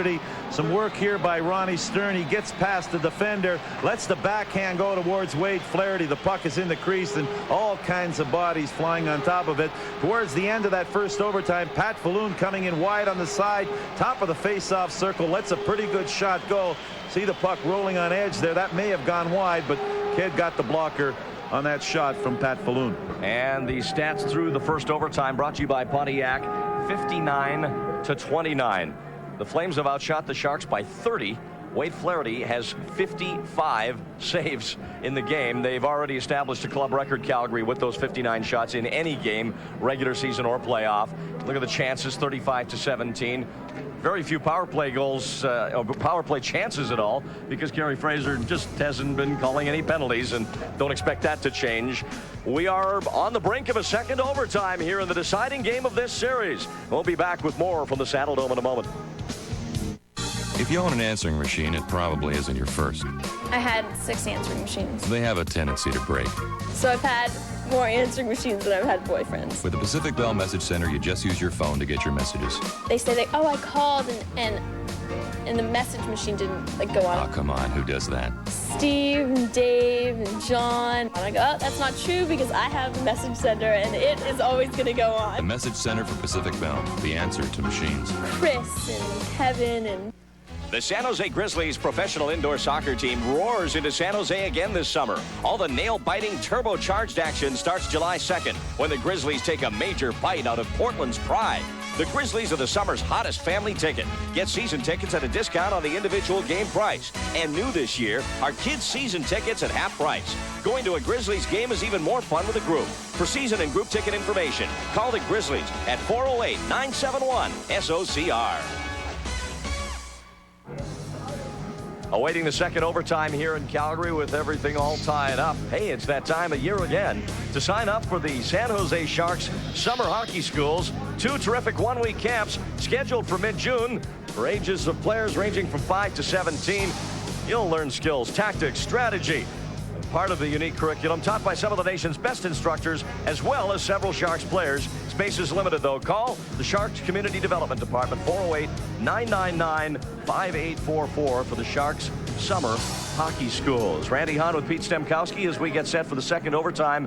You know, Pete, it's always been my dream to be the last live sporting event on anywhere.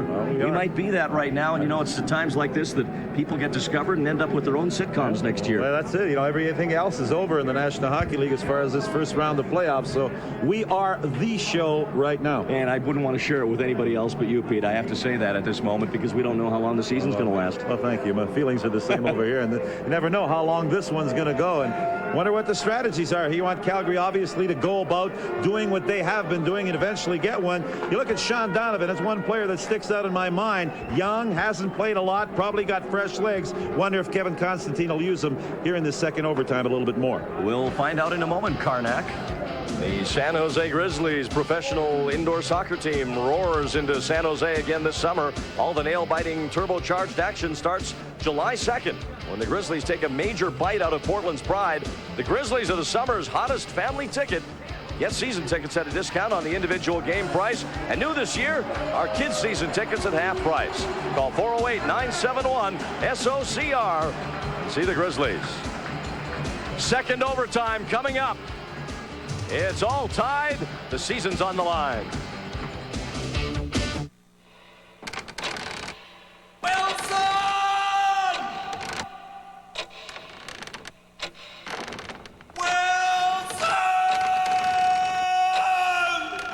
No matter how long it takes to get your Diet Pepsi, don't worry.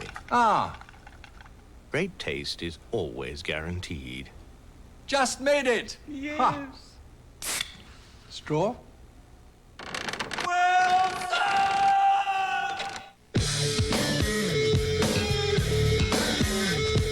You gotta have soul in times of strife. You gotta have rights in times of wrong. You got friends, and man, that's all you need. This time, it's your time. Time to live what's in your mind. You got no time for no time. All you have is now. This time, it's your time. Western Conference quarterfinal, Game 7. We're going to the second overtime. If the Sharks win, tickets for Games 3 and 4 of the next round, which would be the semifinal series against Detroit, would go on sale Tuesday at the arena at 10 a.m. Wristbands will be distributed between 8 and 9 in the morning to decide the order of purchase. 2 tickets to a customer. That's the limit. Tickets would be available at the arena ticket office, Bass Charge, and all Bass ticket outlets.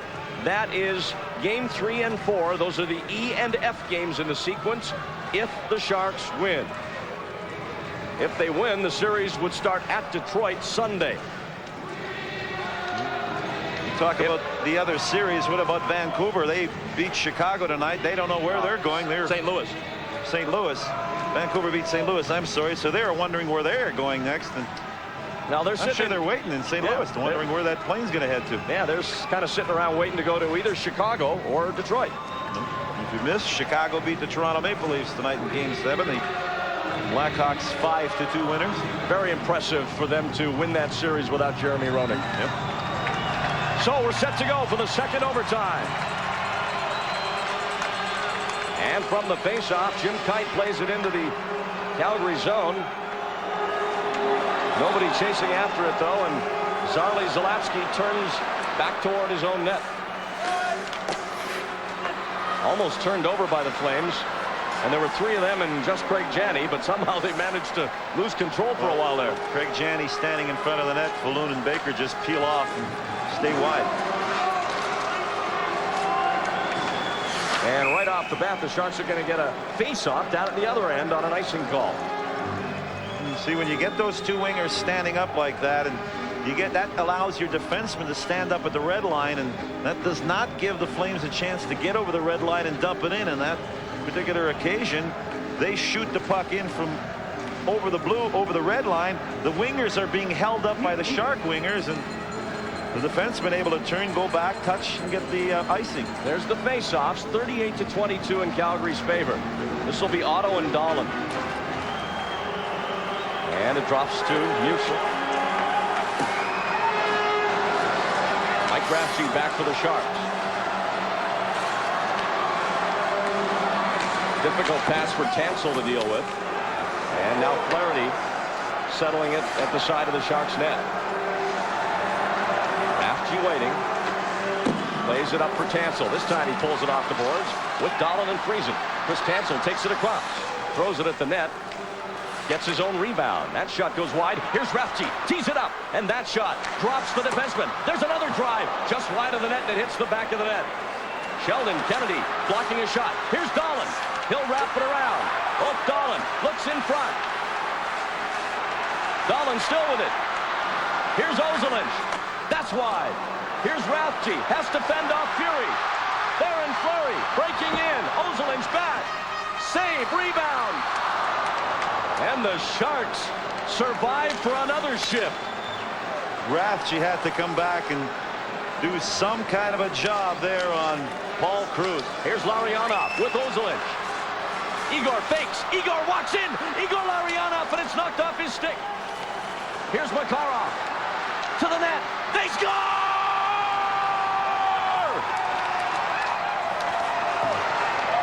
Ray Whitney, and there will be octopus on Sunday. Yes! Woo! The Sharks move on, and Calgary, for the second straight year, goes down in the second overtime. Kevin Constantine is without anything to say. How much weight just came off his shoulders, and we spoke about having pressure inside the Calgary Flames zone because their goalkeeper very shaky. Direct as many shots as you can towards the goal. Ray Whitney gets the goal. Look at the Larionov had the chance earlier, didn't get it away. Now the puck is controlled by Makarov. He fires it in, and there's Ray Whitney, who was by the net, just got a piece of that one. Take a look at it again. There's Whitney in perfect position, gets the tip of his stick on that one, changed directions in the net. Sharks winners in overtime. An unbelievable repeat. The Sharks, the huge underdog, have done it again. They're going to the second round. They're going to Detroit. It's the shot that silenced the city. The Calgary Flames and their fans are numb here at the Saddle Dome as the traditional handshake takes place at center ice. The Flames disperse and go their separate ways. The Sharks are a team on a mission headed to Motown. What a great performance by so many by the Sharks. They withstood that constant pressure third period as we look at the general manager of the Calgary Flames, and you wonder what his future will hold here in Calgary. We talk about so many people, the coaches here, but the winners here tonight, the San Jose Sharks, who reached back, had that extra second overtime. Ray Whitney is the hero as the Sharks are headed to Detroit. Makarov and Larionov get the assists in a game that will be worth celebrating once everyone gets their breath. His second goal of the playoffs, the biggest of his life. Larionov and Makarov get the assists at 1:54. An historic moment. Yet another from the San Jose Sharks. We kept you up late, but it was worth it.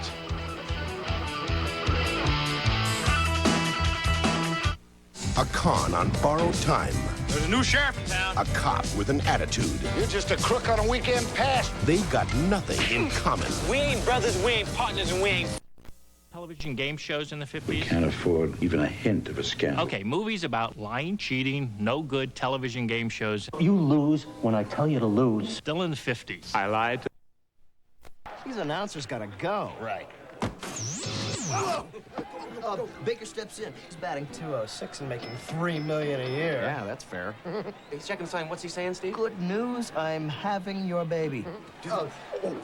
This game is brought to you by Miller Lite. Expect great things from the great taste of Miller Lite. Nice work, Steve. Thank you. Hi there. Ooh, suicide squeeze! Ow, come on! Terrible. Here's that umpire's home telephone number. Call tonight. Keep calling. Call him late. You know, some credit card companies act like when you get one of their cards, you'll spend your days arranging flowers someplace grand, where everything smells like potpourri.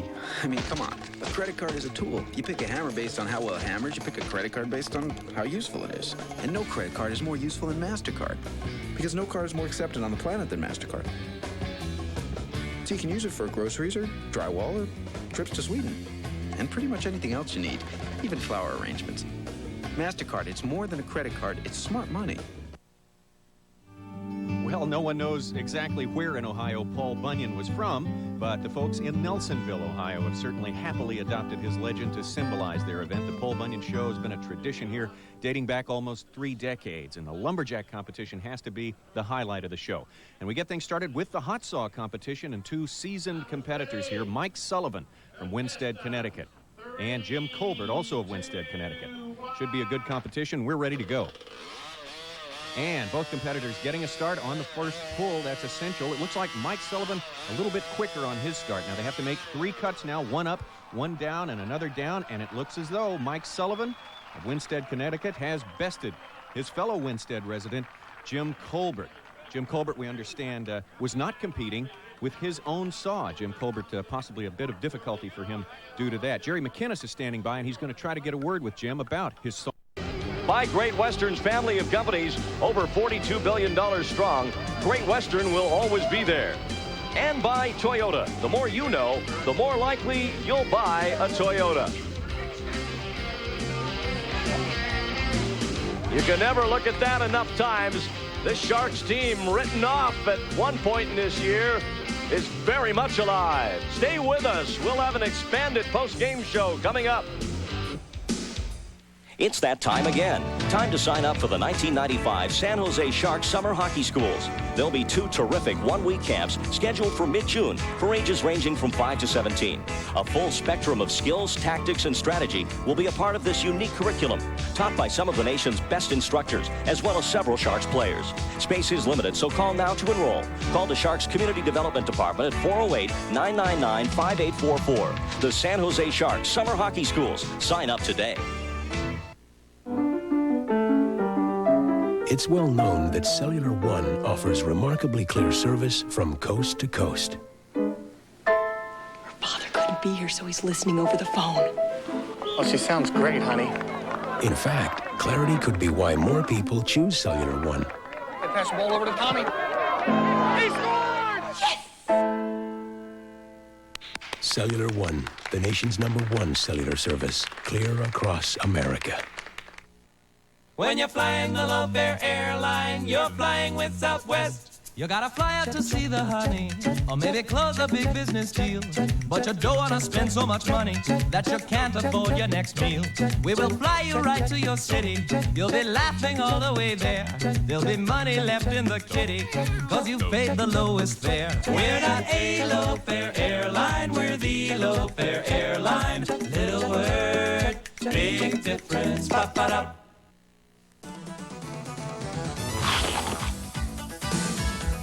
It's time for the Sharks post-game report.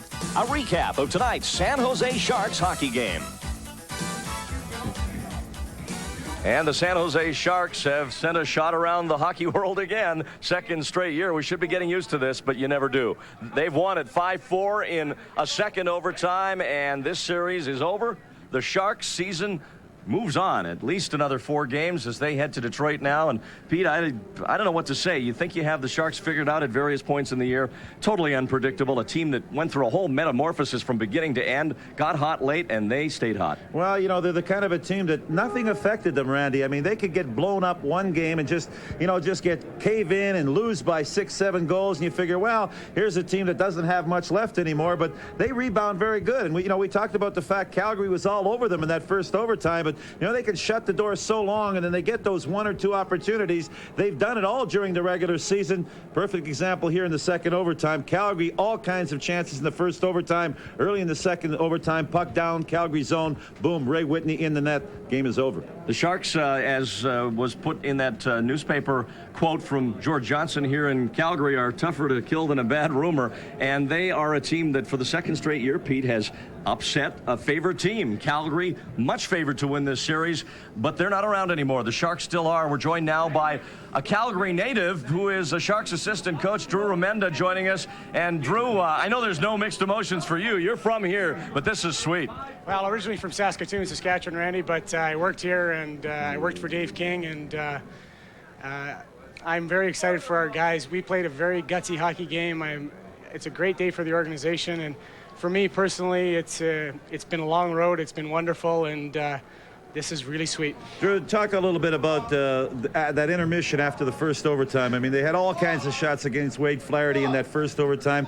What did you guys tell the guys in that first intermission between the overtimes? Well, I got to give Kevin and Wayne a lot of credit because we went in between the periods there, and we had to talk about what can we change, what can we do different, and we thought for sure that we had to get the puck out of our zone a lot better, and we had to make sure we were tougher on the walls on their D. And we also wanted to get the puck deep, and you saw what happened when we did get the puck out. Igor got the rush, and we also got the puck deep, and Mac and Ray went to the net.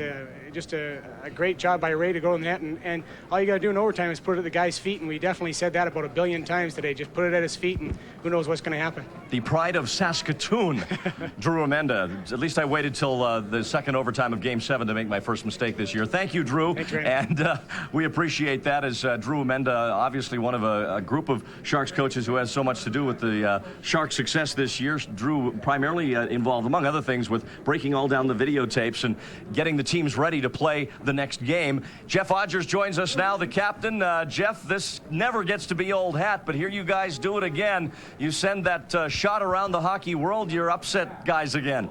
Well, we never do things the easy way, and we made it as dramatic as we could, and we're just can't believe we got the win. Jeff, tell us